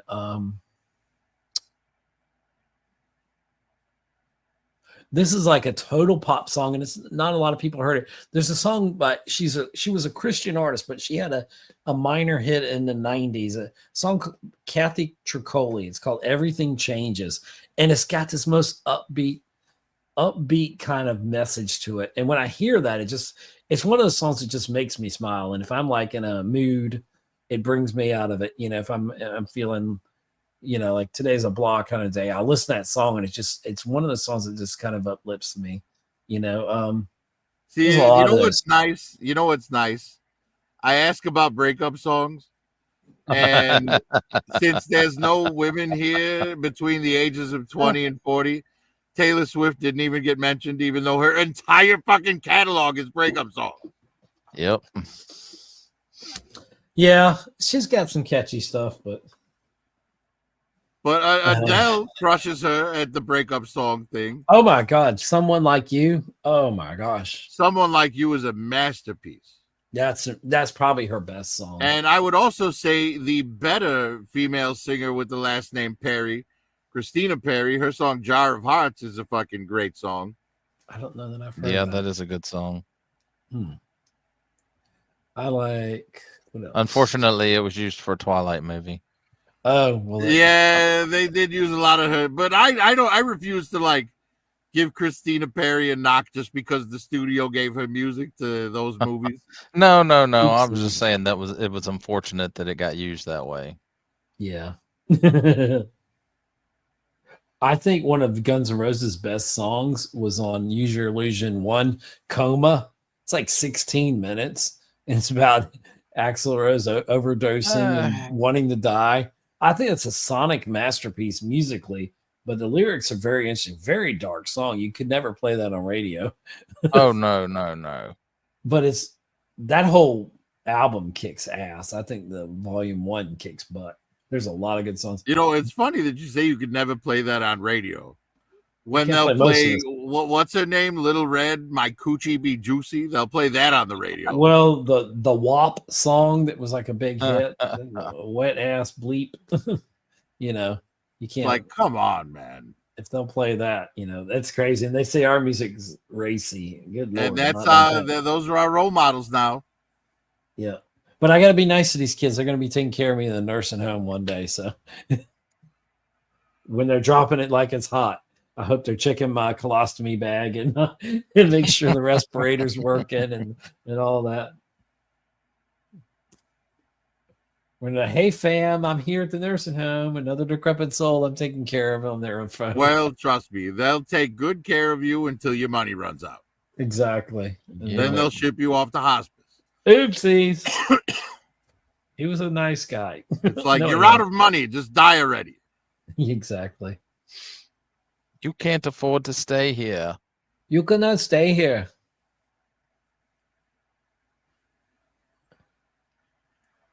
Yeah, there's a lot of like really great songs when it comes to like the meaning, but sometimes you just want a happy song. You know, sometimes you don't want to hear a breakup song. You want to hear like a relationship that's working really well. Exactly. Like Morning Train from Sheena Easton. That's a happy song, but that sounds so misogynist or what's the word? I don't know now. The little old lady or little lady and no, look, but that is a woman that's happy in her situation. She is happy. Is it misogynistic for a woman to want to be a housewife, to want to be, you know, you can be anything. Stay-at-home mom? I don't think it is. Oh, it's a very. I love the song. I think she has one of the best, or had one of the best voices. Well, she's still around, so I don't know how she sounds. Or Olivia Newton-John's cover of "The Air That I Breathe," like so much better than the original.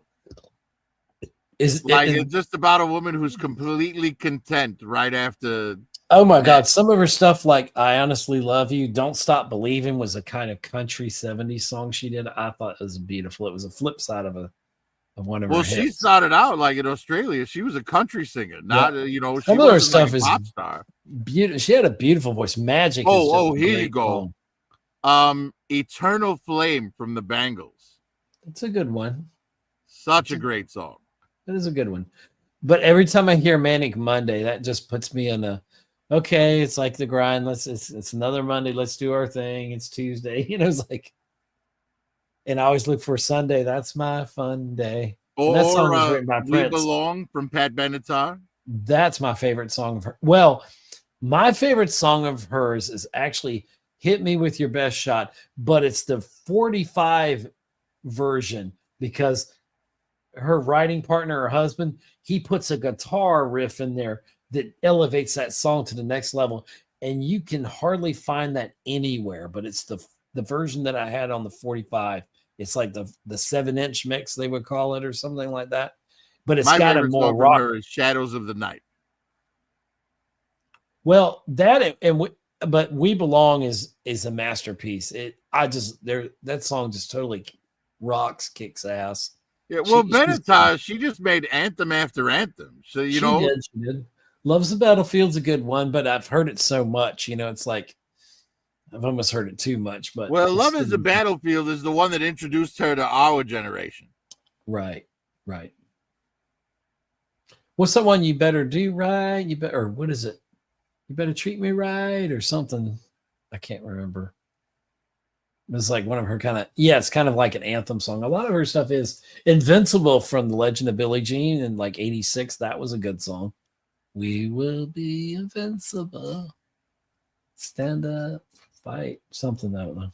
Yeah, "Shadows of the Night" though is just "Shadows of the Night" is a good song. "We're running with the shadows of the night." Like Sheena Easton, "For Your Eyes Only" is such a beautiful. That's probably one of the best Bond songs. See, now now we're talking Bond songs. Mm-hmm. My favorite is actually like a weird one, and I've never heard anyone agree with me on this. Nobody does. But it's "Another Way to Die" from Jack White and Beyonce. Ew. I don't know that I've heard that.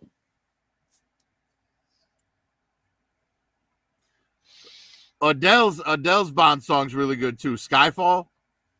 That's a good one. Now, you know what's interesting though is that as much as I love Paul McCartney's song, I like Guns N' Roses' "Live and Let Die" better than I like the original. Yeah, I think it works better too. I agree. It just feels like it needed that rock edge. Sometimes the cover's better, man.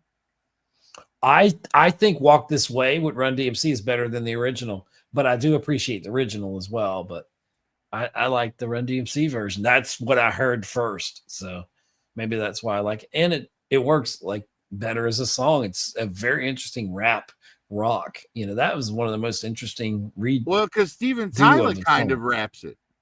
Yeah, he does. And which is before rap, he was actually rapping, which is interesting. Well, Steven Tyler isn't even the first one to do that. Like, Bob Dylan was rapping long before any. Maybe it's a bit of scat, like scat. Bob Dylan was straight up rapping. Yeah. Oh, Dylan I'd say A Complete Unknown is a good film, and it made me. There were some of his songs I really like Subterranean Homesick Blues. Yeah. Johnny's in the basement mixing up the medicine. I'm on the pavement thinking about the government. The man in the trench coat, badge out, laid off, says he's got a bad cough and wants to get paid off. I mean, that's rap, man. That's rap.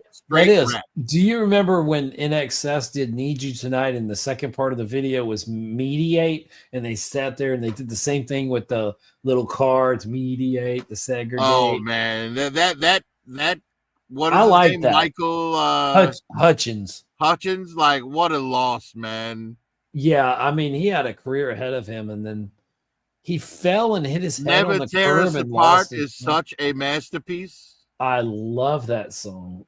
That whole album, Kick. I mean, I remember when that came out. It still holds up. But they got pigeonholed in that type of sound. They tried to evolve past it, and people just would not buy their stuff if it didn't sound like that. People like U2's allowed to grow, and some bands aren't, like NXS weren't allowed to like move on. People wanted to hear the same type of music when they tried to change it up. What's always fun? When the original artist covers their own music and it's better. Well, like take for example, Overkill from Men at Work.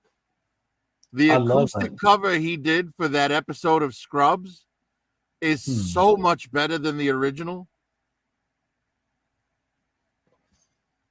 Have you ever seen that episode of Scrubs? It was the musical episode.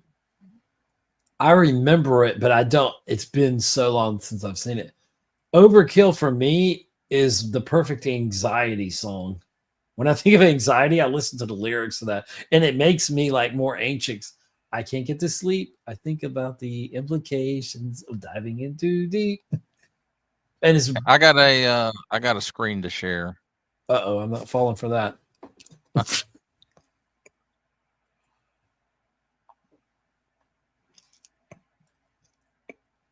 This video isn't. You didn't share it with sound. Is your sound turned on? You do. Is that part too busy? Yeah, for some reason, when you just share the screen, the sound doesn't go through. You have to share the video for the sound to come through. Yeah. Well, I hadn't processed the video yet. Oh, can y'all see? No. This part is it too busy? It's way too busy. Okay. You need, if you're gonna, I would do less specials and less presentations, and they're I kind of want it to evoke. colors. I want it to evoke that, how the CBS special presentation used to do. I would take. Well, it would be fine if it started like this, but the words condensed down into one of each. Yeah, but I would take at least two of them out. I wouldn't have more than three, and I'd space them out just a little bit. I mean, they could work, but and their colors need to be completely different. I think probably what I'll do is cut out all the extra and just make it. No, I like what you're trying to do, but you need to have it. They have to stand out from the background because you've got a lot of color in that background.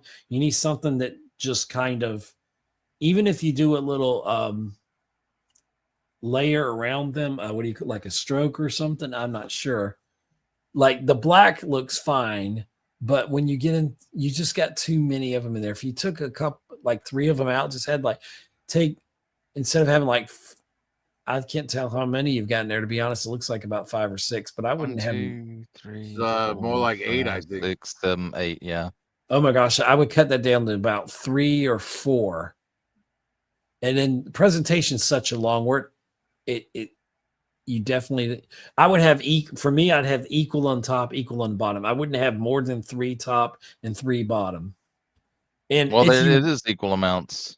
Oh, but I get what you're saying. Or what you could do in the middle, you could have special, and then right beneath it, presentation kind of together, and then have 2 specials going up from the word special and 2 presentations going down from presentation.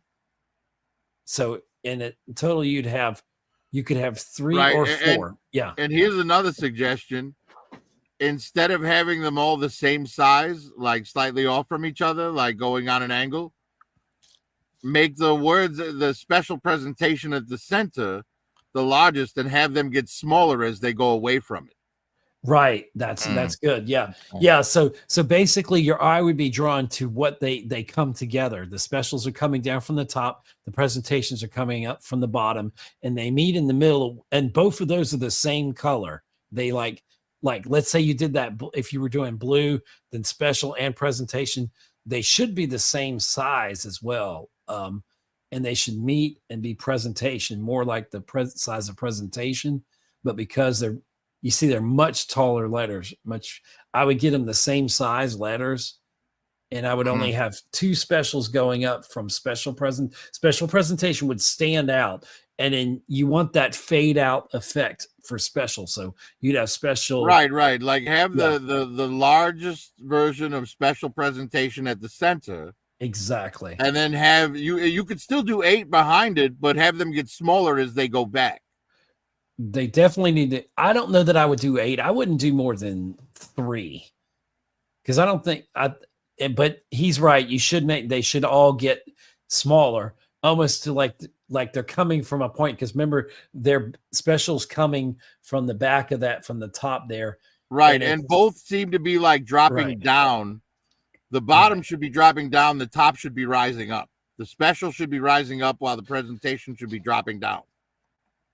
Yeah, the special. So yeah, special presentation, special gets so like everything smaller. Spans out from the center. Right, exactly. Right. So you got special presentation. Let's just pretend they're both same size letters in the center, and then it gets smaller when almost like a pyramid getting smaller, or kind of like that, angled back. You'll have 2 more specials going towards the top, and then from the presentations, you'll have 2 or 3 more going down and getting smaller. So like you could almost draw like this, like going up this way. They'll kind of go like that, and the same and the opposite, I guess, like that for presentation.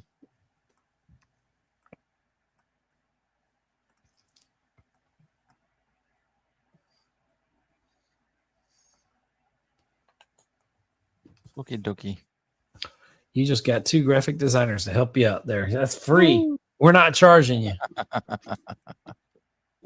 Me and Prof are gonna team up.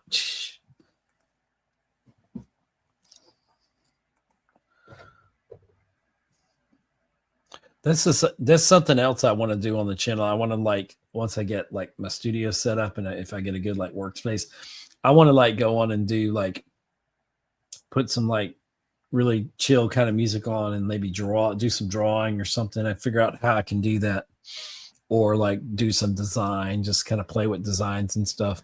I thought that could be some extra content, some kind of chill content. I don't know.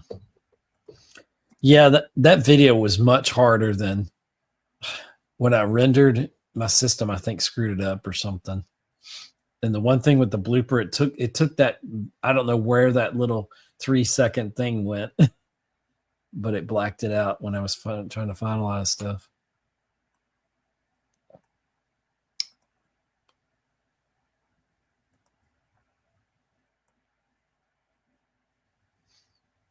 I guarantee after I end this stream, next time I go on here, there's you need to upgrade to the such and such plan. That's exactly what it's going to tell you. That's exactly what it's going to do. That's why I was trying to get the most out of this stream. This might be my last stream for a while.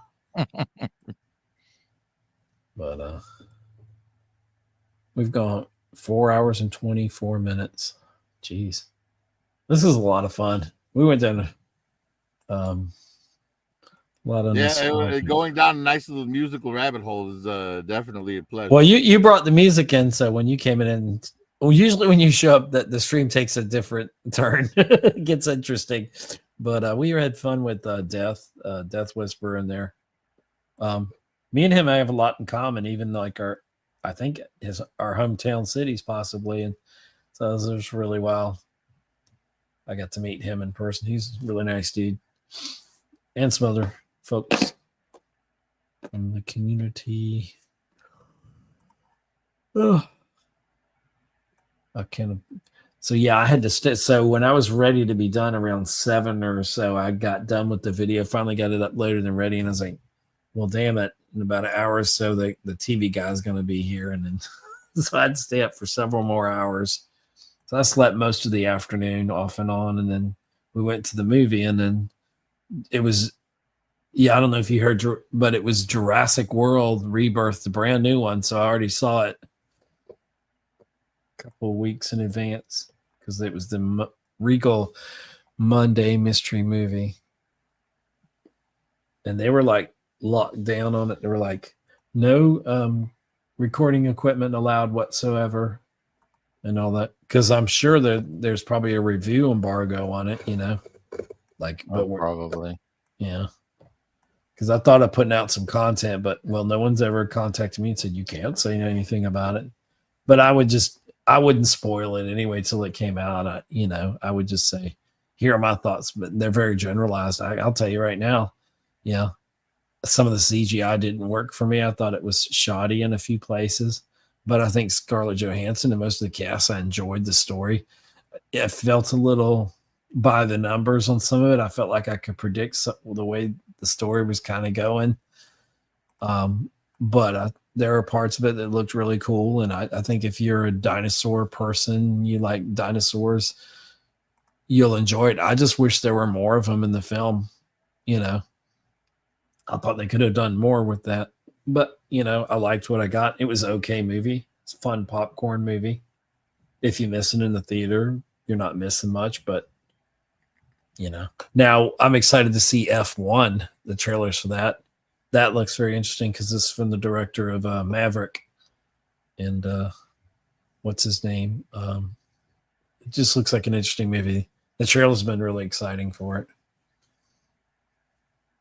And we were talking about we talked about Fantastic Four and Superman. We're all kind of holding our expectations. So, yeah, I'm excited for Superman, to be honest. That last trailer kind of sold me on it. I was like, that's a pretty good trailer. That last one. They finally showed us some more action, and I think what's his name is Lex Luthor is going to end up being one of the standouts. I really do. And Nicholas Hoult, he's a great actor, and I think he's really going to shine in this role. I agree. I think he's going to be something special for sure. Yeah, and I want Fantastic Four to do well. I want Superman to do well because if these films, there's a lot, especially Superman riding on it, and even Fantastic Four. If these films flop or are seen to be flops, it's not going to be good for the industry as a whole. And it's certainly not going to be good for Marvel or DC. DC needs a good win. They need a solid film. And since we don't know if we're getting a Batman or, the Robert Pattinson Batman seems like it's not going to happen. They keep saying it's on, it's off, it's on, it's off. And it really doesn't fit into what James Gunn is doing, but it was so popular. It's kind of like Joker. They want to give him another chance, but I'm afraid it's going to end up with another Joker movie like Joker, the second one that they did was terrible. And, it's weird. The word of mouth was so bad on that. I was like, I just better not go watch it. Normally I don't listen to it, but I'm like, it was just so overwhelmingly horrible. I couldn't find anybody that said anything good about that film. I'm like, okay. can't everybody be wrong, right?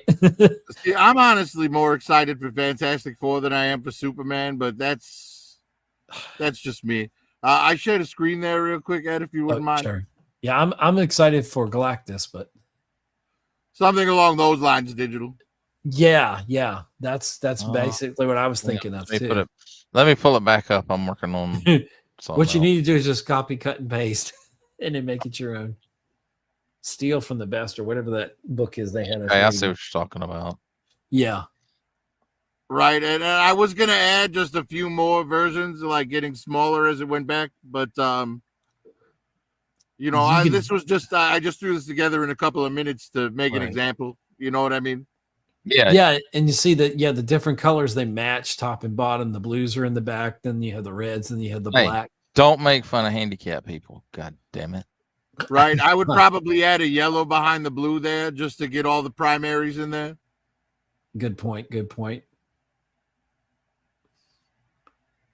I mean, I like now if you take that and you throw your background in, your backgrounds, because that looks good on white, but with his, it'll be interesting to see how the colors don't bleed into it. You don't want it to bleed, and you want it to blend but not bleed too much. If your background image is, depending, what those colors are on there. Like I said, just something I threw together in a couple of minutes to. But I like what you did there, Prophet. Yeah, that's exactly. That was what I was thinking along the lines of. Oh, here we go. Let's share. That's a stage.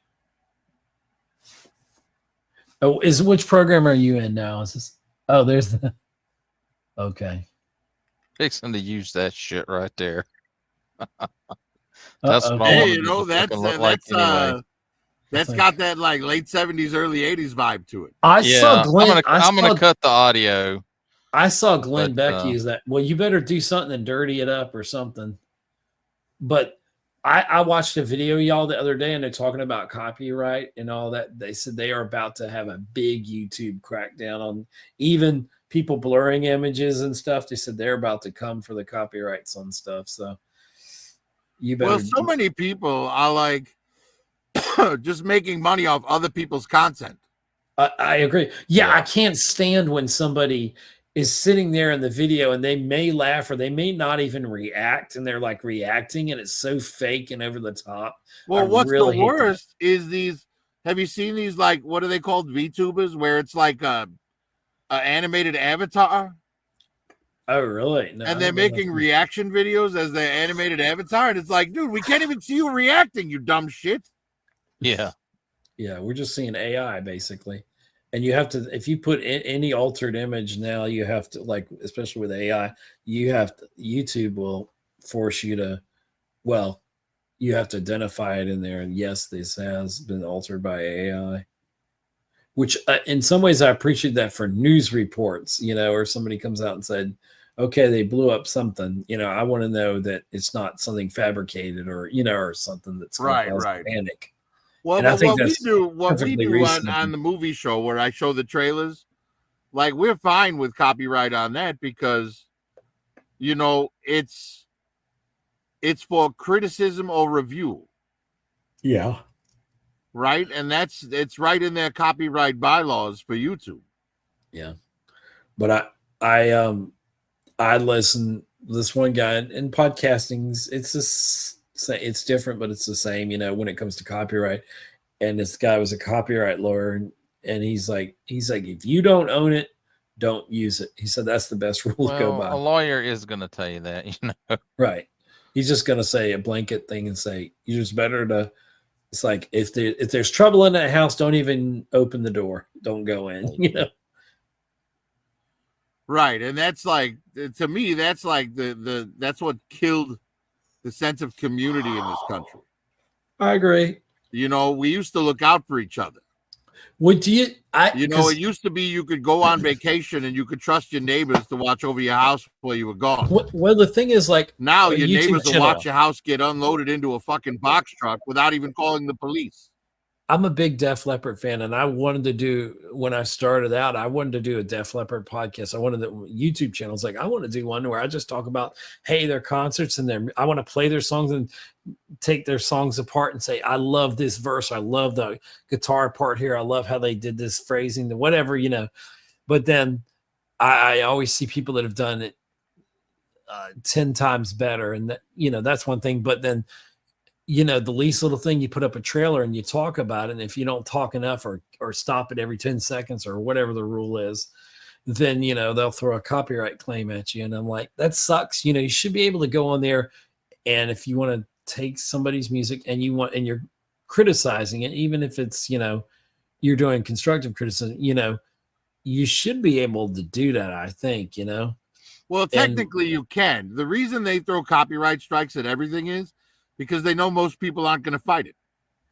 Right. Or they can't. They don't have the ability to. You can't fight I can't fight Google.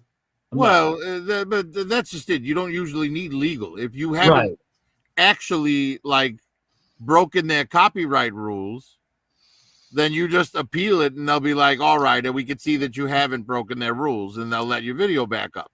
Well, the thing is, most people won't even take that step. I see these channels that will run a trailer and that sometimes they'll loop it and then they're steady talking over it. And they're bigger channels and they don't get a copyright strike. They don't get anything against them. But, you know, but then they'll come up with these little channels, you know, like they're easy pickings. So I guess they. Well, but you also have to take into consideration a lot of those bigger channels have permission. Right, like take the channel Emergency Awesome. Yeah, like he talks about all the comic book movies. He'll show their trailers. He's very good because he'll break stuff down, and he does have a lot. But of great the difference is he has permission. Does he? I mean, I didn't know that he did. Well, he didn't at first, but because his channel got so popular, oh yeah. The studios now like view him. It's kind of like in the toy community, the way they view Robo over on Robo doesn't know or whatever his channel is. He used to be the Whoosh, right? Because he's such a big name on there that the toy companies recognize him, and they're like, all right, well, we're never going to call anything on him because he's helping us sell our shit. Well, that's the thing. It's like Star Wars Theory is the biggest YouTube tuber on the whole platform. But they don't like Star Wars.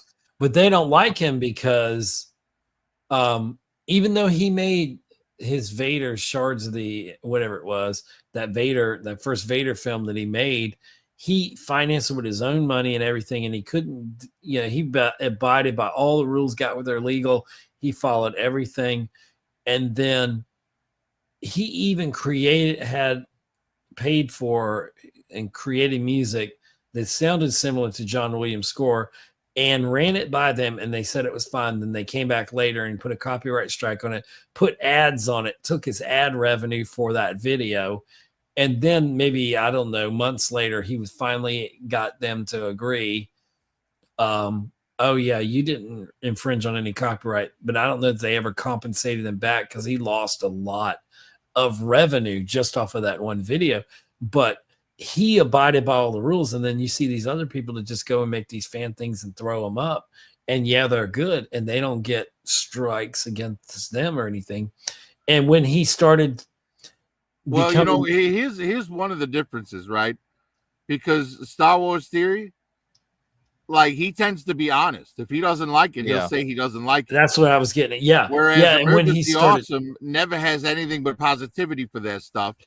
Well, Eric Voss, who's on, is it New Rock Stars or whatever? Yeah, he's New Rock Stars. Yeah, he does I don't know that anybody can do a better breakdown of a video than him. But there's times I saw one video where he was on a panel. Disney had us come here, and I don't want to call somebody a shill, but he feels at times like a shill. But I do enjoy his content. But, you know, I want him sometimes to be more honest and just say, hey, this isn't. And I notice he's doing more of that. He's saying this isn't the best thing. But he always keeps it super nice and sweet. I want him to say this. I won't say dog shit, but, you know, it's like this was not good. You know, he'll like, never look, and that's how I Yeah. judge a Star Wars channel. Yeah. When I see a Star Wars channel, I look up what they said about the Acolyte. That's how I judge them. If they were pro Acolyte, I'm like, you fucking shill. well, let's think of Star Wars Theory. Recently, his community was kind of divided. He watched some of Andor, and he's like, I don't like it. But he made it apparent. He's like, you like what you like. He's like, but I don't like it. I decided I'm not going to watch it. He got to that third episode, and he's like, this is not what George Lucas's Star Wars would have in it, and such, without giving too much away. And it was a dividing episode for the fandom. But then he, after weeks, I don't think. But listen, after spoiler alerts on someone's opinion, though, bro. You don't have to worry about. And me and Caitlin talked about video. Okay, well, there's like a rape scene or whatever, and they said, but it's a perfect allegory or whatever you call it for what life is under the Empire. And he said that just his personal point of view is this is not something you'd ever see that George would sanction, so it's not Star Wars. And he's like, I don't personally like this. And he never said you shouldn't like it. He just says, I don't like it. This is my channel, and this is my honest opinion. He's like, I'm going to be honest with you either way. And so, but his fan base was like, we really want you to review it when they got to like the 7, 8, 9 or whatever the last couple episodes of season 2, and then said how great it was. And so he went back and he watched it, and he was honest. He was like, I didn't like the most of the season. It got better around 5. And he's like, 7, 8, 9, I agree, might be some of the best Star Wars ever written and performed. And he said, but I'm still not a fan of Andor, but I because you're my community and enough of you spoke out and you said you wanted me to review this. You guys built this channel. And he said, so I'm going to honor that and watch it. And that's when he watched it. He said, but I'm going to be honest. If I don't like it, I don't like it. And so he said, the last part of it was really some of the best Star Wars ever. And he's like, but so he's like, if you think and then people are like, oh, you're a Disney shill now. And he's like, oh my God. He's like, I can't do anything wrong. Because before he showed his face, when he decided to show his face, that's when his channel changed. It started growing dramatically, but people started coming out and he started getting a lot more popular, and popularity breeds contempt, right? So, it's like all these people came gunning for him. And he's like, y'all didn't care when I had less than 1 million subs, y'all were cool with anything I had to say. And and so a lot of it, he's gone back to his fan fiction stuff, and he's making the other Vader film. And this one, he's putting about 100,000 of his own money, it may be more than that, into it. And he's like, he's hiring the best people he can afford to get. But his Theory Sabers, which he now sponsors his own channel, by putting those commercials on instead of others, which he didn't really have. He may have had commercials on before the YouTube popped in there. But anyway, so he's been really doing high quality stuff with them. And I think he worked with one of the people that designed some of the lightsabers. I think that's the problem, right?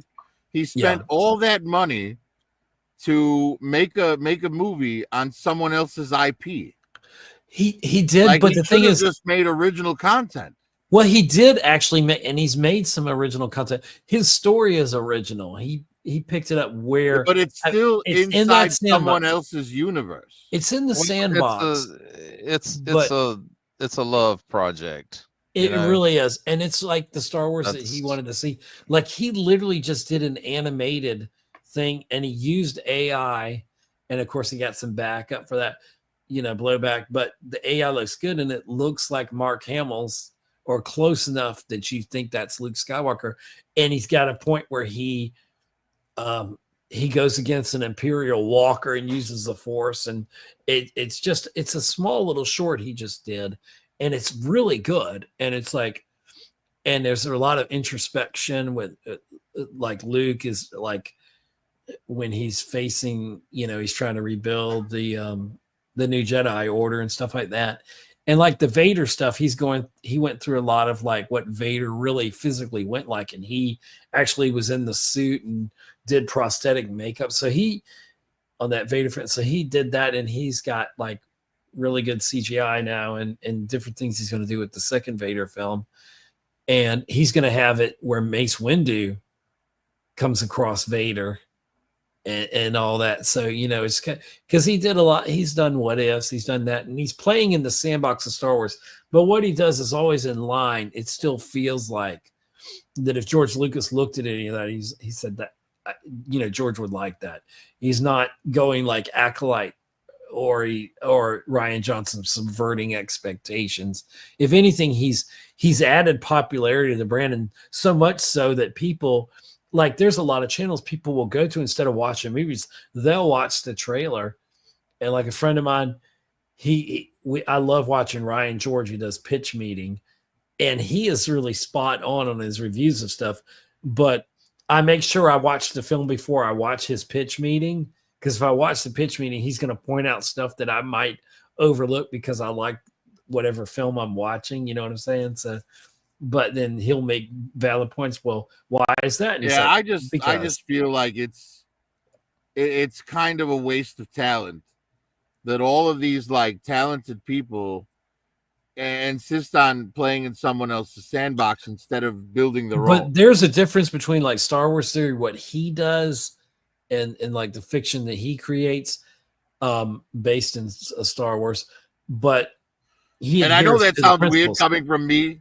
But you people that just get on who plays in the G.I. Joe sandbox. I know, but you create original stuff just like he does, you know, and but I'm still in someone else's sandbox. You are, but but I don't have, you know, I have to work with what I have, which is action figures. But you're respectful to the brand, you know, and you're not a shill. They're not paying you, and you're not trying to kiss their butt. You're respectful within their brand, and you don't break canonical rules. You don't make and I'm also not trying to get monetized. And you're not trying to get monetized. And he's not trying to get monetized. He does it for the love of it, the passion of it. But there's a difference between what he does. Where did he get the $1 million to make the movie? Well, it's not $1 million, it's like 100,000. It's his money. Yeah, but where did he get that 100,000? Well, some of it was his channel. Well, yes, but he's created years and years of fiction that people come there because they want to watch. And the algorithm, you know, you make certain subs and then you get monetized. But he's always, because he has a deep love and connection. He had cancer as a child, and he was bald for a while, so he got teased at school. I think he's Canadian. Yeah, because kids are fucking evil. They can be, and he said, his dad had taken him to, his dad loved Star Wars, and he instilled that love of Star Wars with him. And those movies occurred when, especially the prequels, but Luke Skywalker became a hero of his, and he said got him through his cancer treatments and all that, and he said he was a hero that I looked up to, that empowered me and made me feel like I could do anything. And he said, I've lived and breathed Star Wars. I know it more than most people because I've lived it when it wasn't cool. You know how it was when it wasn't cool. I literally remember having a friend. He's like, well, how do you get girls? And he's like, well, you definitely don't talk about Star Trek with them. And I'm like, you know, you need to stop talking about Star Wars. Girls don't want to hear that. That's not cool. You know, you go through that stage. Right. And he was like, I didn't care. He's like, I just love that. Oh, who is Private Pile? I just banned him. I've never done that. Jesus. What an asshole. That was an asshole. I should have screened it. Okay, well, I've learned from that. That was a teachable moment. Jesus Christ, man. I could so shitty. I don't know. That was well, and we were just talking about getting bigger as channels and then having idiots. I couldn't figure what button it was, but now I know how to ban people, so that's good. Jesus. I don't know how to edit that either. I hope you don't get a strike for that. Well, I hope I don't either. If it comes up with a strike, just do the thing where it'll take out the Oh yeah, I definitely would. Copyright or the strike or whatever. Oh no, I don't know who the hell this is. I'm not letting them in. Denari Al Tahir. Actually, I think he left the comment on one of my videos the other day. Is that the guy that was in the stream that night? No. That was in one of those streams? I don't know.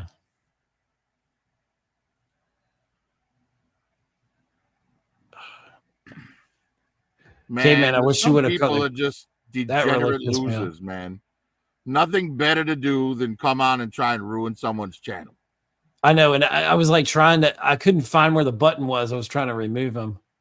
Yay, I used to come and play in the back. What? He's doing something else, but this is playing in the background.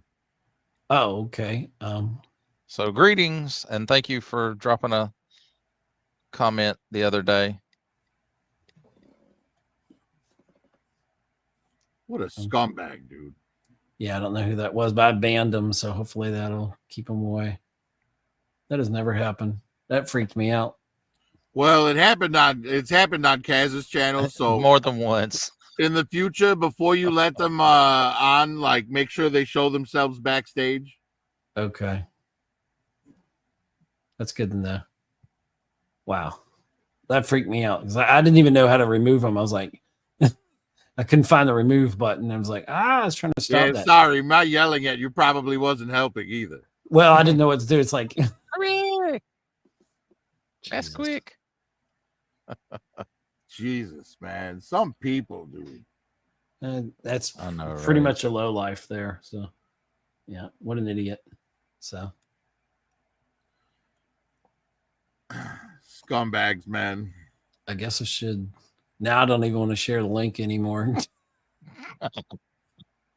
Yeah, I mean, it's a risk you take when you put the link out there. I mean, maybe in the future, instead of like if I pop up in chat and you want to let me on, just have Digital send me the link in IG or something. Oh, okay. Oh, I see what you're saying. Yeah. Wait, you're not stupid enough to act like that. So. No, of course not. But yeah. When you put it out there in the public, any jackass can click on it. You know what I mean? Yep. Well, I'm kind of new to all the streaming stuff a little bit, so I'll learn from that. Yeah. Well, we had somebody else. We're not going to mention his name, but somebody I banned from the channel that Caveman was there, and we didn't realize, because we were busy. You know that friend of M3's I can't stand, and you can't stand. Don't say his name, okay? But yeah, you know who we're talking about. That says some offensive things, and I have my problems with that. And then Caveman's like, look at the private chat, and he said some nasty things in the chat. And I was like, okay, no. And then I had to look and find them. That's why I was looking at the 3 dots to ban the person. I was going to remove him because I was going to let that guy in. And I was like, is that who I think it is? And I texted Caveman, and he's like, and I think he didn't quite see my text. And then I almost let him in, but I didn't. And then he Caveman's like, check the private chat. And then I saw the private chat because I don't always see that because I'm interacting with everybody on screen and then the chat. And then yeah, that dumb asshole is sitting alone in his basement laughing right now. Yeah. He's like, those idiots are thinking he did something funny. Yeah. And he's just an idiot. Because clearly he has the mentality of a 12-year-old. Exactly.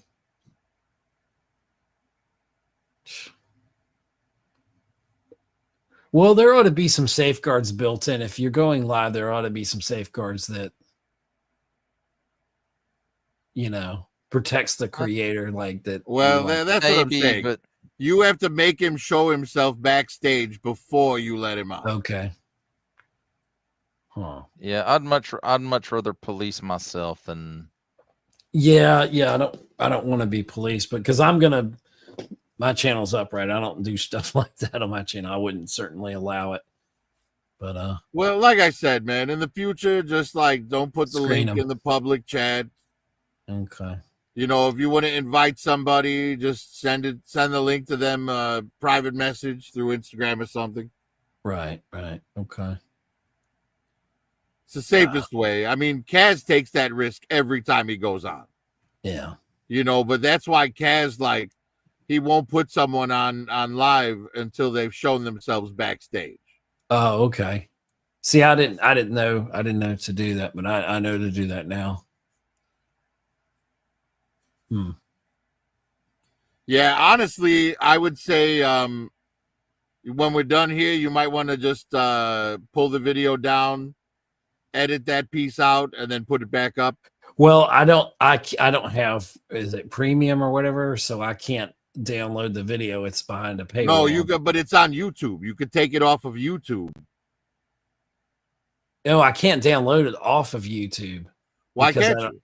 Because you now, to download it, you have to have the YouTube Premium. No, you don't. You do. I have a program called Clip Grab, which is free, and I download anything I want off YouTube. Huh. Okay. I hadn't used that, so I'm just saying about their thing. But well, wait, are you on a PC or a Mac? A PC. Yeah, then you can use Clip Grab. Okay. Ooh. For anybody that saw that, I apologize. That won't happen again. But that's not the kind of content we do here. Right. Well, to get off the horrific subject we just witnessed. Yes, please, someone. Because you were talking about like you had mentioned he had cancer as a child and he was made fun of or whatnot. Yeah, and so he looked at to Luke bring Skywalker it back to as music. his hero. Have you ever heard the album The Black Parade from My Chemical Romance? I heard one of their albums, that breakout album, whatever that was, back in whenever that was. I can't remember the years that it came out, but well, The Black Parade is actually a masterpiece. Like Helena is a good song, and the entire album is kind of a story, right? And it's they wrote it for a friend of theirs who was dying of cancer. Oh wow! And there's a hidden track at the end of the album called "Teenagers," about the cruelty of children, and how they, really have no moral compass when it comes to bullying someone who's afflicted with something beyond their control. Wow. Okay. But I highly recommend The Black Parade. It's a amazing album. It came out in the early 2000s. Like I want to say like 2005, 2006, maybe. Cool.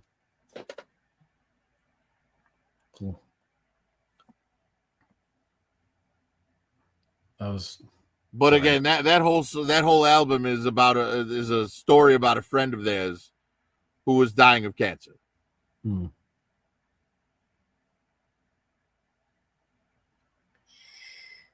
And you probably heard the title track. It was very popular on the radio back in like 2007, 2008, maybe somewhere around there. I mean, I know there's songs like Helena and something else. I used to know it. But, it's like when I was a young boy, my father took me into the city to see a marching band. Sound familiar at all? It does a little bit, yeah. Yeah, that's the title track to The Black Parade.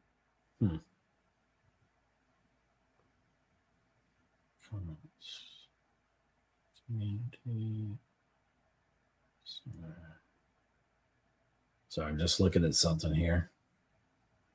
Okay. Man, I'm sorry that happened to you, bro. I'm sorry, that just freaked me out. It's like totally thrown my... I'm already tired anyway, but it kind of threw my concentration off. Just idiots. Well, we're coming up on 5 hours. I should be asleep. I got it's almost 5 a.m. here.